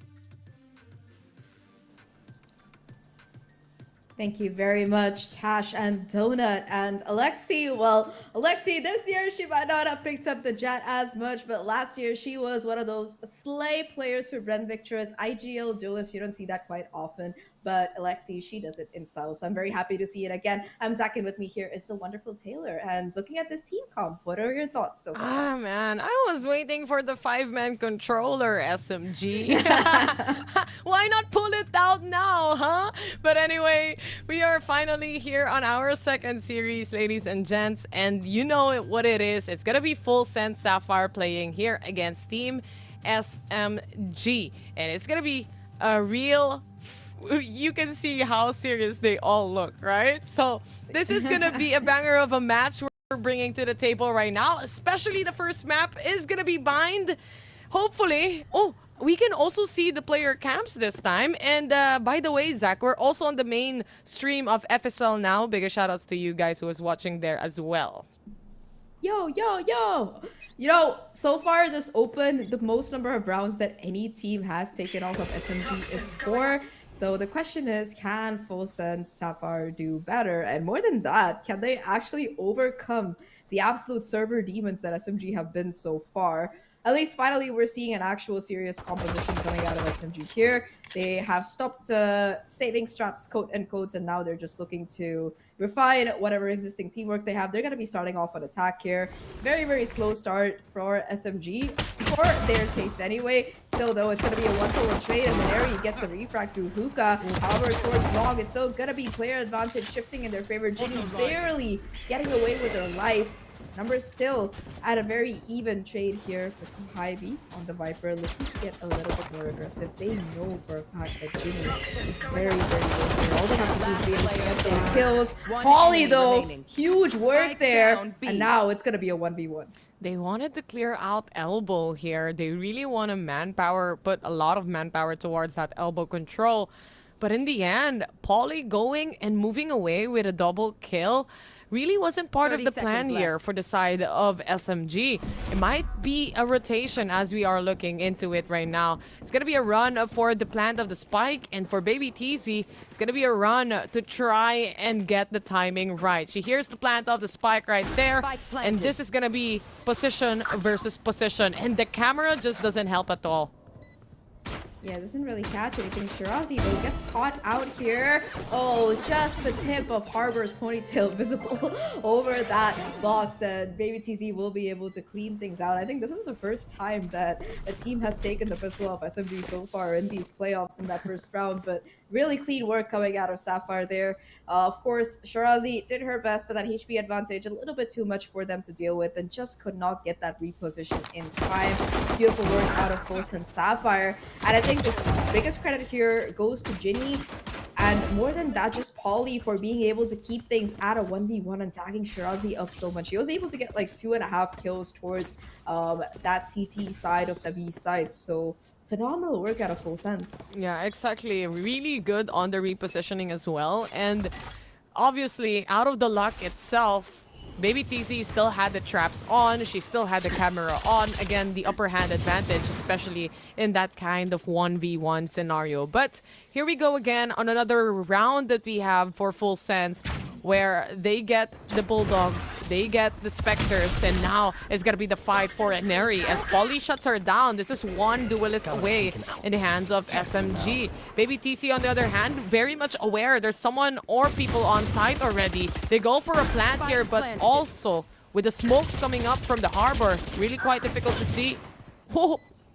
Oh my god, Alexi. That's the Alexi I know, with the Sheriff being able to get 2 headshots. She might not get the Tondo, but she definitely gets the Sheriff shots here. Now, numbers advantage in favor of the side of Team SMG. However, it's gonna be Alexi still getting a Sheriff shot, still making magic work, and Kohaibi with the wraparound denies the defuse. That's gonna be SMG stealing this anti-eco away with nothing but pistols. And Alexi, I don't know what she had before this game. I don't know if it's like some kind of extra caffeine or just adobo, like... but laksa flavor. It's a brand new sinigang mix. It's not sinigang anymore, guys. It's actually sinigang laksa flavor that they're trying out there in Singapore, wherever they may be. They're in Singapore, right? So, yeah, there. As we call it in Tagalog, just bring home some pasalubong or souvenirs, Alexi. Thank you very much. But Sorry, like you Malaysia. said, Zach, they managed to pull off the round that was supposed to be in FULLSENSE hands into their pockets here. So a little scary. Polly goes down immediately in the hands of Neri with that quick shutdown. That's a headshot though. Unfortunately, 145 damage, always the sad thing when it comes to Sheriffs at that range. Neri should be able to get healed back up here with the help of the overgrowth, so that's not going to be too much permanent damage, although she is going to be vulnerable to a second Sheriff shot. After all that commotion towards that A site though, they seem to have gotten a whiff of that gamble stack coming in, and now they know that they can just walk into B. They're going to be able to get in without too much trouble. No real clear presence here from the side of the defenders, and that's just going to be a free spike plant. It is going to be indeed a free spike plant here in the hands again of SMG. Now FSS, they need to retaliate. They need to react to this with their pistols in their hands right now. Genie still has one guiding light that is available, but they have to wait for the smoke, and as the smoke dissipates, there's gonna be that engagement. Muffin still alive and kicking here, but again, not enough damage when it comes to those shots popping in, and the whole, SMG team having the firing squad, you have to hit the shots. They did do a little bit of damage. You do see some nice friendly damage coming out of Muffin, but yeah, Vandal power in the hands of SMG power is just too much overpower for any team to deal with here. And now SMG, they're 2-1 already. Shirazi with the Reckoning online. It's been 3 rounds here, Taylor. What the? And on the opposite side, Baby TC also does have that Neural Theft ready to go. So both teams very close to a couple of pivotal ults here. Sapphire in particular, I think that Ginny, if she can get a kill or even an orb, that's going to be the Seekers for the retake available. And that could be so much value, especially if it's going to be like a 3v3 situation. If they do find the value, again, we are on a technical pause podcast brought to you by Zahk and Tayrawr. Welcome to the stream, ladies and gents, while we're waiting for this technical pause. Well, Zahk, to say the least right now, we are looking at how, obviously, first of all, how SMG is taking this series seriously as well. And you saw what happened on the first round, to say the least, on the pistol round that was supposed to be in the hands of SMG already. But obviously speaking, these two teams that we have, you cannot just discount that these are OG players here in Game Changers APAC. You've seen them time and time again. New org, probably new name, but in the end, same players we're looking at, and this is a pretty strong team that SMG is looking after too. Shirazi sees that camera, just destroys it. You know, traps here and there. Scout destroyed. Now the cascade as well. Instantly the Trailblazer gets broken. So that cascade, it could mean anything. People could be scaling up. There could be nobody behind it. Finally, it's going to go down. So there's going to be the re-clear coming out of the likes of Ginny and Baby TZ. But apart from that, not much else. Ginny is able to pick up that orb and get the Seekers online here. Already, almost half the clock has run down, so they're going to have to make a move pretty soon. It does seem like they still want to go for this B-side push. Spike as well making its way on towards the site, and that's going to be the key to W game their way forward. Still, though, 2 players inside Hookah, and that control has not been lost. Reckoning going to be invested to make sure that there's nobody hiding towards that backside or in any nifty corners here. And while Hookah is still taken, the site itself, SMG, they have it. Cannot see even the slightest idea in the site itself. You have a cove set up, you have the wall set up, but Muffin going really crazy here onto elbow, but in the end, SMG yet again. The positioning were there already, Zach, to say the least, because of all the smokes that were thrown in the faces of FULLSENSE here. They really had no clue where the post-plan positions might be, and even if they hop out, they're gonna be answered back yet again with more utilities. SMG, this is what we're used to knowing. They just do not miss any shots. And even though, at least to Muffin's credit, she was able to get one is going to be all that happens. And SMG, they are not only on their way to building up a significant lead, they're also really building up their bank here. 5,500 in the pocket for Kohibi. Remember, this is a player that went 29-1 yesterday in one of the games. So Kohibi, this time around, does have a little bit more deaths, but still looking as dangerous as ever. And it's just going to be firepower across the board. Now, remember here, SMG, they won last open 23 maps in a row, and that was without the additional buff of Inner joining the team. Now, it's just going to be Frag Central here as they take that A site, rushing forward, just pistols in the hands of these players on the side of Sapphire, and there's not much that they can do. Seekers invested as well, and that's going to trigger a CT push. Alexi not finding the kill, will be forced to fall back, but already SMG, they have so much space. The aggressiveness you can just show, and you can just see Lexi just getting mad here. I think she's hungry, but nevertheless, Polly hops out as well. And Eri goes for the kill right now, and Ginny goes for the trade. There's still a Blade Storm in play here, but it's not going to be enough. And Eri tries to shut them all down with the help of Shirazi. It's a clean-cut round again for SMG. They lost 3 players here, Zach, but nonetheless, the round is theirs. Oh, I have missed seeing Ineri. Like, I feel like she's one of the most precise aimers in the circuit, and it's just the real it's just queen. The real queen. Slay. I mean, to be fair, Queen Slay, yeah, it's just another day, another slay for Ineri, let's face it. But honestly, SMG, the squad, they just look so pristine when it comes to coordination. Sure, a lot of the games before this has just been them taking head-on-head duels, but this game, they're really showcasing the strats that they've been working on. Like, for example, in that previous round, the B-side take, the awareness from them, like, yeah, they don't have hookah control. They put up that Viper smoke. Harbor utility comes up as well. They get the plant, and they immediately push for elbow to try and catch Muffin off guard. And that just creates more pressure for Sapphire because they have to keep their eyes on CT as well. And again, the same. It's just been so much control on sites exerted by Shirazi and Kohibi, wrapping around, finding these timings, and Sapphire, even though they're in a situation where it's like a 5v5 retake, it's just been so difficult for them. Now, though, they finally have a chance to start things off with early kills, because guess who has an operator, Taylor? Oh, never mind. She baited me. She baited me. She baited me. Zach debated, guys. Psych. Not fair. Psych, as they would say it here. But they're still thinking twice about that operator setup. You never know. At this point right now, SMG, though, again, if you pull out a composition like the Harbor Viper setup, you have to get the cues right. As soon as the wall of the Viper goes down, might be seeing another cascade coming in from Shirazi, for example. But again, it takes a lot of precision when it comes to timing to pull off this double control setup. And let's see if SMG has enough. I mean, you have the foundation already for SMG, but has it been enough? The timing and everything else. 4-1 again. Maybe a trailblazer out to try and see who's hiding in the corners. They know it's gonna be a crossfire here. We're using up utilities just to push them out of their comfort zones right now. It's only one. Baby TZ needs to answer back here. Showstopper right in front of the face and completely diminish onto that spot. There. I feel bad. Baby TZ was trying to make a play there.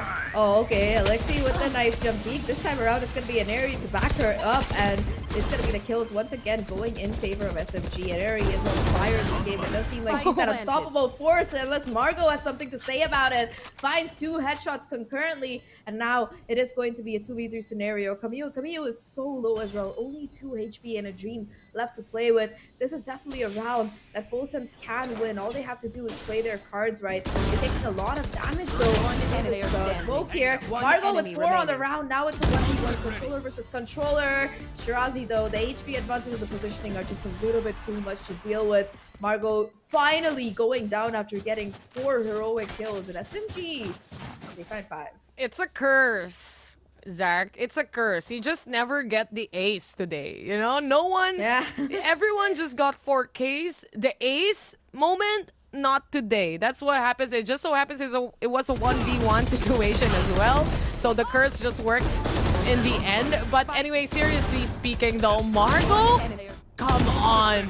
That swings, not only the shots connecting for the first person, but actually the spray control and transfer towards the next possible person to kill. Completely there. She is on fire right now. And it's a little scary to think of, especially how about the other players of FULLSENSE once they gain full control of the map yet again.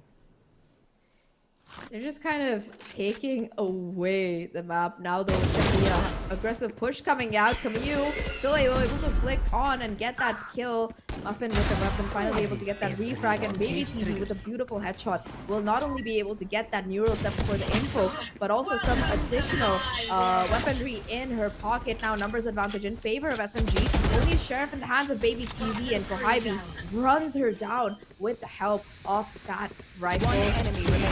Flame coming in onto Kohibi, and you just don't walk into her Viper spit like that. You just don't do that. Kohibi just mows them down once again, and SMG, they find sticks. I know that was an eco round for FULLSENSE, but it definitely looked doable until Kohibi said, "Stop right there! You are under arrest." No entry, no ID, everything you can think of, even an exercise up until the very last moment, you know, just trying if her knees are still okay, just a little crouch here and there. But anyway, 6-1, SMG so far, they have a one-sided match that we're looking at here, but to think about it, FULLSENSE is also not doing bad on their economy rounds. The shots coming in from, for example, Baby TZ and even Polly and even Margot. You know the good foundation of VALORANT is there. It's just more about reacting to how SMG is also reacting. And so far, SMG just keeps on winning the rounds as well, especially with the help of those a lot of smokes, by the way. It just takes coverage for them to really open up a site.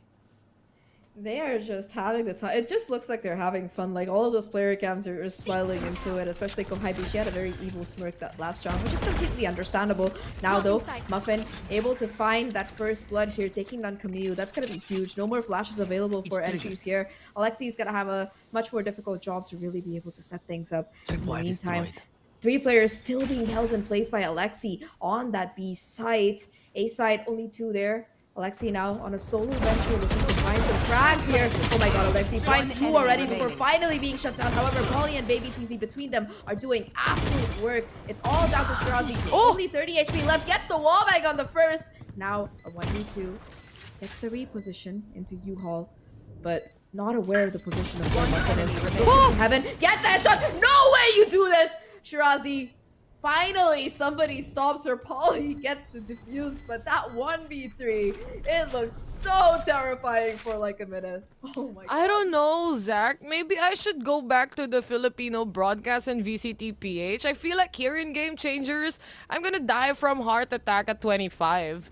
So many things happening, so many rounds where you think it is a 3v1 and in the end, the other team or the other player can still clutch it. But in the end, you can still see that obviously having that manpower, extra advantage towards the people you have on the site as well really helps a lot, no matter how clutch the player may be. You saw the entry with Alexi. She was looking for one. She managed to find two. But then something is happening on A site. Like complete destruction in A site. They tried to set it up for them to really take it. But in the end, they were just overpowered here by FULLSENSE. Finally, the rare timeout coming out of SMG, and this one seems to be a serious one. Before this, they've been kind of like them being 11-0 and still taking a timeout. But for once, it's going to be something that they're considering. How dare you not win that 1v3, Shirazi? But overall, last round, it was an indication of what FULLSENSE and Sapphire are capable of. You saw them being able to hold down, and of course, that A side hold coming out of the likes of Polly and Baby TZ together, with Muffin finding those initial frags. That's the kind of potential that they do have. Remember, this is the team that did represent APAC at that global championship last year, placing in the top 6. Now SMG, they look to take their slot this year around. And Aries said in one of the promotional content that FSL put out that this is her year. Her goal is to debut, have her international debut, and I feel like this is one of the few teams that could possibly stop it. Unlikely, but possibly. Well, you just never know. It's still a long way to go here anyway in our open. And nonetheless, it's the first map that we have currently. Again, I truly believe in this roster that FULLSENSE has, that they have more than enough foundation of professional playing in VALORANT to really take rounds here and even maybe a series away from SMG. But anyway, Muffin already for the first initial pick off here towards Ineri. They have a Blade Storm up online if they want to use it. Margot also has that Orbital Strike, but it seems like it is going to be a waiting game until they want to try a retake. Now they have the plant down. They have to make this retake work out, but so far it's just going to be 1-for-1 trade. Numbers have gone still in the favor of FULLSENSE here. Margot's Orbital Strike finding the final kill to boot, and once again Margot has been just so impactful on this particular map with not just the utility but also the raw frags. And despite that timeout, Sapphire, they're still able to win this. They realized that if SMG, they try to go in for the retake, they have quite a bit of utility to work with, and just that patience coming out of them, that change of pace, that adaptation that Sapphire have made, it has served them so well over these last couple of rounds. I mean, especially when you set up the site like that, you have all the high tides coming in, even a cove. It's very difficult to really engage on a fight immediately while they try to plant the spy. And for FULLSENSE right now, they would rather go for the retake where everything dissipates already. At least they have that opportunity to actually know where the players of SMG might be. They don't want to be caught in surprise here. But other than that, getting initial pickoffs is very, very essential for FULLSENSE. And that's why you can see them really trying to get aggressive positionings, especially here in A Cubby right now. And if they manage to get a kill onto Kohaibi, it might be a domino effect all throughout. And that's exactly what will happen right now. Again, Muffin finding that first blood. That's going to be 3 rounds in a row where she's managed that feat. And now you do see SMG trying to go for that showers control instead. But again, Sapphire, they're so quick on the reads. You know, they've been kind of holding onto that position for the last 2 rounds. And now they're happy to adapt and switch things around here. You see SMG repositioning to try and go in for this B-side hit, but there's just so much oppressive utility lying in wait for them.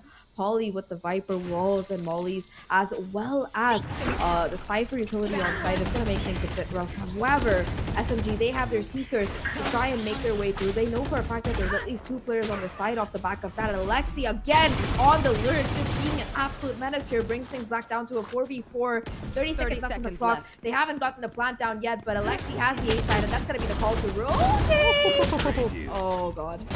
Well, caught off guard. That's going to be Alexi going down already. They take advantage of the verticality of the positioning here onto Heaven. Shirazi, though, like they said, she never misses the shot. Let's see if it happens now. Baby TT shuts her down. Showstopper to the face. And that's towards Baby TZ. 2v1 situation. They go for the heal here. Kamiyu and Neneri just holding down the fort when it comes to Lamps. And that's going to be Margot for the first kill. They go for the molly and tap on the spike. Margot, though, is she going to continue or just halfway there? Oh, no! That's going to be Margot hearing Kamiyu out. Outplayed it is Zahk. Easy old dog now. Oh, that was so well played by Margot. Again, like, finally she's able to shut things down. It's been like a couple of rounds where she's been getting like 3Ks and 4Ks and not able to close out the round. But this time she doesn't. Playing that 1v2 to absolute perfection here. To be able to stake down half the spike and just hearing that sound cue to get that final kill. Really, really good work coming out of Sapphire here. Looking much, much more confident in their play. Sure, they lost 6 rounds in a row, but they got 3 back. And now they have that neural theft once again, as well as the Viper Spit to work with. Economy finally looking a little bit dicey for SMG. If Sapphire can win another round, we might actually see SMG forced into an eco.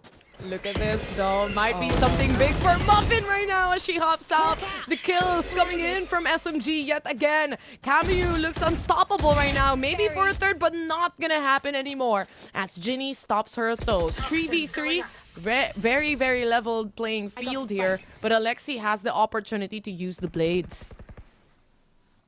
And Neri gonna be the one left towards this A site right now, where there's just so much defensive utility here. The Viper's pit towards short, the Stripwire as well to boot. And now that she's created that presence, that pressure towards shower, the rest of the team, they're trying to figure out if they can really make their way back into this. Hoping perhaps against hope that Polly might have fallen back, but no, Polly is just like, I'm not moving from this position, guys. You know what? I'm gonna hold down short. Good luck if you want to take the rest of the side, which still seems to be SMG's plan. Oh no, Baby TZ peeks for some information, just walks into an Ares crosshair, and that is gonna be Heaven control taken to boot. The spike itself is gonna be planted towards the backside here, and despite Polly playing in this angle, she will be forced to wait for her teammate to try and get a crunch in. Not only that, though, she rotated all throughout, and it's going to be a showers hit for her this time. It might be a good repositioning, too. So, to say the least, this is still a workable retake scenario for FS if they get a kill. Oh my but God. Ginny already getting dinked here. 21 HP remaining onto her. SMG, they're quick on their toes. They know exactly where they're going to look at. They know exactly what positioning they would be in. 7-4.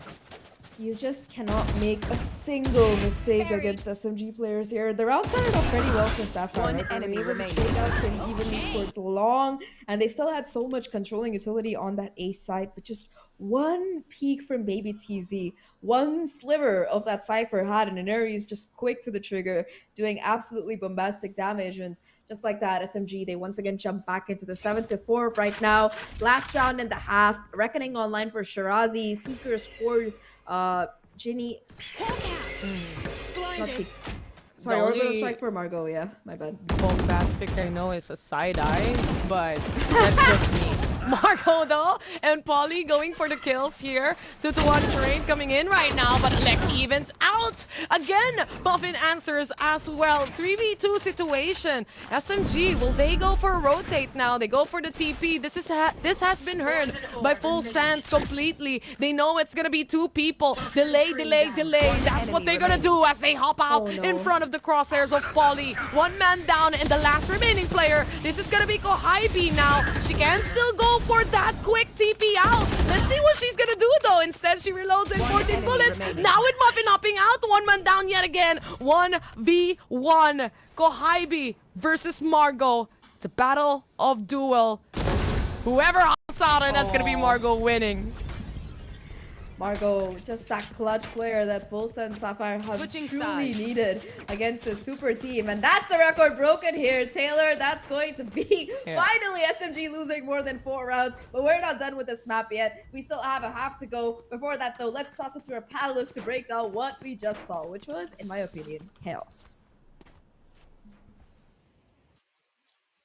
Chaos are not, but the thing is, we are seeing such a close half here between SMG and FULLSENSE Sapphire. Well, everyone thought that SMG will still be stomping around and just running everyone over. FULLSENSE Sapphire had something to say about it in this 5-7 half. There's a lot I want to highlight here, but first of all, I really want to talk about Margot's performance from FULLSENSE Sapphire. She's been such a game changer for a lot of the rounds coming toward the second half of the first half, and I think that her clutches have been huge. What do you think, Donut?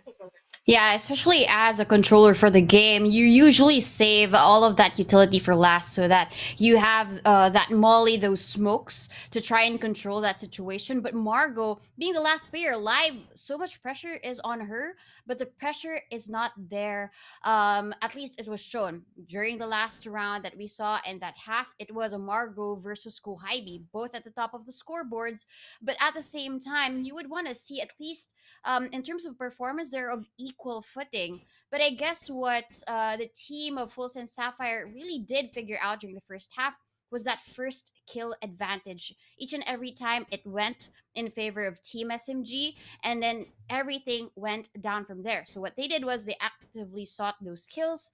Once they get the kill, now everything went in shambles for Team SMG. So now a 5-7 scoreline is really something beneficial for FULLSENSE Sapphire. So let's see if there are more rounds to be lost by Team SMG. Okay, let's see how it goes now because we're about to start a game. Now, I really want to talk also about how the rounds have been pretty close because in most of the rounds at first, it seemed like it was so one-sided until FULLSENSE Sapphire knew how to play the game. It was a lot of lurks, there was a lot of watching the backside. We do see Alexi really, I would say, kind of like moving around and trying to stop those lurks, but it has been caught off guard by Ginny herself. Regardless, as we go into the game, let's see if SMG can bring this forward or we'll be seeing a round taken away by FULLSENSE Sapphire. On to you guys, Zach and Tay. Second half here, Zach. 7-5. Record has been broken already. All throughout from Swiss up until here on the stage we have an Open 2. And like I told you, look at this first half. I really actually believe that right now, in this Open 2, FULLSENSE Sapphire is one of those teams that can go up against a team like SMG. I mean, I think so as well. They have been one of the most hardworking rosters that we've seen over the past few years. And the thing is, they're a team that does not stop the grind, right? For 2 years, everybody said, yeah, nobody could beat Alter Ego. They're winning everything. And then these guys are just like, yeah, we have something to say about it. You're not. Now again, they're looking to replicate that feat here. SMG though getting aggressive towards this B long area, already able to find not 1, not 2, but 3 kills on the round. And everybody who got tagged up is just getting healed up by Camus. So it's just going to be overwhelming damage once again to Sapphire on this pistol. 2 players left, Baby TZ and Polly. They still have the spike. They still look fairly healthy, but it is going to be a very difficult round for them to get back in. They have to find a pick right off the bat. Shirazi's position getting spotted. The Maul one quite going as expected. Shirazi's still able to hold down the angle, and now it's just down to that 1 player. Polly finds 2 kills though. Suddenly this looks very much doable. The jump peek as well. Just quite a bit of damage to Kohibi. The Kohibi is able to strike back. 13 HP is all that Polly has to be able to try and close this round out. And instead of taking the TP after her, SMG decide, hey guys, it's a 2v1. Let's just try to play for that instead. Polly gets the plant down at the very least, better position. Alexi, sharp as ever, gets that kill, and it's going to be SMG getting to 8.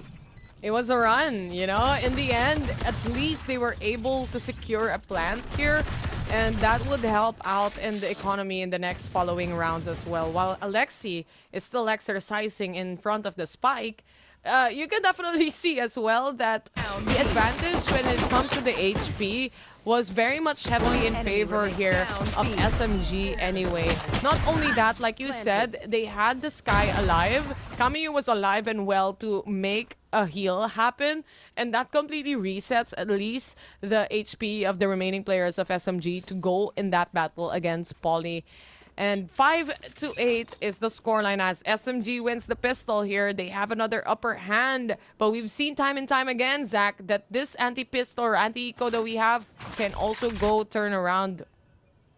Yeah, it just happened in that last half here. And honestly, with the kind of aim that these girls have, the sheriff shots are almost as deadly as phantoms and vandals in their hand. This time around, SMG, they contested B long. They're happy to just play kind of from the back here. Camus investing that Trailblazer, spots out 2 players, which is going to trigger Shirazi to put down her utility here. Hookah is not going to be contested by the players of Sapphire until now, and Eri watching. It's going to be Spectre on the ready, and Baby PZ is just not able to really do anything there. Instant read to rotate and reposition coming out already. This one way though, Kohibi being such a menace. Everybody tagged down by the poison orb. It's just Kohibi running that farming simulator. 3 kills on the round already, and SMG, they pull off a flawless on the Eco. You go rotate at the same time. That set up already from the Viper itself has been there since round number 1. So Kohibi, her expectations knowing it was a TP out, it was everyone just running through showers here, just hoping and praying that they see someone, they tag someone, and maybe get the plant of the spike come in. But that didn't happen at all because Kohibi was patiently waiting on the corner. 9-5 is gonna be the score line here. One more round, Zach, to get that double digit. And FSS so far, we've seen rounds being closed off by SMG, but it's a very close fight still. Yeah, 5-9 is not that bad, and now FULLSENSE, they have their full buy coming in. If they can win this, they're going to be right back into the series. Alexi tries to go for the peak, takes a little bit of damage, but will be able to fall back to safety. Kohibi still being an absolute menace with the Spectre here. Oh my god, Alexi with the Sheriff. Kohibi as well. 2 for the price of 1. Polly and Ginny, though, they're able to trade out, and things are back at even numbers. Spike will finally go down, and SMG, they have to retake. Yeah, the spike here again going in for the heal. That's gonna be Polly fully healed, not really fully, but 7 HP down to 100 there. 3v3 situation. And Eri, again, this is gonna be a double trouble coming out. But then the reload caught off guard. Camus on the action though will take everyone away. And again, a round for SMG. Camille will, Shirazi and Camille, they're able to do it between them, pick up these upgrades. Camille gets the defuse as well, which will give her the Seekers for the next rounds. And that is a round that FULLSENSE really needed to win because it was their full buy. They invested quite a bit, and now they should be able to have a very awkward half buy again. It's going to be a timeout call by them. Good call, honestly, because SMG, they are only 3 rounds away from taking map 1. This is their pick, to be fair. We might see Haven be something a little bit more comfortable for FULLSENSE, but nevertheless, SMG, they're a very momentum-based team. You just do not want to let them steamroll. Yeah, especially SMG already steamrolled through the first half here, which is probably one of the attacker's side is very difficult, especially here in Bind when you can't make an entry happen, right? So the setups just perfectly aligns for the side of SMG. Again, it looks unstoppable knowing like imagine being thrown off by multiple smokes coming in from a Viper and then a Harbor as well. So it can phase you as a team, but at the same time here on the defense itself, it seems like FULLSENSE when they have that duels as well, they get good trades here, but it just so happens SMG and their rotations as well just coincides with the timing and the perfect timing that FULLSENSE wants to do. For example, a TP going to A, pushing showers. SMG is not phased at all. They don't hyper rotate. They don't overextend. Yeah, they're just having a blast here. Honestly, They're just it looks chill. like they're just chill. They're just. It looks like they're just playing a casual game of ranked, except that it's not as toxic as my ranked games get with some of the teammates we have. But that's just me and my luck. Either way, though, once again, FULLSENSE they're looking to take a hit towards his A side. Alexi does have that operator, still finds a kill, holds down the position despite how far Muffin has gotten into side. Polly though there for the trade, so that's still gonna be a 1-for-1 for Hybe though. The anchor for this U-Haul area, having to watch both sides. It's going to come down to timing here. Not quite going to be able to find it, although Kohibi will take a little bit of damage from the mollies. Now Polly stuck in the corner, hit by the Trailblazer. So much utility just being thrown at these ladies, and it's just going to be trades coming through in favor of SMG. Once again, Muffin in a 1v2. Coming is low, finds that first kill, but Kohibi, as always, impeccable recrab. Look at that smile, look at the celebration. Deserved, honestly. Yeah, and in the end, she thought she defused the spike, ready to run away and get the op for Princess Alexi, the master. Going back again towards the hands of SMG here. I have a question. What? Does Alexi still have her Filipino passport? Because last 2 days it's been failed tondos all the way. I'll think about it, Alexi. If she allows me to call her princess, why not? First name Princess, last name Alexi. Here we go. SMG so far, very much on their side here, heavily in their favor. But FSS, again, stuck in an economy, brutal economy for the entire games, or the entire first game we're looking at here, Zach. Yeah, it's just the SMG that we've come to know and love over these last few games. Once again, Alexi with the operator tries to go for the peek onto Muffin with the knives. Oh my god, that's a whiff on the Blade Storm. Very, very unfortunate. How is Alexi still alive? Finally going down, but Shirazi is there for the trade, and that was the only real weapon they had. Blade Storm, they do have the spike down though now. They're going to be investing the Sniper's Pit into Blake O'Hivey. Spots out the position of Judy. The facials throw it at her. This is so rough right now. And Neri, the spam through the smoke to get that final kill, and that was just Margot. A 1v4, and Neri takes her down. The first obstacle is going to be where she falls. A little bit of tactical crouching for celebration, and SMG, they get to match point. Alexi the Turbo Man, number 1. Next Turbo Man on the other side is gonna be Kohaibi. Everyone's just having fun here for the side of SMG right now. You can definitely see the core foundation of this team is really good on the trades. They actually managed to pull off a kill here and there. Even if you see Muffin, for example, trying to go in on the site, executing a site, she knows exactly how a jet plays. She's a jet herself. She knew that this jet wouldn't come out of the smoke and instead wait for the other teammates to pass through. And in that case, she would just rather focus on those enemy players that would pass through next compared to Muffin that is already on the side. Anyway, SMG, they're just 1 point away. Yet again, another kill for Princess Alexi.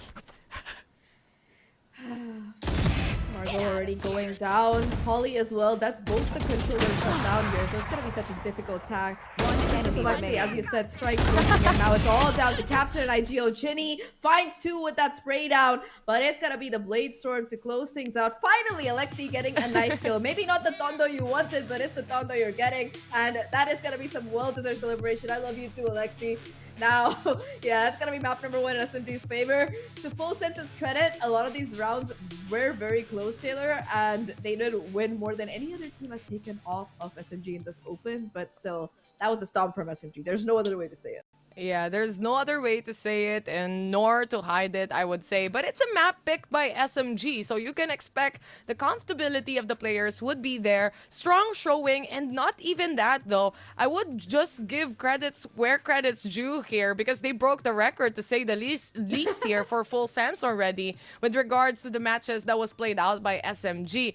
That is just the start though. This is map number 1 we just saw, and map number 2 is coming up really soon. But before I pass it on to the panel, Alexi, can I see the Cupid TikTok after this match, please? Thank you so much. But right now, we have to pass it on to our panelists to talk about the first game and also to introduce you to our second. Tash and Donut, please do take it away.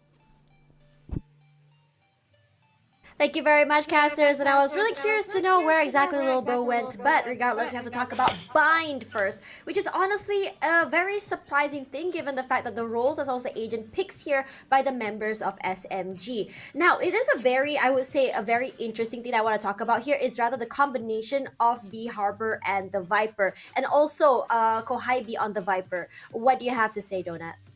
I think Kohaibi played yesterday as a Cypher, and even if she is a Viper now, I think she delivered so well. I think the perfectly timed snakebite, and I recall one round wherein there was a swarm of FULLSENSE Sapphire members over onto the site, but she kept her calm. She just waited there towards U-Haul, and then everything else was just timing for her when she had to strike back. And it is no surprise at all that for Team SMG, we have the MVP, which is Alexi. But you know what? The kills are evenly distributed. Alexi with the 18 kills, but if you take a look at Aneri's score at 17, Shirazi at 16, Cameo at 16, Kohaibi at 17, it all just boils down to Team SMG being individualistic when it comes to their plays, but playing as a team and using all of their utilities for each other. I think this is the best possible way to describe Team SMG now. But for FULLSENSE Sapphire, we see a bigger performance from Margot with 15 kills, and their controller performance from her was just stellar. But all of the all of the stats for Team SMG now in favor. Well, look at this. Everything highlighted for Team SMG. Yeah, I mean, when you look at Team SMG's plays, I think, I mean, yeah, I have to agree with you. It is individualistic. It's all about how they are in terms of how they played. I think they were very comfortable with leaving Kohaibee alone on a side and stacking 4 over on B. That's number one. Number two, you can see certain rounds that they are so confident. They're confident enough to even walk out into B main and challenge them for that space. They completely deny the areas. Now, there are a few rounds that I think that comes very, very close to the point that, you know, the record was broken on attack side for attack side, for SMG. And I think that for you know, it shows that even though team of FSS was able to take the lead, it's not a lead, but comes close to SMG when it comes to the game or second half. It really shows that on the second half they already knew how exactly to execute, exactly how to hold. And in the end of the day, it's all about that space denial and the space taken by SMG that's really just catching them off guard. How many times did FSS try to go for the attack or try to go for the execute, and they were caught off guard in the middle of their trying to get onto site, and then they rotate, they pivot out, they teleport onto the other side, and then you already have Kohaibee pretty much set up there and running straight into her one ways. In this situation, I think it's just great reads for SMG in general. It's not a lot about like just individualistic plays, excuse me, but also rather how exactly they play and think for themselves as a team. Regardless, as we go into the second map after this, it's gonna be a good one because it's gonna be Haven. So don't go anywhere. More VCT Game Changers APAC 2023 coming right for you.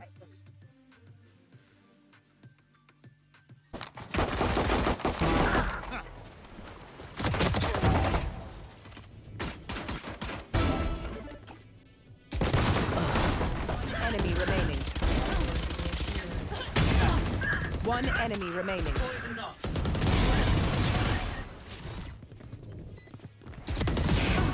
Grounded. On the money. Spike. That's 3. One enemy. Ultimate ready.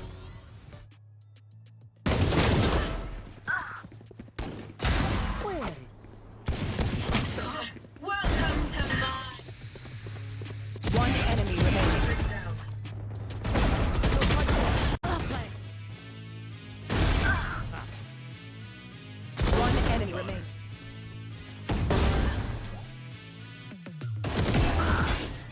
One enemy remaining. One enemy remaining. Spike down B. Planted.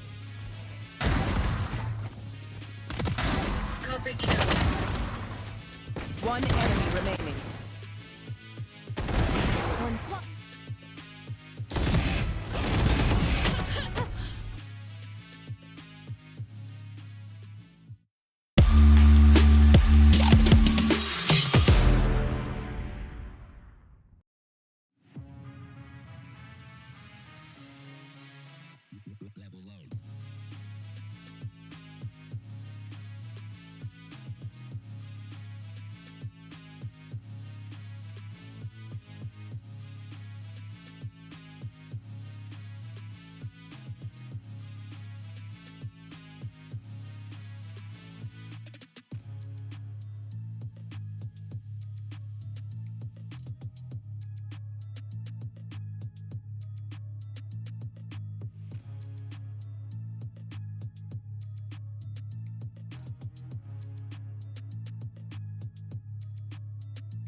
While the record has been broken here on Bind for Team SMG, but they still do take the W. Now coming into map number 2, Haven, which is the pick of Team FSS. Will they be able to take the point back? Tashbunny here alongside Donut, your analyst. Now for Donut, what are you expecting to see from Haven?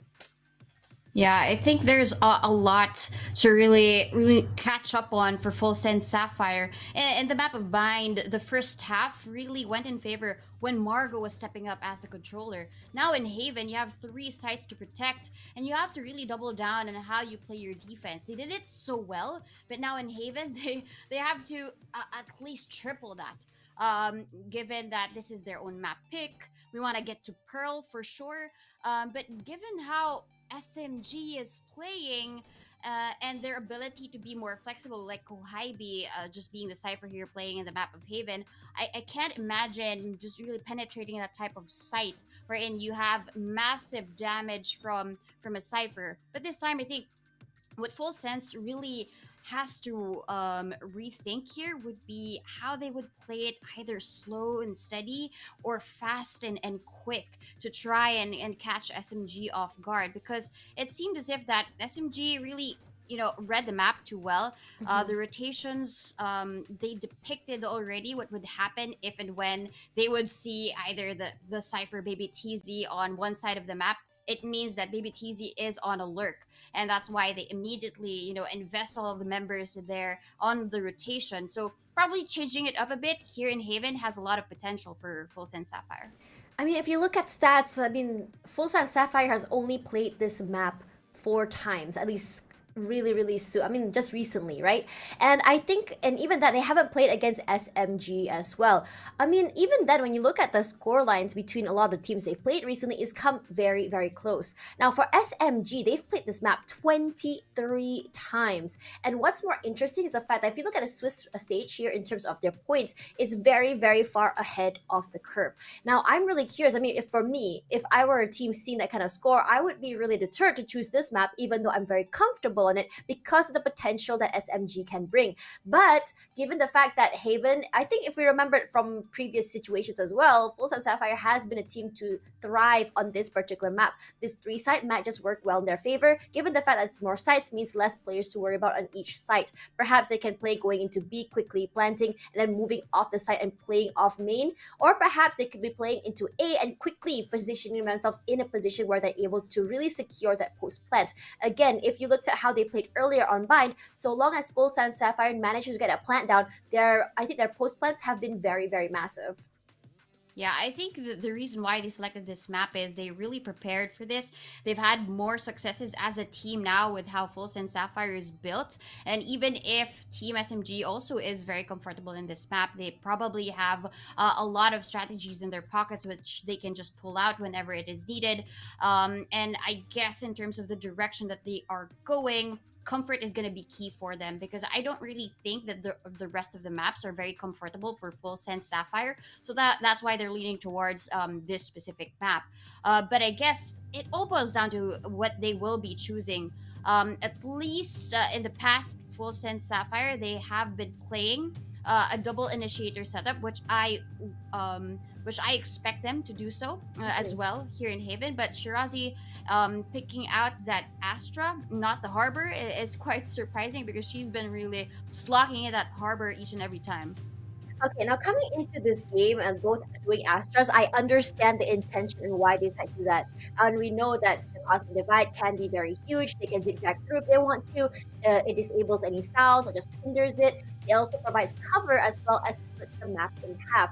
Now coming into this game here, Inari will be taking points by playing the Jet, and we know the firepower that Inari can bring on this particular agent. As everyone is rolling back into their usual agents, I'm guessing that for Team SMG, they are starting to really see the potential or understand the firepower or potential that might come into play here by FSS. Regardless, I have so many questions that I want to see answered, whether or not FSS can bring it even close or even take this map away. So I'm going to pass it over to Zahk as well as Tay. Ladies, what do you think? I don't know about you, Taylor, but seeing Inari lock in that jet on Haven, I'm just having war flashbacks from last year. Like so many times on Haven, she's just been in these kind of 1vx situations and she just like clutches out. So it's just like, yeah, it's just that's what's running through my head right now. But aside from that, finally a mirror matchup. SMG taking this map seriously. I see Little Bro wants to say hello as well. Hi there.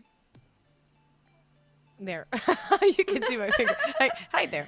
But Wingman wants to say hi, guys, to you, everyone out there who's watching this series right now. Send in your predictions. Is it going to be done and over with? We might be seeing map 3. Who knows? This is a map selection by FULLSENSE Sapphire right now. And if, you know, like you said, like you mentioned already, seeing Inari on the jet right now, but as you can see also, Alexi on the Sova is also quite deadly. You put someone who has a mind of a duelist out there on a Sova, she would probably go for intel and go kill as well on the intel that she took. You know? Yeah, I mean, to be fair, I feel like almost every single player on this team has like the mindset of a duelist. Like Kwai was true. like the race Even player, Baby Shirazi was TZ. chamber main. Yeah. Margot, for example, you saw her on the Brimstone a while ago and she was still able to answer back to SMG. The thing is, what is important right now here, Zach, is that FULLSENSE Sapphire doesn't have that hindrance of being scared to actually go against SMG. Not think about it any longer and just play in what Valorant game they know right now. Because this is a very formidable team going up against SMG right now. And who knows, we might be seeing map 3 or the first map to be taken away from SMG here. It's just, who knows, anything can happen. Anything can happen. I agree with that sentiment, but I just think it's gonna take a lot of work for it to come to that. We need a believer. If someone is a believer, you just need one person to believe, and that can work already. But anyway, Zach, it's the entry happening already from the side of FULLSENSE here. Very open side for them to take. Yeah, I feel like at this point it's just gonna be the retake attempts coming in for the side of SMG. Already a fast flank for them. 2 players coming in. Baby TZ, that first point of contact, already falling away from that corner, tucking herself away into Cubby instead. As the rest of the team charges forward. Oh no, that's a player in the open. And Inari, she doesn't miss when you give her chances like that. And now Baby TZ and Jinny, the only 2 left. They're doing work between themselves though. It's all down to Baby TZ. Tries to reposition, but Kohaibi says, look, yesterday I was 29 and 1 on Cypher. Today I'm playing Killjoy. I do not miss on this map, making a kind of a statement there. They even give the orb away towards Kohaibi, really gauging on the objectives here. Not only that, but in this initial pistol round, Kohaibi's just 4 orbs away for that ult for the retake. And it's just the first round we're looking at here. And like Japeep said on the comment section, Zach, it's a map of a Filipino. Even it's a map from a Filipino.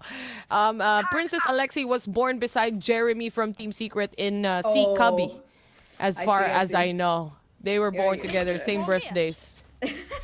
You're probably right, and I'm pretty sure Shirazi is that kind of player you want towards A short just with Jesse Bash over there. Yeah, exactly. I completely feel you there, Taylor. Now though, for the side of FULLSENSE, they did get the plots, so a little bit more extra money for them to work with. We see pistols coming in across the board for that anti-eco. Kamiyu though, of course his backside just an absolute speed demon menace to deal with between her and Kohaibi. They just completely shut down this push coming out of FULLSENSE. Now, Baby TZ once again. Last time it was a 1v2. This time it is a 1v5. Spike not under control either. Can she get even one with the sheriff? Yes, Lexi goes down, but Kohaibi strikes back, looking to do better on her record from yesterday. I feel like she was kind of sad she didn't get the 30 bomb, but she's already on track for it. I mean, I only get 10 kills on my rank, right? What else can you ask for? But anyway, the kills coming in here from Kamiyu as well. It's just a complete spray down. Again, you can just utilize the smokes from the team of SMG. They know how to retake, and necessarily, jokes aside from a Filipino map itself, this map is a map for retakes. And if you have a really, really good retake scenario and a retake option or a really good foundation on that retake, you can definitely lopside one map away from a team. You could. unless that team is SMG. Like I just feel like SMG at this point is overpowered. It's like that patch that you know that patch where they made the area insanely broken and aim-wise. Oh my god, Inari, you do not do that with a Marshall. No way. Spots the head of the third player as well, barely taking any damage in the process, and that's 2 huge kills coming in for the Jet. The third one as well, and Neri, you haven't been on the server for that last open, and this is exactly why finally Muffin buys justice for the rest of her fallen teammates, but there's still gonna be such heavy side presence. Now Muffin has to ace this out to clutch it for the team here. Spots out Alexi's position, has a spike in her presence at least that it's aware of the flank coming in, but there's just so much work for her to do. Shock darts, flashes, the kitchen sink, I don't know, whatever they have, they're throwing them at her, and that buys enough time for the flank and Shirazi to clean house here. Inari with 3 kills on the Marshall, all of them headshots. Yeah, I miss seeing this on the server. On a Marshall against a full buy, FULLSENSE, that was definitely something to look out for here. I mean, as soon as she locked in the Jet, you know that she can be the star of this rounds we're looking at, and so far she has been living to that expectations. 3-0, very clean in the side rather as SMG here. They also buy off the operator here in the hands of Inari as if the Marshall isn't enough. Yeah, I mean, why not a little bit of an upgrade? She has the money. You know, this is one of the first times I'm seeing a Jet buy full armor and an operator like after 3 rounds, but that's just an area with all the kills she's getting. Of course she can afford it. She's rich at this point. But yeah, SMG definitely being able to pick up those upgrades and improve their buy quite significantly here against the pistols out of FULLSENSE. This is going to take some very heavy lifting. The spike itself going towards this A side where there are 3 players from SMG just lying in wait. It's going to be Mary watching down for short. Alexi finds 1 though. Polly and Muffin find 2 more. Baby TZ with the 3rd. Huge kills coming in, and FULLSENSE, what looked like an impossible round for them is suddenly very doable because they pick up all of those guns and only Shirazi and Kohaibi can stop them. Not only that, the flash is connecting perfectly in the hands here of Ginny as well, being thrown into the site and really just eliminating the factor of fighting the duels themselves. 3-0 so far, 4 versus 2 situation. FULLSENSE has full control right now of this post-plant situation. And what else can the last 2 remaining players do here? Kohaibi and Shirazi just waiting for probably those exit frags as well. They want to gauge on that operator, maybe kill it, but Kohaibi was just gonna go for the fight. Maybe take or give a lot of damage towards the economy in the hands of SMG here. They lose the operator, and so far, again, that first round is what exactly they needed and what they're looking for. It's the same on last map as well. They seemed to struggle a little bit initially, but eventually they were able to bring themselves back into it. The problem is that SMG, they're still going to have enough money to buy up that operator, and not just that, they also do have that lockdown to counteract whatever Baby TZ brings to the playing field. A couple of ults that we should be seeing next round, including that Hunter's Fury, Cosmic Divide, as well as Rolling Thunder on both of these sides here. But again, it's going to be an op versus op battle, and look at who they gave the operator to, Taylor. It's Baby TZ. Yeah, I mean, she is so far right now the lurk, or basically the last person remaining from the rounds we were looking at as well. So this is probably good into her hands, but look at this angle isolation play coming in from Polly. Angle diff, I might say, because she had no clue, 0 clue idea, but Polly knew everything that's gonna happen. Yeah, she finds the timing perfectly, crosses over, spots the shoulder of Inari with that operator, and that's going to be a free kill. That's going to trigger a little bit of rotation over towards that C site, though now you do see them eventually coming back. It does look like SMG, they have the A retake setup kind of going on here. Still have control, and now they're going to be positioned to almost immediately swoop in. Lockdown not going to be invested by either side quite yet, though. You can see Kohaibi lying in wait with it. The moment she hears the spike, yeah, that's going to go down. Counter lockdown being used here. We're building a Venn diagram onto the sides, but then again, spikes planted here, preparing for that post plant. Muffin already getting 1 kill away out of SMG. They need to respect this lockdown as well, create that space. They have more than enough time to make a retake happen here, but they have to do it as soon as this recon comes in. Alexi good for the shot, maybe even for the second. Just a little dink on the side. 2v4 situation. And of course, Koibi hops out. Alexi yet again for another kill, but it's a 3v1. She has to win the duels, and that she do. Yet again, 2v1 situation with very low HP and time's dwindling away as this round closes off and goes towards FULLSENSE. I think Alexi, I don't know if she has the time. I don't think she has the time, but she could have tried to retrieve that operator from C-Long. You can see her kind of going towards that side of the map, but yeah, not much time left for her to really get her hands on it. And now SMG, they might have gotten the first 3 rounds in a row, but already Sapphire, they're fighting back here. They look so much more comfortable now. And honestly, that attack, it seems to have kind of slowed down SMG, because a lot of these rounds, you saw them pushing together aggressively, fighting that pick, being able to trade. But with Inari, I just forced to watch one particular angle. The moment she goes down on a 3-sided map, it's just so much difficult for the other players to really hold on, and that seems to be the case. Yeah, knowing it was also an operator that was actually she was holding as well, that just completely eliminates the factor of the operator play here for FULLSENSE side. They knew there wasn't any trades at all anyway. They picked up on that op, and it's in their favor. It's in their hands. Baby TZ, she knows, she's expecting if there are any nuances, not other than that, anyone who wants to play aggressively, she can catch it off guard. But then again, Alexi spots someone on mid. They might be seeing an owl drone here to actually try and see how many players are there. 56 seconds left on the time here, Zahk.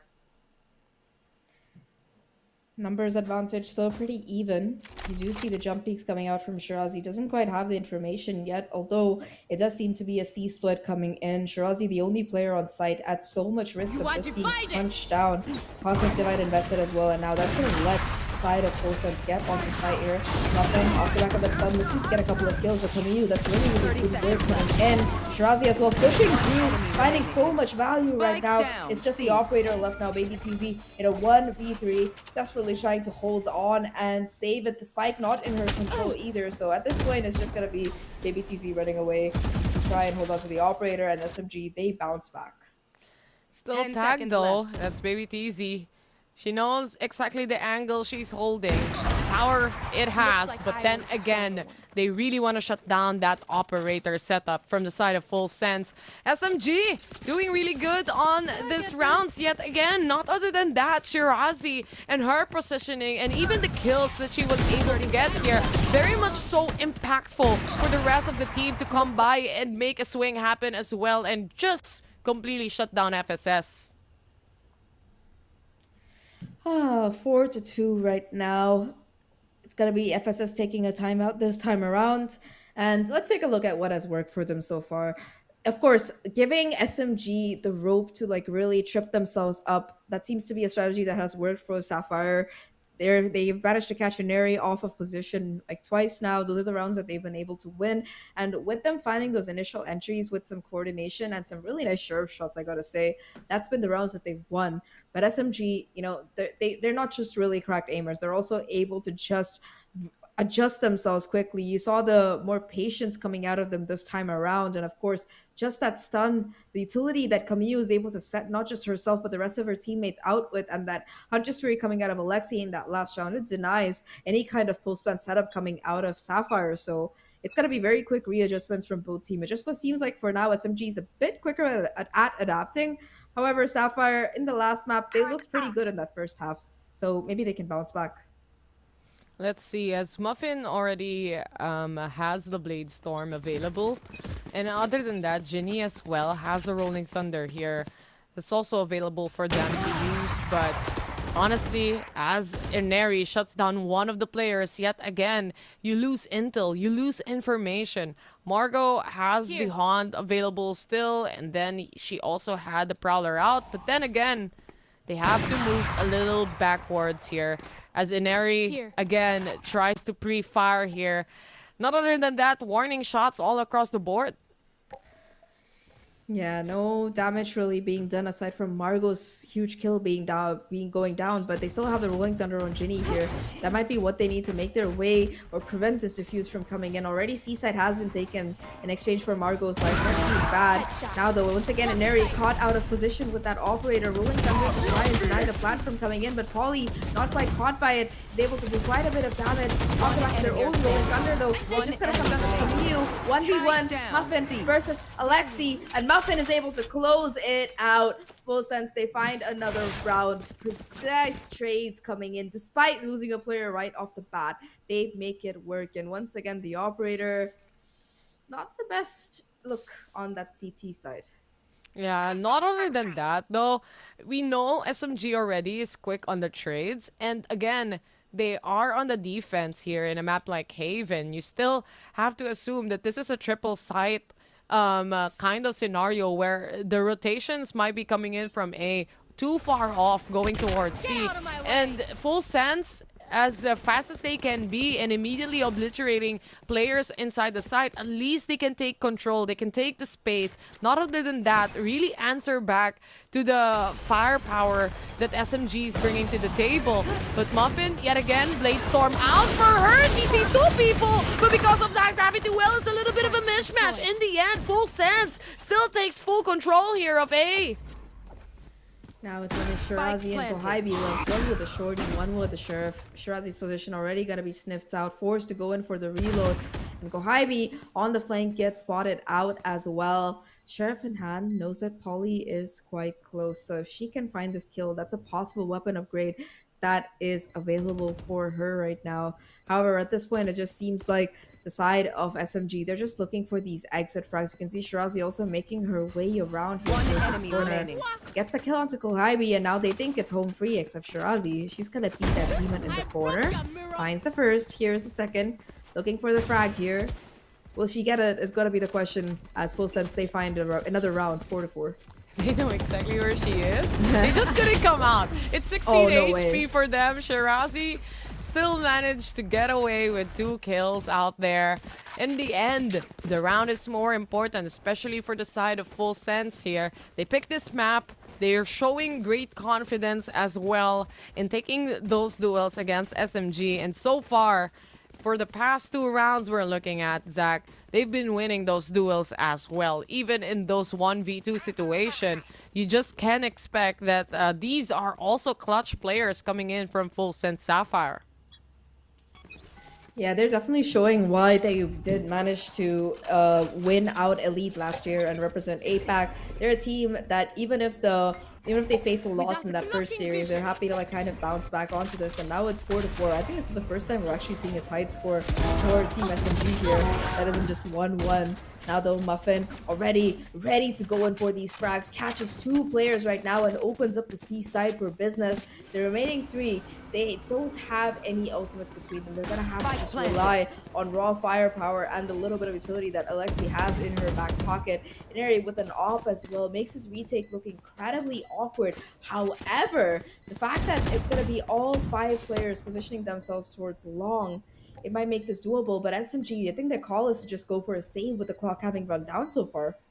Yeah, they would rather go for a save here. Alexi doesn't have anything really, 0 onto her pocket.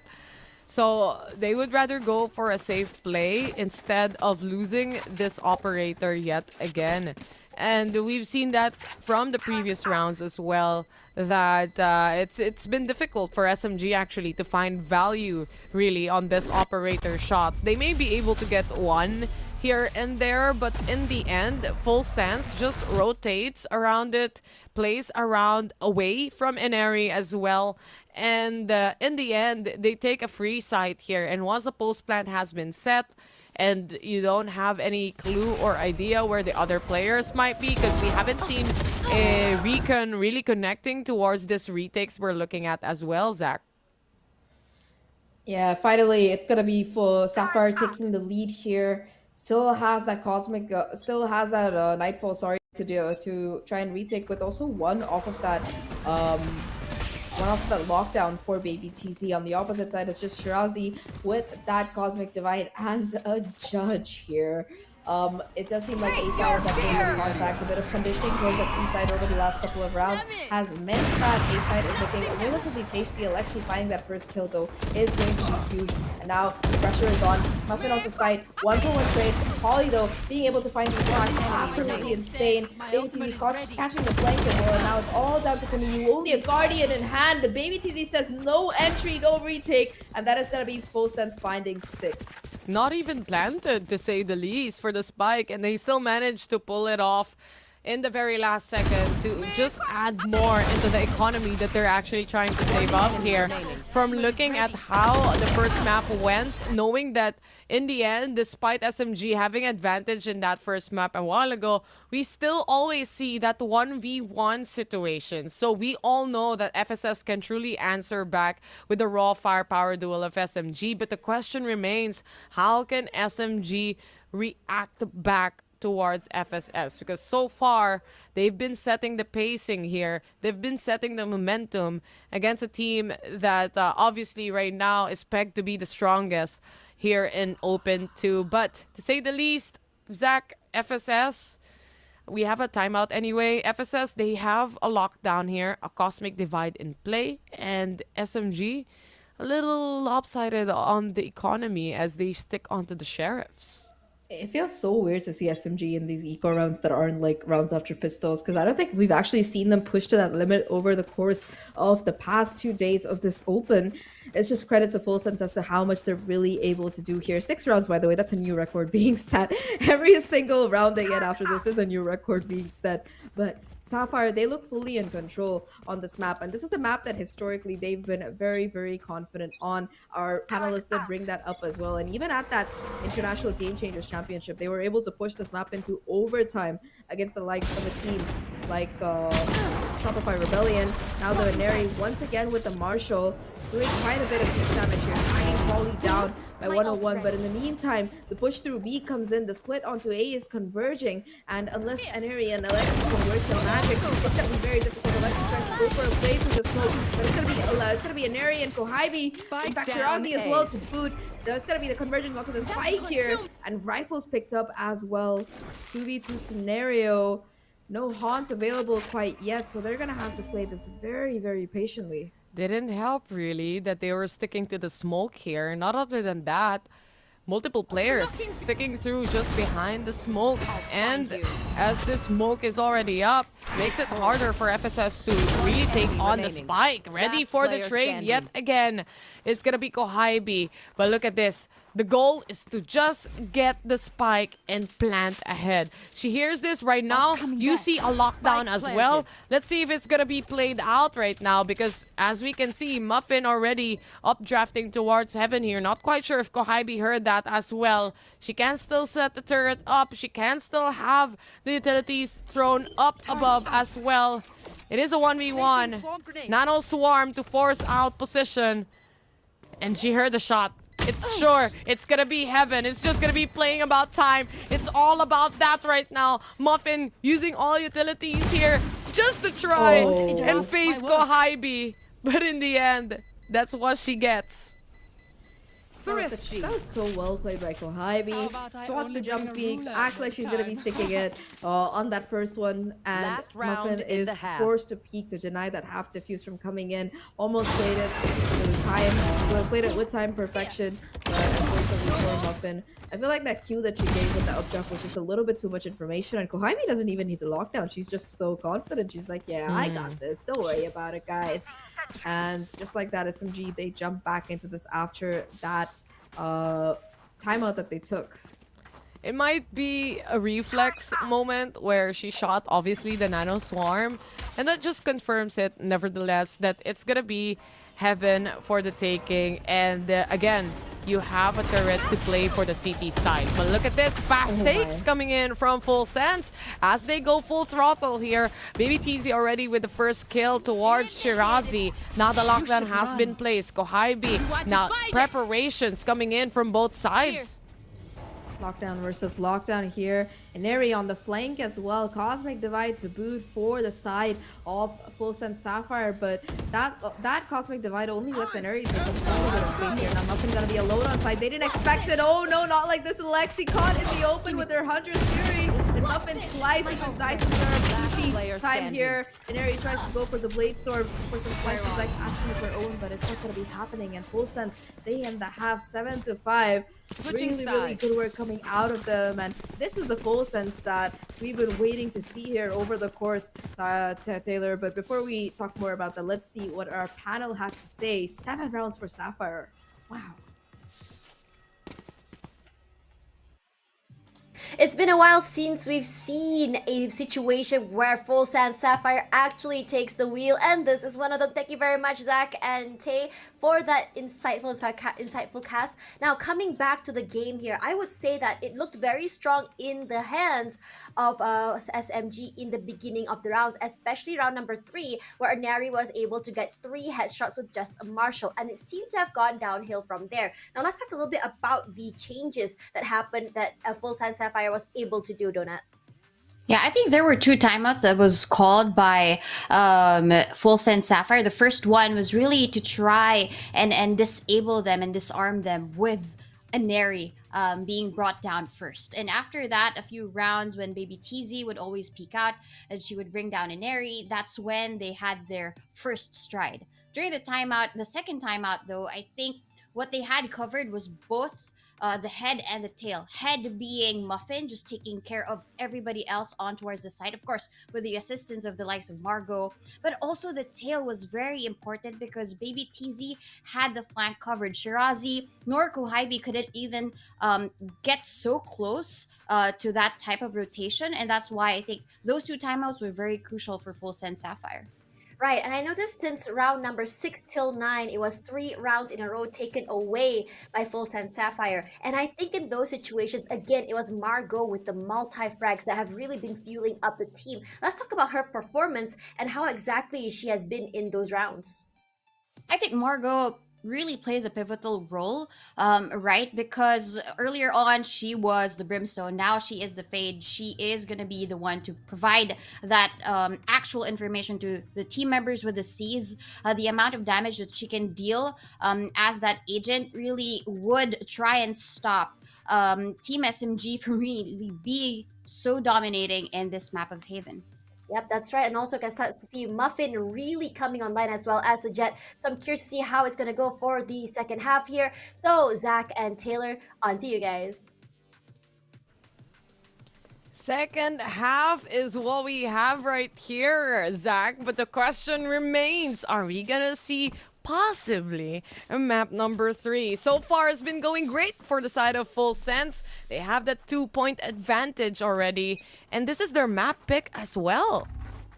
For sure. However, now though, we're going to be seeing SMG on attack. And remember, on that last map, in that second half, SMG didn't drop a single round. They look flawless and beautiful while doing it at the same time. Once again, though, it's just very protracted battles in that garage area. Baby TZ being able to find the advantage for her team. SMG, they do get that spike down at the very least, but they're not going to be able to properly reposition towards long. Shirazi, along with Kohaibi, does make it towards that side. So now at least they should be able to hold down a little bit of a crossfire, but numbers advantage, it's still in favor of the side of FULLSENSE. As I say that though, Shirazi and Kohaibi, they find the frags. Now it's going to be just Shirazi in a 1v2. Both of these players are attacked up a little bit. Han getting broken. Vice trying to get isolated, but Margot once again with the pristine aim, a 3K on the pistol, and that is going to be FULLSENSE extending their lead to 8.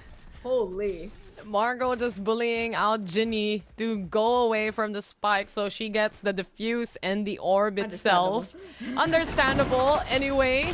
And an understatement here even, Baby TZ on pistol rounds, by the way, is very, very crazy. You have to be really careful laying smokes in front of her because she can play around it. We've seen it time and time again. She played around the smokes of the Astra, and this time around, she played around the smokes of the Jet itself. 8-5, again, FULLSENSE here, really showing that this is their map right now. They have the advantage when it comes to the guns, but yet again, SMG never discount the Sheriff in the hands of Ineri. She managed to get a little bit of a damage here towards the side of FSS, but not enough for the kill. Going for the entry, and now a shutdown from Baby TZ. That's just a little bit greedy of Veneri. Tries to go forward, gets caught by the stun, the alarm bot, the molly, as well as Baby TZ. A little bit too much for even Veneri to deal with. Now they look to go in onto the site. Perfect pull coming out. Shirazi finds a kill. Very awkward interaction here. Finally, Polly able to get that shot in, and now it's Alexi in a 1v3. Sheriff in hand.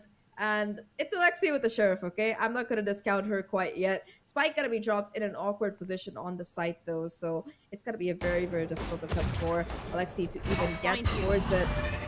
Haunt to try and gauge out if she's pushing already. Alexi does have a recon of her own to spot these players out. Does get instantly destroyed, though. And now it's just all of them playing towards his backside. Margot with the off angle to boot Alexi, though. First kill coming in already. 30 seconds left on the clock. 2 bullets in the magazine. Can she get the clutch of the tournament if she pulls it off? Soldier gets spotted out, and that's just a distraction as Polly goes for the swing. Yeah, and it's going to be FULLSENSE finding themselves at 9. Super good anti-eco coming out of them, but SMG, they do a decent amount of damage as well. True, especially they have good reads against FULLSENSE here. You can definitely see Alexi after that initial pick off for the 1v3 situation that she was already looking in the eyesight and eye lines of Muffin there on the backside. But in the end, again, a Sheriff versus obviously the players waiting patiently for her to go into the site. She will have troubles, definitely. 9-5 is the scoreline here, ladies and gents. Ineri doesn't need the kill, but Kohibi does it for her as well. She goes for the dash in just to get space here.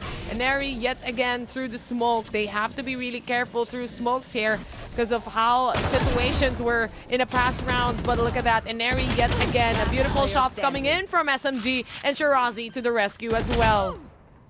Finally, signs of life from this SMG also the first run that they've won in a while, and that is going to be a flawless one to boot.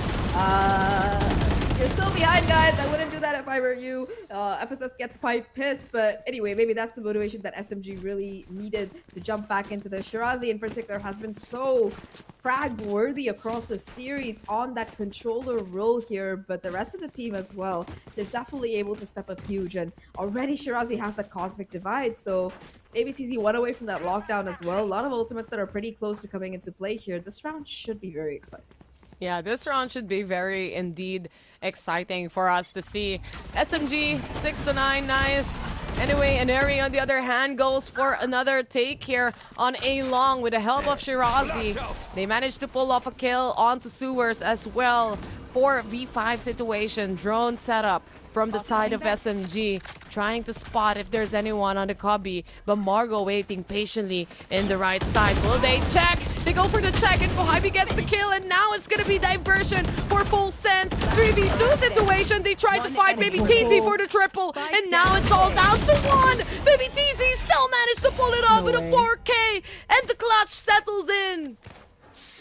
Oh, that was just gorgeous shooting coming out of Baby TZ, as well as her teammate on site. I believe that I think it was the Astro, I'm not quite sure, but either way, Baby TZ, yeah, it was Polly. Baby TZ and Polly between them just destroy the onslaught of SMG coming onto site, and just that quick rotation coming out of Sapphire. They are so adaptable. The moment that call comes in, they make their way onto site, and they don't let SMG get them a chance to set up at all, because you really don't want to let that Astra, Killjoy, and Sova get into that post-plant utility playstyle. Instead, they just go for the site instead, and now it's going to be Muffin finding that first frag with a really aggressive push rotating. Precision is key, and so far has been precise for the side of FULLSENSE here. Ineri, she tried dashing away, but still caught here by FULLSENSE. They might get a full retreat from the side of FULLSENSE here, as the aggressiveness onto A main is a little bit dwindling. It's dwindling down, basically. 5v4 situation. Not only that, FULLSENSE has retake capabilities here, a Nightfall, and even a Lockdown. Very powerful for a retake scenario. Not only that, position-wise, Zahk, very deep on C long. And they know that there's not going to be anyone on C. They have garage control. They have B as well. This is an A hit they are anticipating. ultimate is ready. Ivy though, able to find that opener onto Muffin is huge. Nightfall coming in now, that's gonna cut the sound because Alexi finds a kill with the shock dart and Margot immediately there for the refrag. The recon bolt giving away the position, caught with the reload as well, though Margot is still able to get away 30 with seconds her left. life. Now, that's gonna leave them in a 3v2 and Baby TZ is still alive, still has his lockdown. Alexi, Mia doesn't have the kill either, no Hunter Sphere available. They're gonna be forced to play off of sight or go for the push. That this team debating what to do. Alexi though Player standing. goes for the push and finds 2 kills off the back of that. Now it's gonna be a 1v1. Cosmic Divide invested by Shirazi as well, though already you can see Baby TZ pushing past it into the corner of the site. The reposition is immaculate, and now it's Baby TZ looking to try and stick the spike here. Oh, they coming know. in though. Yeah, they know that it's not gonna be stuck here. And Shirazi playing this 1v1 to perfection, buying as much time as possible here. The clock already having run down. Half the defuse come through. Baby TZ trying to stick it. Already though, the wallbang damage is just immaculate, and the run and gun from Shirazi will close out the round, denying 11 for SMG, and they are still in it to try and 2-0. What an outplay from Shirazi right there. How Alexi. cool, collected, and then you see Alexi on the other side of the map going crazy with the shots. And because of that, honestly, because of these kills coming in from Alexi, this gave the chance, the opening for SMG to really punish Sight, and not only that, prepare for the post plant. Good utilization coming in from Shirazi. Like I said, calm, cool, collected. She knew she had a gravity well that she can pull. She knew that she can jump peak. She knew it was a killjoy she's looking after, and she knew she had the upper advantage. Yeah, she played that round to perfection. Now, SMG looking on the opposite side of the map, towards the C side, and Area with the Blaze Storm will be able to sweep onto site, and it looks like a full retake setup coming out of the side of Team Sapphire here. They are going to be on an equal to group, so any kind of kill they get is going to be huge. Area with the Blade Storm looking for these kills, finds the first, but the counter trade is there from Muffin. Lockdown going to be invested as well by Kohibi to push them off of side if possible. You do see Muffin trying to push forward to break it, but that's not going to be happening. Now, the last 2 players for the side of FULLSENSE, they're going to be caught in the open already. A lot of damage being tanked. Kohibi finding a kill in the garage. Utility as well. It's just too much for FULLSENSE to really contend with here. That should be an 8th round coming in very comfortably for the side of SMG. Amiyu, on the other hand, just really waiting for the exit from the players of FULLSENSE. But at this point, they can't really do anything right now. Instead, die off from the spike itself. They try to go in for the kills and really try to punish players here in the side of SMG. But then again, you have a lockdown. They know exactly the corner where the lockdown wouldn't be. They know, and they used up the aftershock just to force out players from that position. And again, SMG utilization of skills so far and utilities is up to par. And FULLSENSE, they might go for a timeout right now to completely reset, refigure out, go back to the drawing board and see what they can do to stop SMG again steamrolling this game. They are looking to make a comeback here, and now Sapphire, they have their full buy coming in. They are 2 off the Rolling Thunder, Cosmic Divide online as well, and they need to take a timeout. They managed to play super well so far, keeping up their lead against a team like SMG, but now SMG, you give them an inch, they'll take a mile. They managed to get 2 crucial ultimates online as well, both the Hunter's Fury as well as the Rolling Thunder available for the next round. So they're going to have to be very careful how they play this, because SMG, they have that economic buffer after their last 2 wins. But Sapphire, if they lose this once again, their money, it's not going to be looking very pretty. Yeah, that's why you also see them going for those half armor play. Very Zeta NRG division kind of play scenario here, going for half armors in the hands of all the players. Again, SMG, they need 2 rounds to make it even against FULLSENSE, a map that they chose right now, showing great dominance and great control. And so far, Muffin has been performing exceptionally as well. Still going to be holding down the angle, distracted by the recon. They know where she is. She's still trying to play aggressive though, not able to connect the shots this time around. Will be forced to expend the tailwind to get off the site into safety. Now it's going to be the Rolling Thunder coming into play. Muffin sitting in her own smoke. Gotta be caught by that Hunter's Fury as well as the Neri though. 2 kills already off the back of the round. Really good trade for the ultimates right now. And just like that, once again, SMG, they have the sight. Oh, the flanker gets flanked. Shirazi, as always, impeccable with the timings. The flankers get flanked. Well, didn't hear that. And obviously, right at that point, she wasn't looking as well. Free kill. 5v2 situation. Full sense. They might go for a retreat here. Save up the guns they have as well. As economy, like you said from a while ago, not really in their favor right now, especially moving forward here. We might be seeing them on an eco disadvantage or a half buy moving forward as well. But SMG, it seems like they're hunting them down. They want to finish this round with no one being alive in the hands of Full Sense here. I mean, it's a round for SMG already. They want to just, you know, go off and save the gun. They do manage to do that, and that's gonna be very important in the next round, because if they can trade their teammates who don't have the ideal weaponry for kills from the side of the from the SMG players, that's gonna be what they need. They didn't manage to at least bait out every single ultimate that SMG had in their pocket, so it's just gonna come down to the gunfights right now. Unfortunately, Muffin, having expended a Blade Storm in the last couple of rounds, won't have anything to work with, and in fact, you are seeing a force coming out of the side of the Sapphire players. High risk, high reward play, but they are going to be trying to buy around the rifles that the other 2 team members saved in this particular round. SMG, they're changing up the pace once again. We saw them go for those fast CNA executes, and now instead they're just waiting patiently for Muffin's aggression, which seems to be expected on this A site right now. Muffin, yet again, from A long. She spots someone. Woo! That's going to be Neri. Taken away. Good on the shot, Muffin. What a kill. Absolutely brutal shot coming in. That was just like a peek out, hello there, goodbye kind of situation. I didn't really like barely saw her. But yeah, that's going to give first blood to the side of Sapphire. Now, again, the holding game.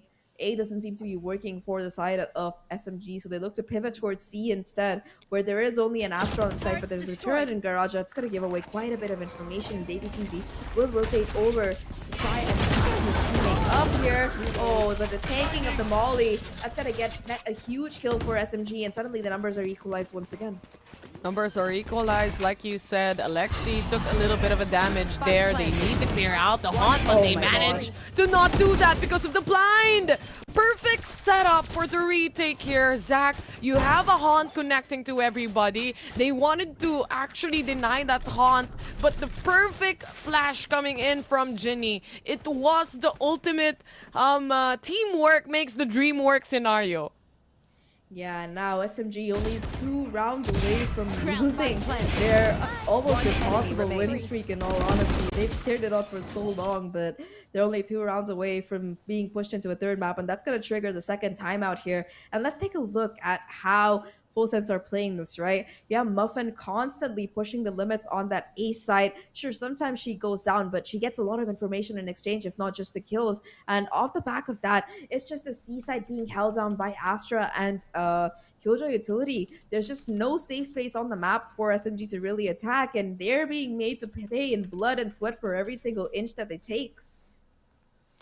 Timeout it is, I guess, for SMG. A little bit not comfortable now, I would say, for the strongest team that we have here in Open 2, going up against the reigning queens, basically, from the last season that we had here of Game Changers.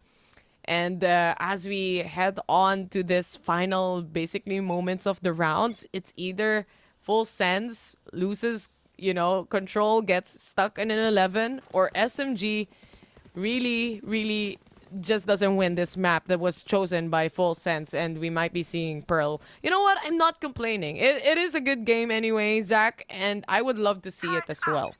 No, I don't want to see Pearl. I have nightmares of Harbor Viper Walls. I hate that map. I hate playing it. It's annoying to cast it, but I would wouldn't mind watching a little bit more of these two teams facing off, even if it is on Pearl. But my map bias apart, just a reminder, SMG, they are 37 map wins in a row, and FULLSENSE are only 2 rounds away from breaking that streak for them. Already though, for the side of SMG, they are still going to be able to buy up, and now they're trying a route that they haven't quite tried before, which is that B side. In fact, it does seem to be a push from B towards A. There's still going to be Margot, Muffin, and Ginny to try and head it off if they decide to go that far, but now after seeing that resistance, it's just going to be the B side plants coming in instead. Already an Airy caught off guard here in position. Alexi and Camille though there for the cleanup. The trades coming in favor of Sapphire here, and now once again it's gonna come down to Shirazi to be able to clutch it out. Rolling Thunder into play, has to hit the headshot, but concussed. She cannot do anything, and Sapphire, they find match point, 1 away from ending SMG's domination over APAC so far this year. Match point it is, ladies and gents. FULLSENSE right now.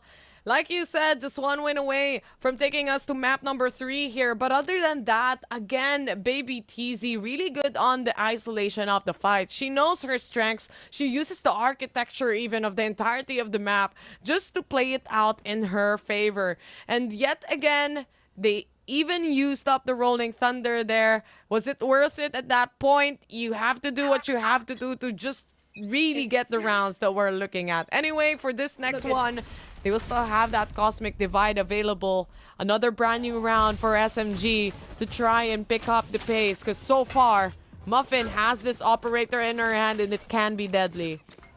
Look, it's Shirazi in a 1v2, okay? She's gotten too many clutches. I wouldn't risk it either. I completely support FULLSENSE using that Rolling Thunder, because Shirazi does not miss unless you have to hit her with a lot of utility. But either way, it does seem like SMG, they're looking to walk their way into B-side once again. They have that extra control on the map. There is going to be a late flank coming in, but Inari caught off guard. Just a bit of a jet tip coming in, and that's going to be that flank taken out as well now. The players of SMG, they're going to be caught onto the site. Once again, they're looking to fight this A-link area heavily.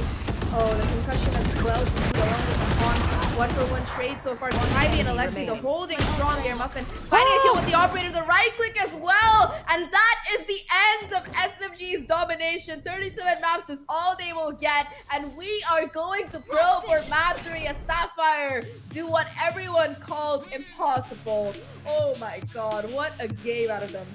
Even gods bleed, and that happened in this game that we just had right here. FULLSENSE winning up the map that they chose against SMG here in even a very dominating fashion, to say the least here on the second half itself. Performance has been phenomenal. Muffin on that jet is just crisp, I would say, Zach.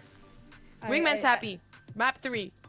Yeah, I hope we see some wingman action coming in on that map as well. But yeah, just for me, Baby TZ was a standout player on this map. And with that, Sapphire have proven that gods can bleed. However, to break down the rest of the map, we're going to toss it over to our wonderful panelists.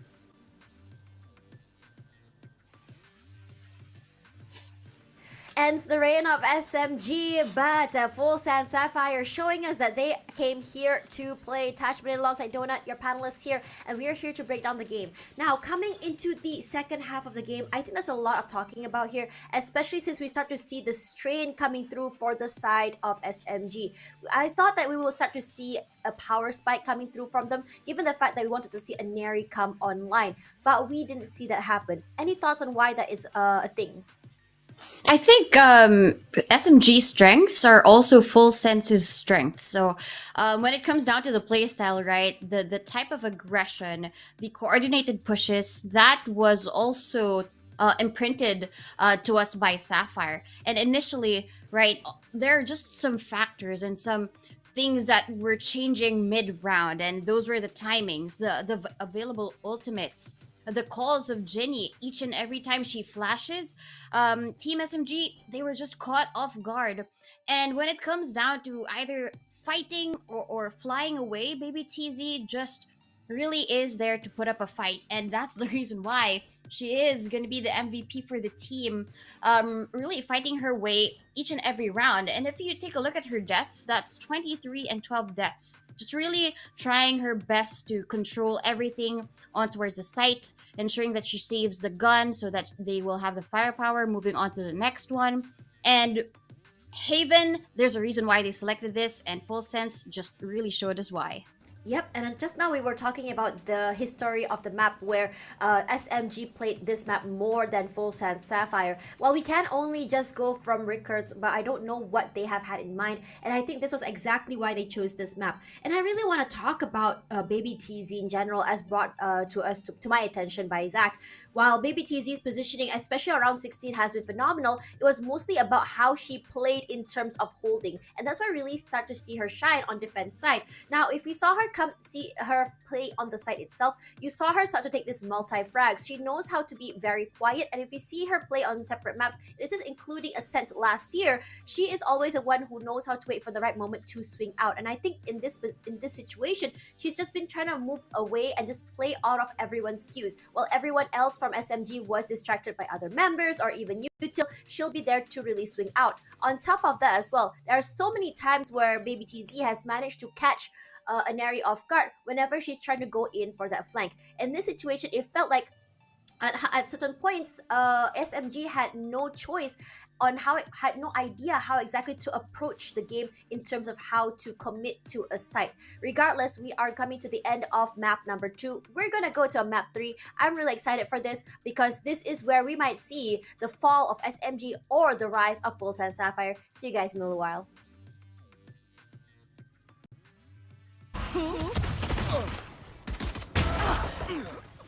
Last player. Flash out. One enemy remaining. Spike down A.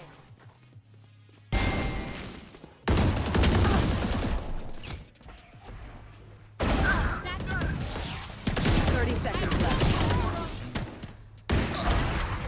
Looks like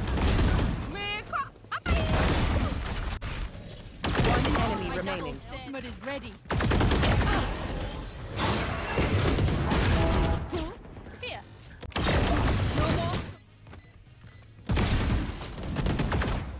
Last player standing. Down A. Now. Spike planted. One enemy remaining.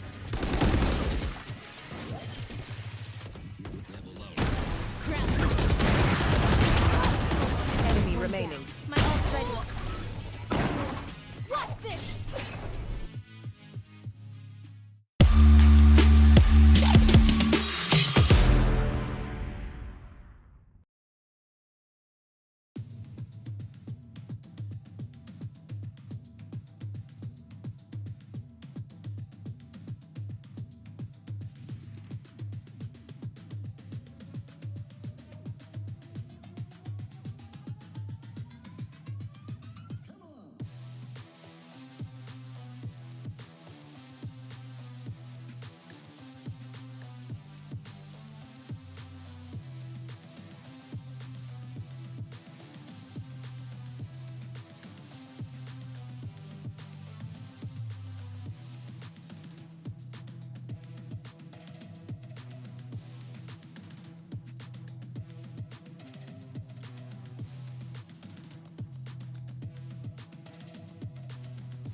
So hard to see the light when the weight of the world is mine. But no, I will not resign.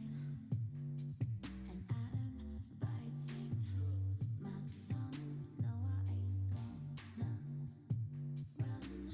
This is the battle I choose, and I'm gonna win. I ain't gonna lose. Sticks and stones won't break my bones. As long as I am breathing, yeah, I will stand tall. Take me down, shut me out. You ain't never ever gonna see me bow. I'll do anything to prove you wrong. As long as I am breathing, yeah, I still stand tall. See me stumble, see me fall. You ain't never ever gonna see me crawl. You can try and shoot me with your dirty lies. You can try and cut me with your sharpened eyes. Like the dust and like the tide, still I rise. Ain't nobody who will ever bring me down. Ain't nobody who can take away my crown. Like the dust and like the tide, still I rise.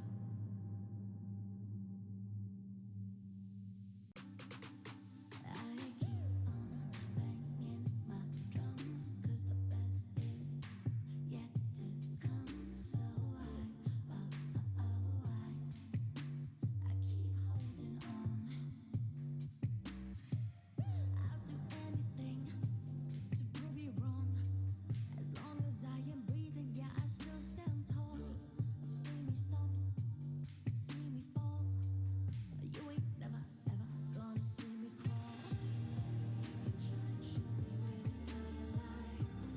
You can try and cut me with your sharpened eyes. Like the dust and like the tide, still I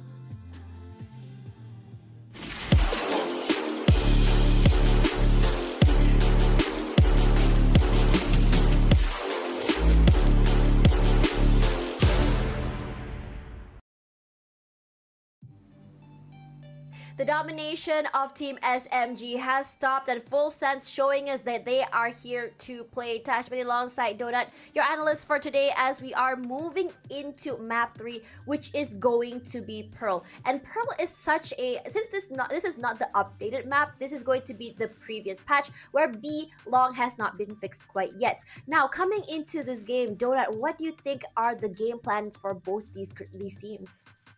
Well, we can't now put it and base it on stats, right? Because Haven just really turned things around for Team SMG. FULLSENSE Sapphire just really gripped that win because of the amount of control that they were able to do. And it was just a mix of utilities in Haven. That's why they were able to get that 13-9. But Pearl, as a designer, that might be something of a banger for us. I mean, when it comes to Team SMG and their win, the recent win against FULLSENSE Sapphire here, they got a 13-2.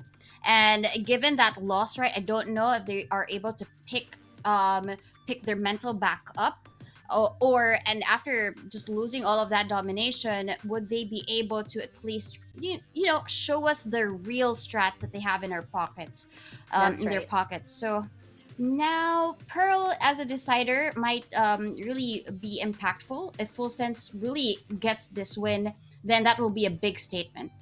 I think for set plays, FULLSENSE definitely has it in the bag. When you see how they play, they're like perfect cogs in a machine. SMG is more about firepower and overwhelming the enemy team. Now, given the fact that FULLSENSE Sapphire does have some set plays in mind, I'm already sort of expecting to see either a KO or even a Viper Harbor. We've seen that Viper Harbor play before. It worked very well for SMG. I wouldn't be surprised if they were to do it again.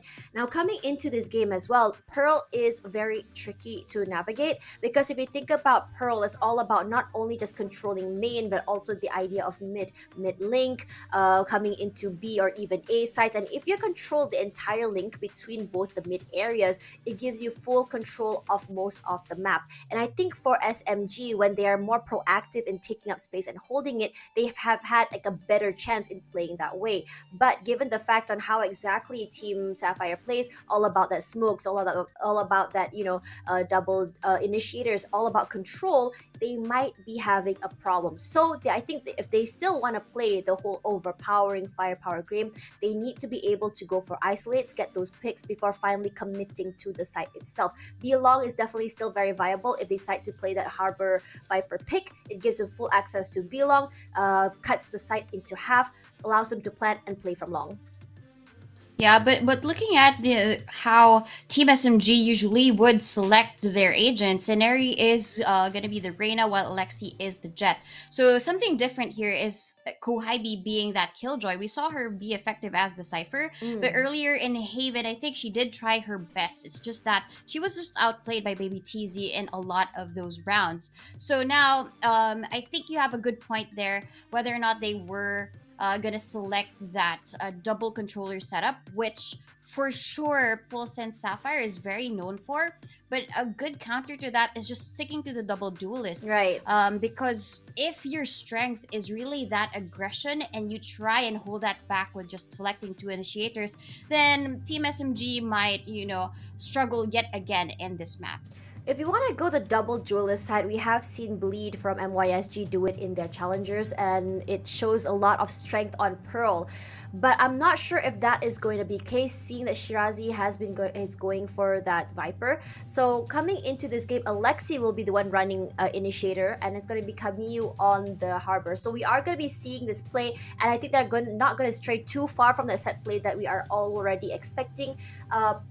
Surprised to see Gecko here. This is gonna be very good news for our casters. They seem to love Lil Bro so much, and with the KO, so I think with Margot and KO will be huge because it disables this set play that is going to be put in here by SMG. But if SMG is smart enough, they can just wait for the for the knife to come through, and then finally doing that set play. Yeah, I think I'm really excited to see what Shirazi and Camus have in store for us as the double controller. We would usually see that type of selection from the likes of FULLSENSE Sapphire, but given this, the amount of control was lost in Haven, now they want to regain it for sure. Yep, but for now, let's throw it over to our casters, Lil Bro, Mom, and Dad, Zahk and Tay. Go ahead, guys.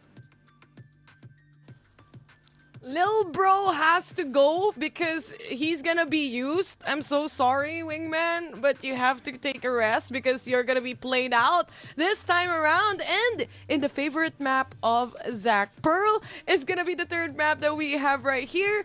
We've seen new the meta, which is basically the Harbor setup and the Viper, and then you see the Gecko on the other side. Thoughts on this, Zahk?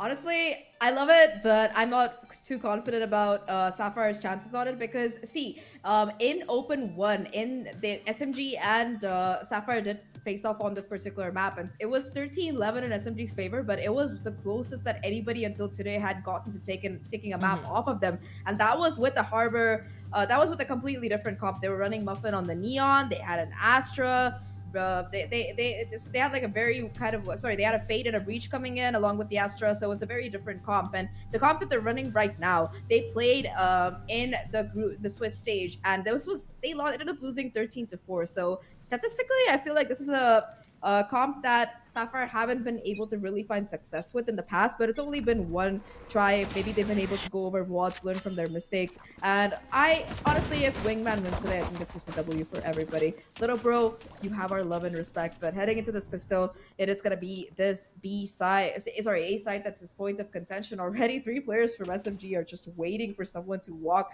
into their crosshairs here. They hear the sound cues, but I think that for Sapphire, they're just like, nope, we don't want this site. They're just waiting for any reaction coming in from the side of FULLSENSE or rather the side of SMG as well.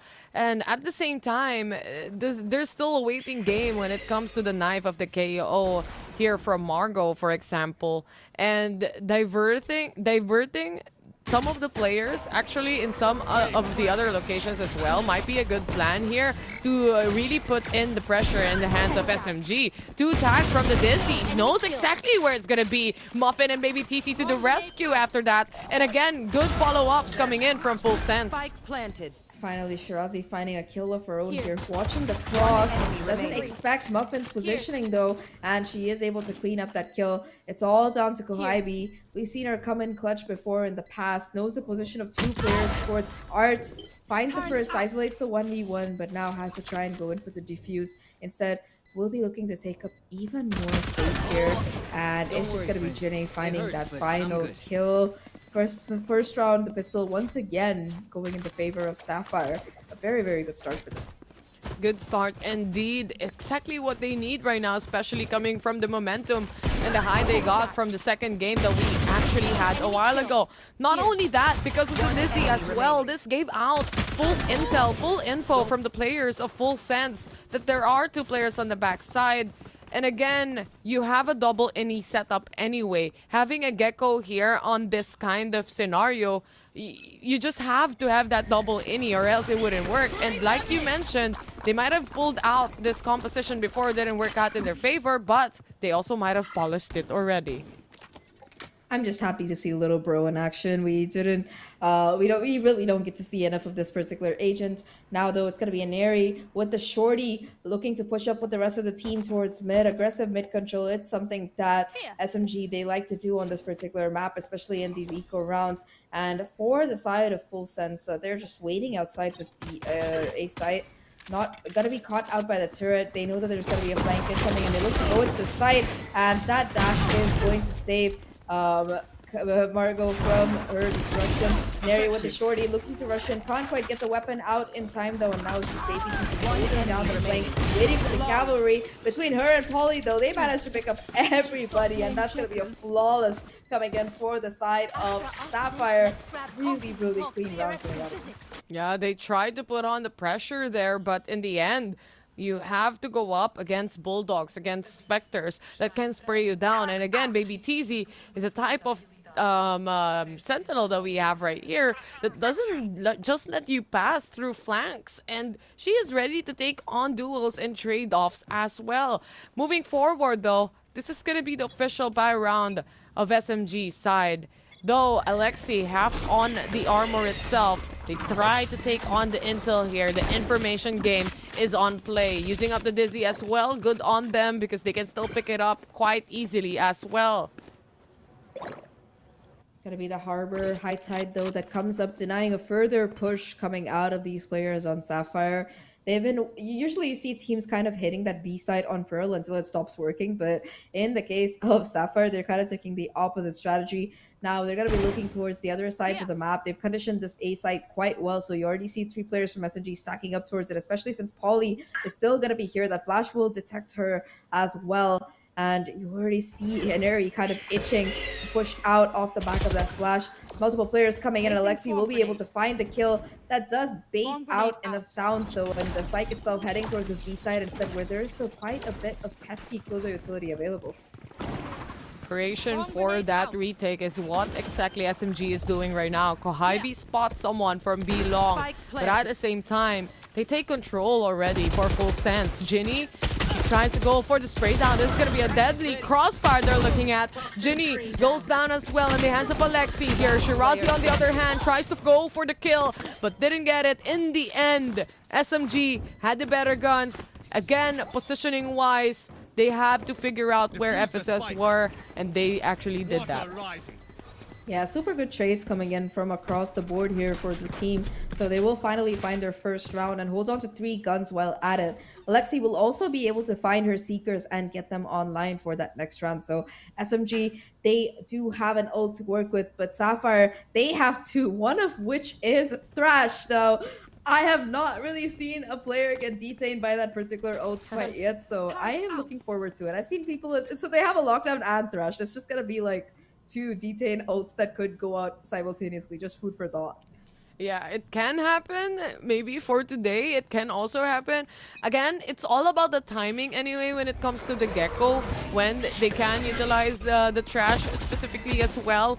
Using up, again, the wingman to try and punish anyone who's going aggressively, followed up by the Dizzy to try and see even if there's someone waiting patiently. They take full control onto A main, put down the lockdown as well, and SMG has to respect this. Yeah, they have nothing with which they can really break it here. Muffin, though, through the smoke, is going to be tagged up quite a bit. In fact, Inari able to find a kill just with spams. That's going to be numbers advantage taken. Now the community caught off guard, still able to almost find the kill. The Gecko finally strikes here. Unfortunately for the side of Sapphire, they still have backup. The Geckos trash by strike, but the team protects them.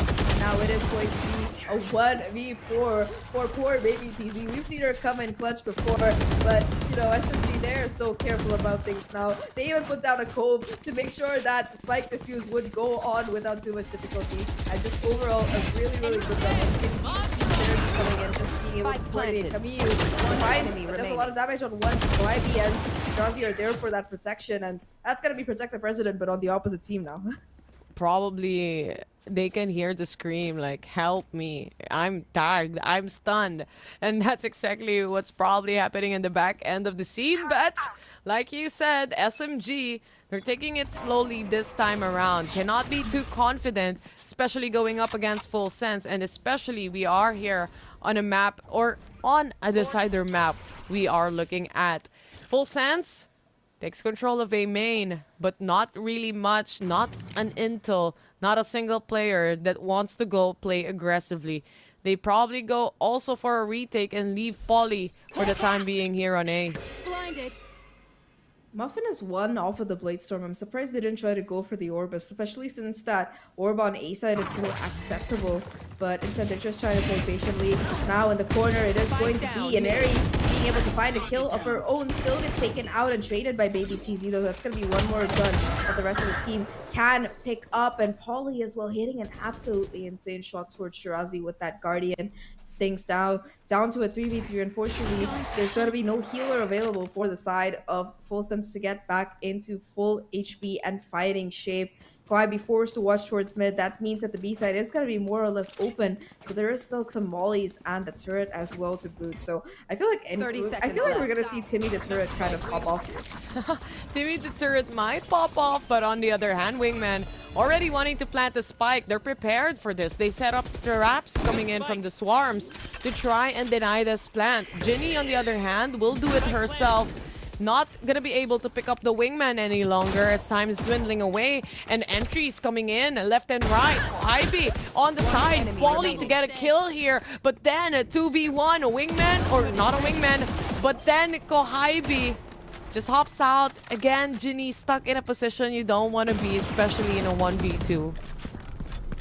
Oh, that's going to be another defuse coming in for SMG, and they're looking more and more comfortable on this defense side. Sure, the first two rounds didn't exactly go the way they expected them to go, but now not only are they able to supercharge up these ultimates, they're going to be able to get Inari, that operator, as well. And so far, I gotta say, SMG, they look much more confident than they did on Haven. This is the decider map, after all, not a pick coming out of the side of Sapphire, and this is a map where they've been able to beat Sapphire twice so far just this year, so something that they got to be keeping in their mind. Yeah, but they also have VODs, Zach, so maybe going back to those mistakes, they learn from it.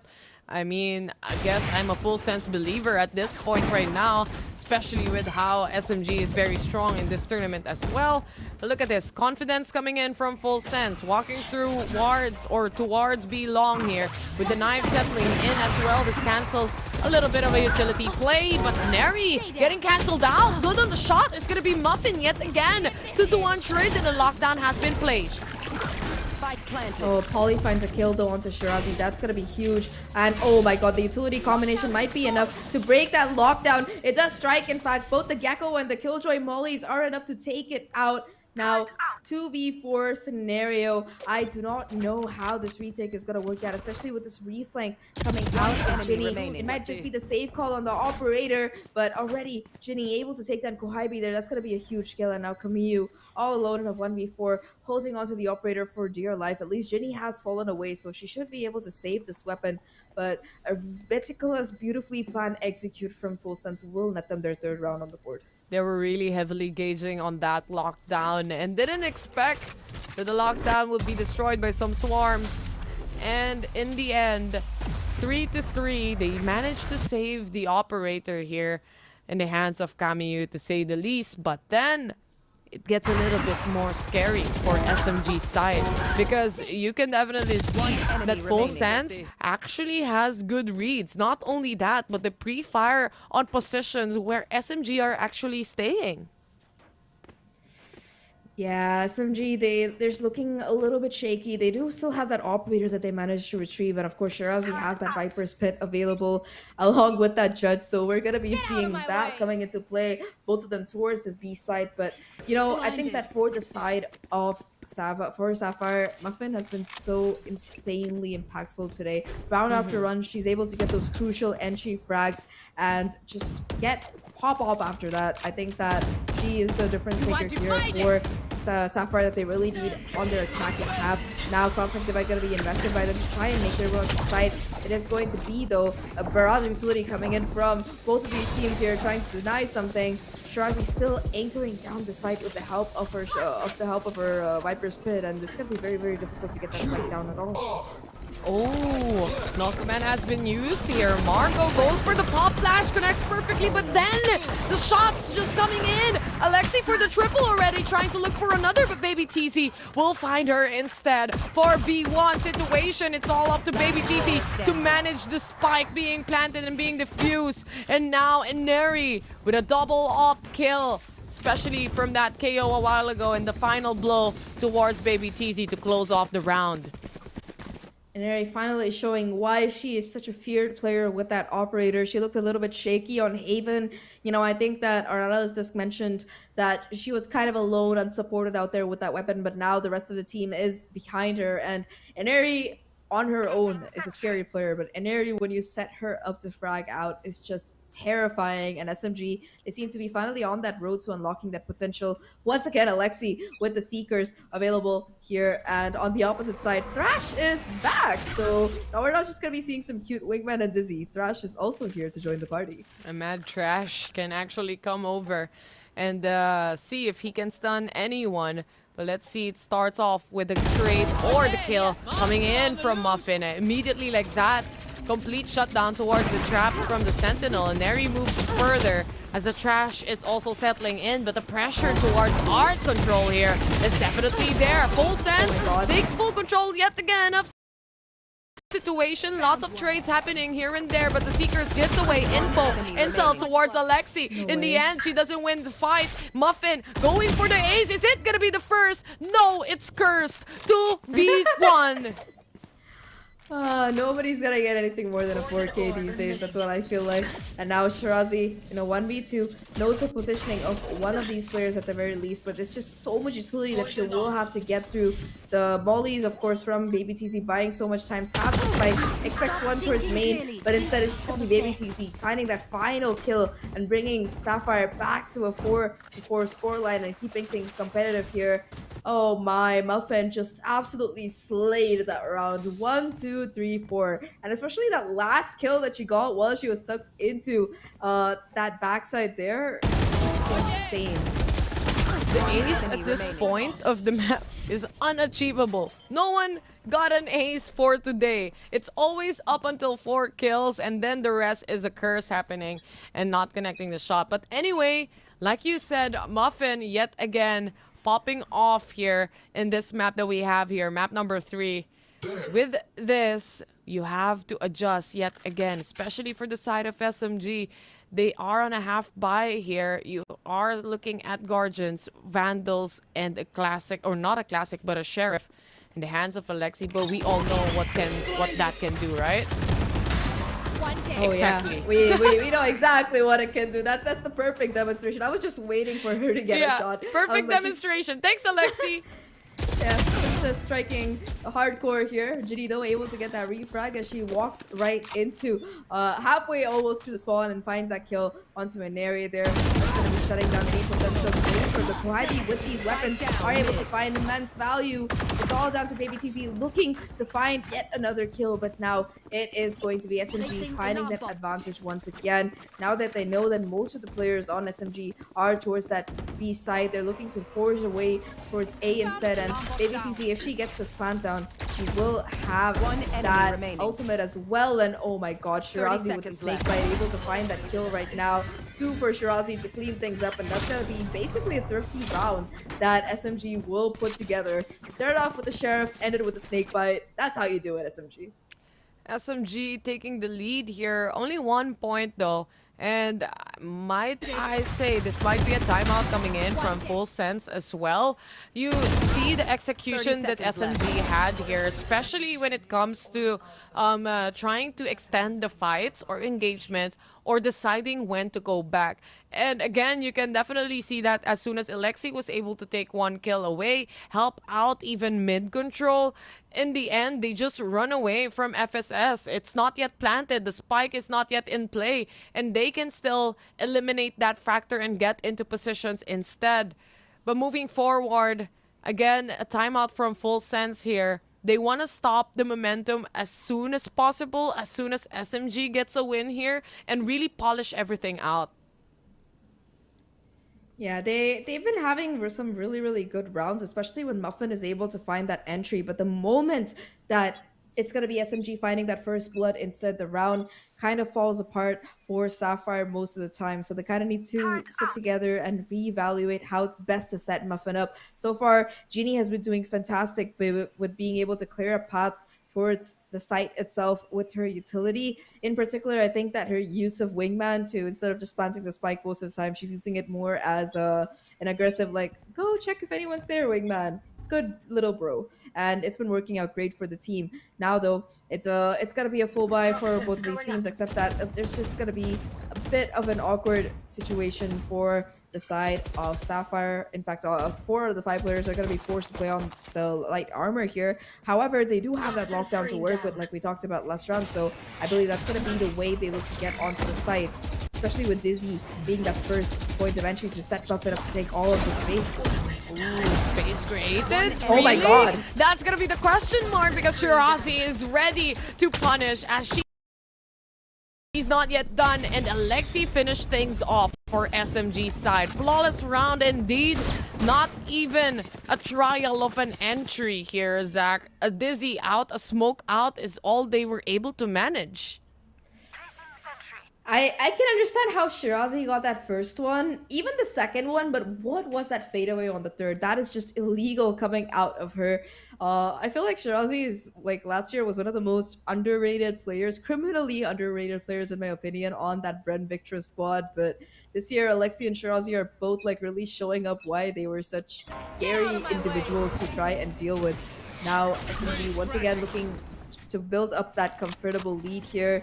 Are playing much more aggressively. Mineri already with that push out along with Alexi, able to find huge value. The Muffin there for the trades. 2 kills already on that Blade Storm, and they are 2 huge kills to boot. That's going to be no more flashes available if you want to play for that retake instead. No ultimates on either side, although Shirazi is 1 off of that Viper's Pit and Ginny is 2 off of the Thrash here. Things slow down. It's still a 3v3. Like you said, there's still so much time here on the board for them to try and rotate and maybe regroup themselves. We might be seeing a B hit as well, removing at least 2 of the players that are really crazy on the clutch here and the kills itself. Ineri and Alexi. You still have to deal with Shirazi, Kwaibi, Camu. The double control is still here. And they are just patiently waiting for the tap of the spike. This is a plan for a retake anyway. Yeah, they might not have the ultimates, but they do have the firepower with which to do it. Now Shirazi once again watching the cross, spots out Muffin's position, knows exactly where the Jet is playing, and will be able to put that Molly down to possibly deny the kind of weird peek coming through. Now though, Thrash is ready to go, does manage to detain 1 player, buying even more time here for the retake attempt before it comes in. 2 players towards his backside. If they can win their fights, it's gonna be what it needs, especially with Polly being so low. This is definitely still a a doable strat for SMG, but they're gonna have to be quicker about it. Harbor's Cove comes in as well. They try to go in for the defuse, and across the board, it's gonna be kills coming in for SMG. Ginny now in a 1v2 clutch situation finds that first one, but it's gonna be SMG who nevertheless take the round and extend their lead even further, 7-4. A little bit of a Last paper hold, round I before would the say, as switch. Polly was very and extremely low on the HP itself. Not other than that, they also probably didn't internalize there's gonna be a cove. So even if there is someone on B long to try and really make a crossfire happen, it just doesn't work that way. They would stay inside the smoke. Not other than that, the players were already prepared to defuse the spike. One stays inside the cove to protect, and the others attack. 7-4, SMG, one win away to close it into an 8-4 scoreline in FSS. We might be seeing a 7-5 yet again. You just never know still up until this point. Lockdown has been used from Baby TZ. Yeah, I like that SMG, they have so much money in the bank, they're just rolling around with multiple operators here. Now though, it is going to be the push into the site itself. They know there's a lot of space available off the back of the ultimate. Alexi though has crept her way back into this corner right now. Manages to spot out a player with the Trailblazer, but once again it's going to be a 1-for-1 trade. Inari still with that operator in this retake scenario, waiting for some aggression perhaps coming out of these FS players, but it's going to come down to timing and the angle. Polly more than ready for it, will be able to shut her down once again. And now it's Shirazi and Kohaibi, the dynamic duo in a 2v3. Make that a 2v2 as Kohaibi finds the first, looking to push through the smoke, gets the angle, the second to boot, has a lockdown of her own, and with the Viper spin and lockdown both coming in, it is going to be very difficult for Polly to clutch it out. Has to push forward, spots out Kohaibi, manages to make the wrap around though. The timing not quite there, unfortunately. Half the defuse does come through, and just like that, it is going to be SMG finding an 8-4 half on defense. Absolutely gorgeous work coming out of them.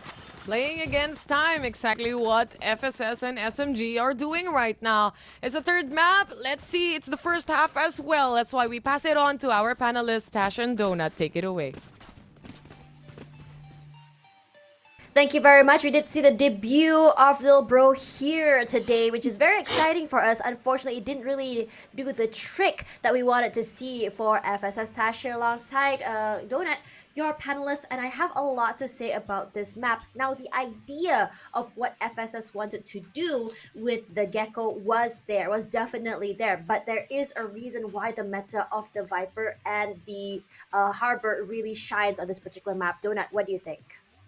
Yeah, I think the combination of the double controller really worked for some rounds for Team SMG. But I guess one weakness of Team SMG would be the likes of Muffin. Muffin just dashing on towards the site, and her actions once she steps foot on either the A or the B site, she already technically knows where they are going to be defending. I think out of everybody else, her pre-fire advantage against the Team SMG is very accurate. It's just that when it boils down to the anchor of the site, such as Shirazi delivering the 3Ks, and then throwing in the snake bite and just the perfect timing, that's what really gave them that advantage. I guess also the Gecko did work for some rounds. The Thrash is just easily destroyed. There was one time that there was a detain, but it did not really convert to any other kill, which we wanted to see for this map.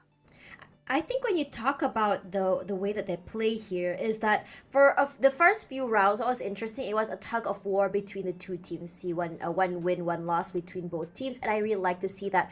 Also, if you talk about rounds here, for each of the rounds that we see from these two, it has always been a battle of trades over on the mid side. It's always been a battle of control. One time you'll see maybe SMG will be on top, and one time we'll see FSS come up on top at the same time. It's all been about positioning, and I think these two have been really outplaying each other in that quest for that mid control. Now comes the big problem, because we start to see SMG take that timeout. Actually, no, it wasn't SMG. It was FULLSENSE, Sapphire, take the timeout after a round that they lost against SMG. But then during that round, I'm not too sure what happened, but SMG has started to win. I think we're back into the game, and Tayrawr and Zahk, let us know what you think for the second half. right off the bat. Oh, it seems like the side of SMG, they're going for a very, very quick hit onto this A site. There is some killjoy utility from Baby TZ, but it's not going to do much from the onslaught coming in on this SMG squad. Now, Ineri looking for that aggressive push here. Not quite able to connect that kill. Does do quite a bit of damage, and Shirazi is available for the trade. In fact, Shirazi and Alessi, they're taking this all the way into that defender spawn, and it's gonna be Sapphire not even able to walk back onto the side. 30 seconds, Taylor. Too fast, too furious. It's like I'm watching a movie at this point. I mean, if you go in and go kill, as they say it, you would find whatever you're looking for. Anyway, up until that point, they just cut off all the rotations, basically, coming in from FULLSENSE on that pistol round. Gaining that advantage, making things a little bit more difficult for FULLSENSE, as we are almost in that double-digit scoreline yet again. Might be a different story from the second game that we had a while ago, but I mean, it's not yet over till it's over, right? As Shirazi shuts down another with just a wall bang. Good read. It's gonna be a really crucial kill as well. 4v, that's gonna be no more smokes to try and slow down the push even further. Now 4v5 scenario, once again, they managed to get a pick, and they're looking to go towards this A site. It's completely empty. They don't know that, so they're being a little bit cautious.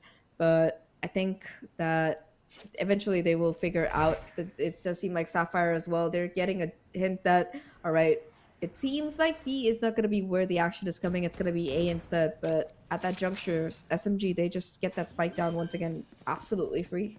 Yeah, absolutely free. Like you said, in Indonesian, gratis, and even in German.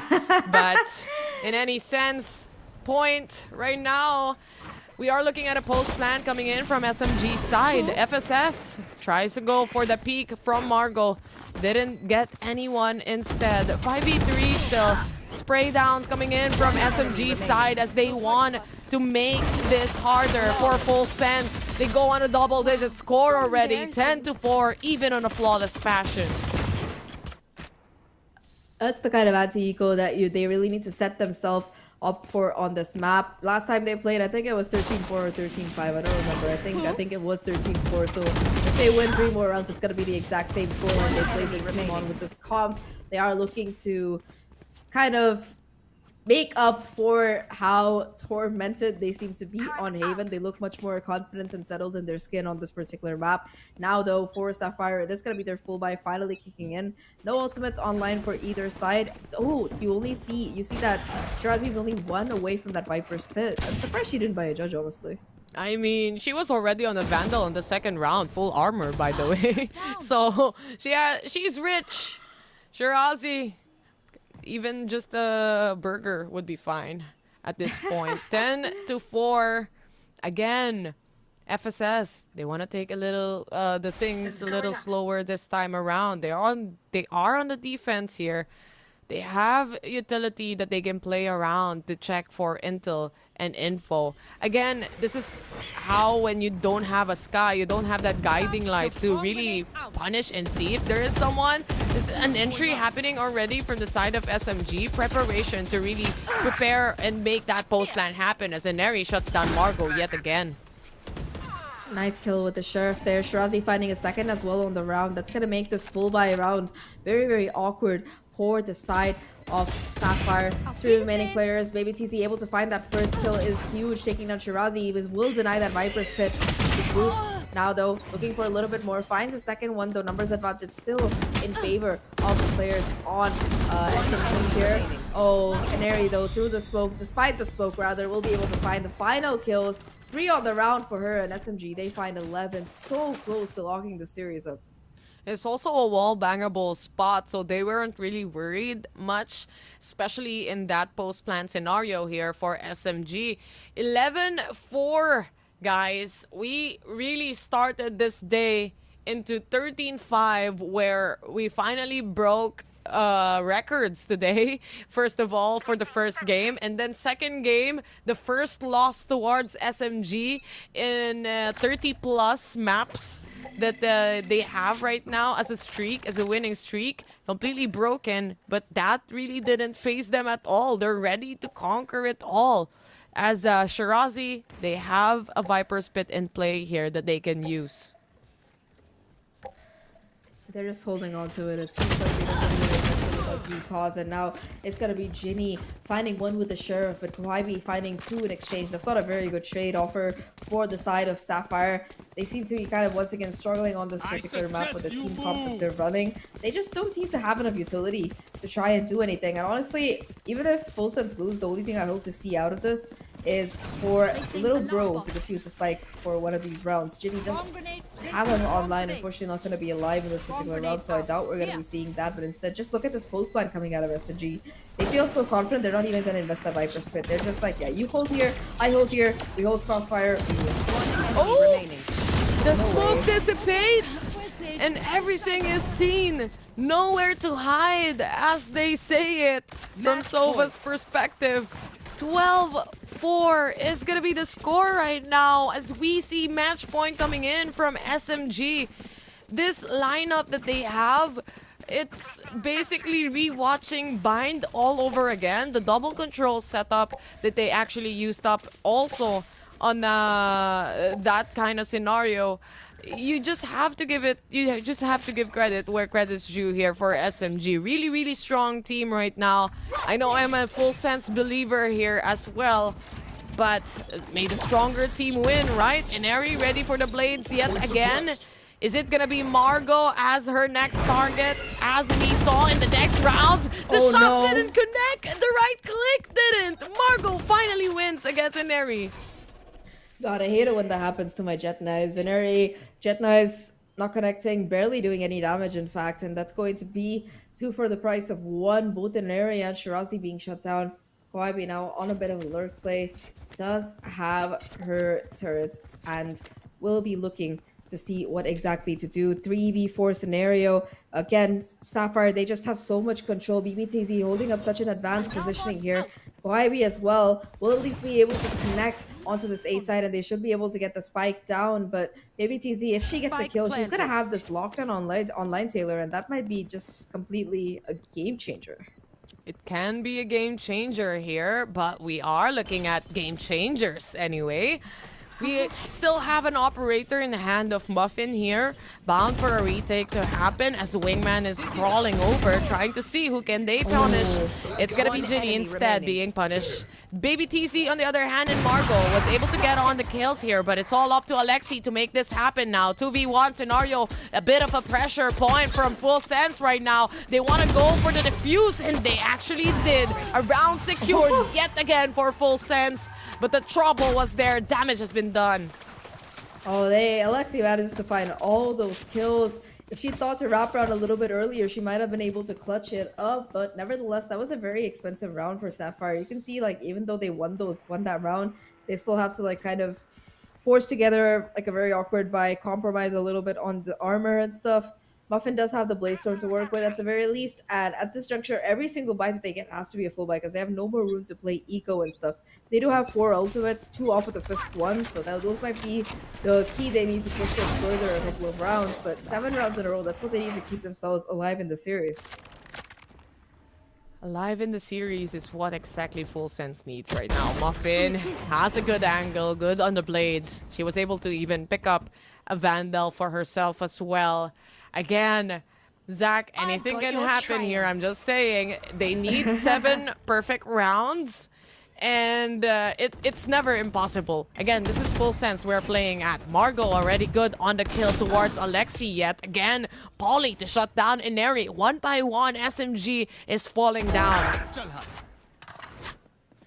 It just seems to be the end of the road here, especially when Kwaibi and Kamiyu do things like this. Now, Kwaibi has that lockdown as well to work with. The second kill as well, that is absolutely huge right now. Look at the amount of space she's able to take. It's all down to Muffin and Polly to deny this insane 4v2 clutch coming out of this SMG squad right now. Once again, the site has been completely taken. It does seem like Kohibi isn't going to be using the 30 lockdown though. seconds Instead, left. Suzy to just kind of chill out. Position given away by the Bladestorm finally, with Kobe using some plants as well, and it's going to be planted for CT, Spike which means planted. that the read should be there by these players on FULLSENSE to go forward. Already the Bladestorm not quite working in Muffin's favor, causing her to lose half of her HP. Kamiyu and Kohibi are both so dangerously low here.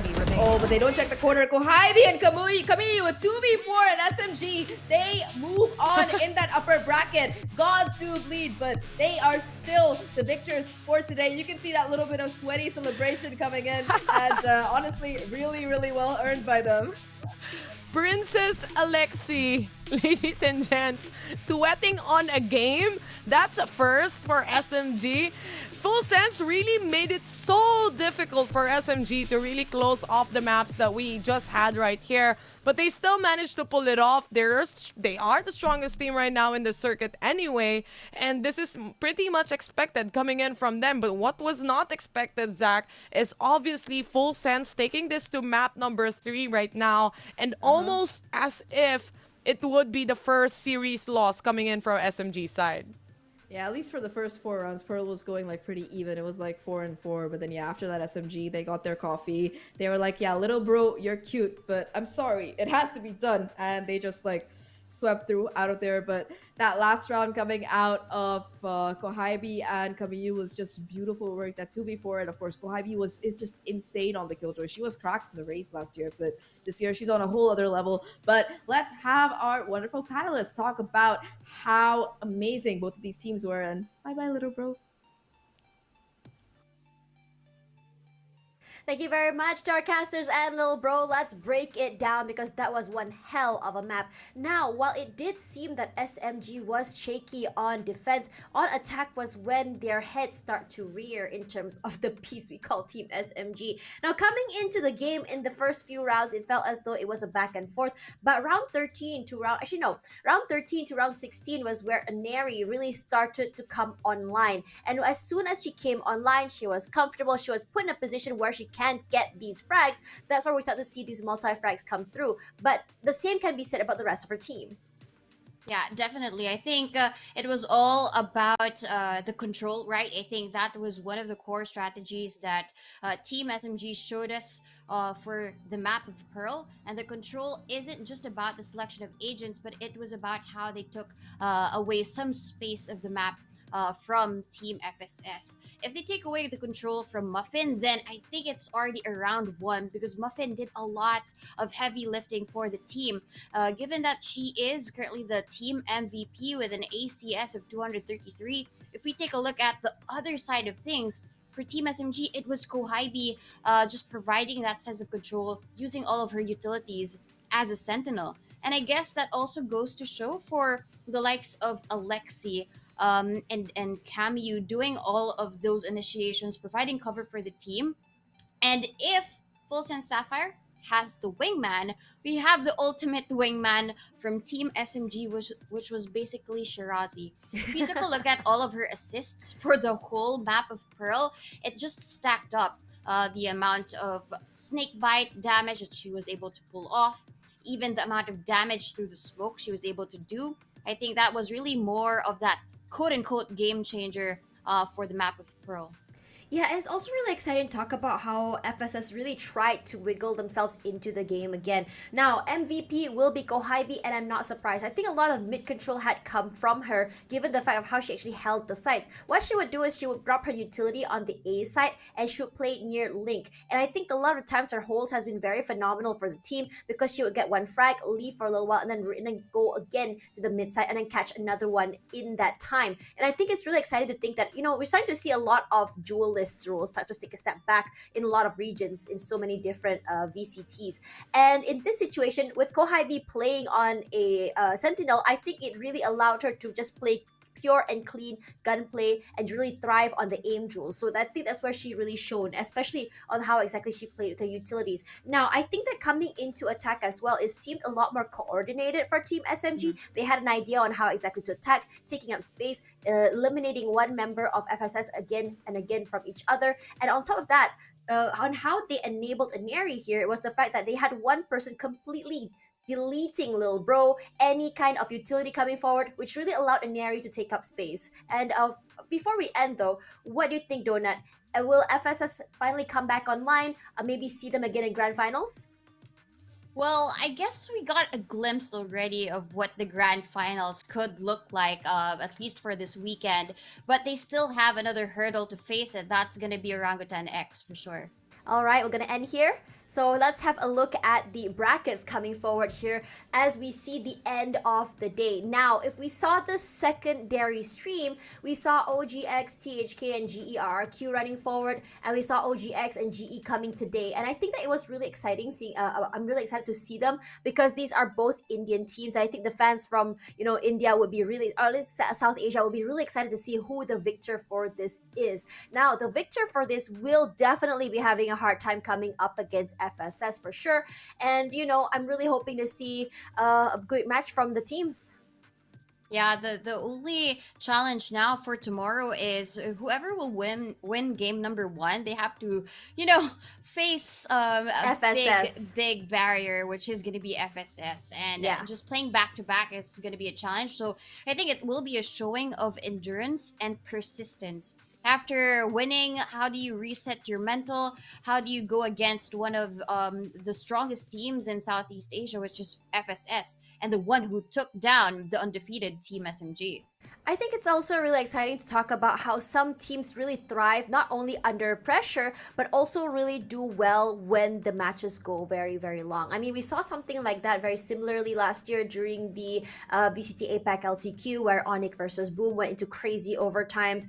They played back-to-back against Bleed as well, going into another overtime. So teams like these, they tend to do better the longer they play. And I'm really hoping to see both these teams really thrive in those situations, because after all, I think that now when we can start to see the power rankings, SMG is definitely shakeable. It's all about just finding out and just really understanding what their weaknesses are. And it was definitely done on Haven. Regardless, that will be the end for today. Thank you guys so much for spending some time with us over at the VCT Game Changers APAC Series 2023. Tomorrow will be another day. So Tashbunny here alongside Donut. We're your panelists for today and hope to see you guys again tomorrow. Good night. One enemy remaining. One enemy remaining. Flawless. Oh, come on. One enemy remaining. I'm ready. Spike down A. That's 3. Quit your tiptoeing.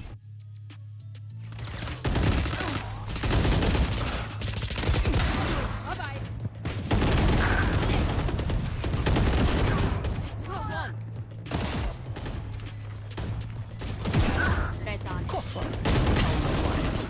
One enemy remaining. Off your feet!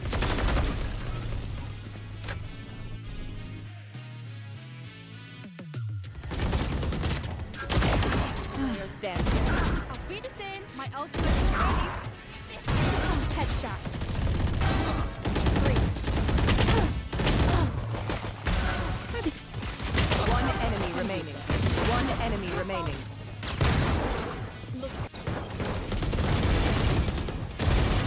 Spike down A. One enemy remaining. One enemy remaining. Flawless.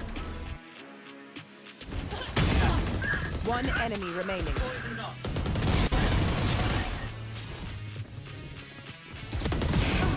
Grounded. Grounded. On the money. Spike. One enemy remaining.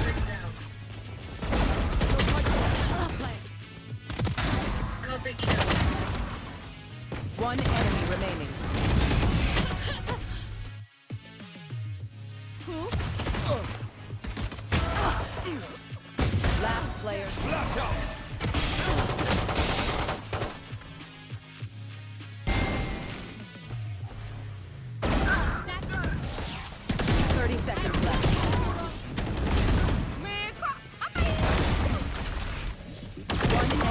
remaining.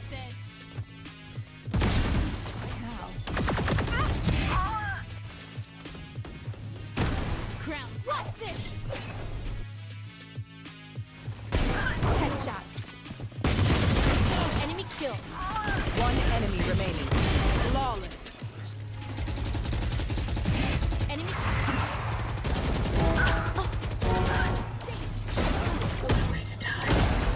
One enemy remaining. One enemy remaining. Okay. Bomb grenade out. One enemy remaining.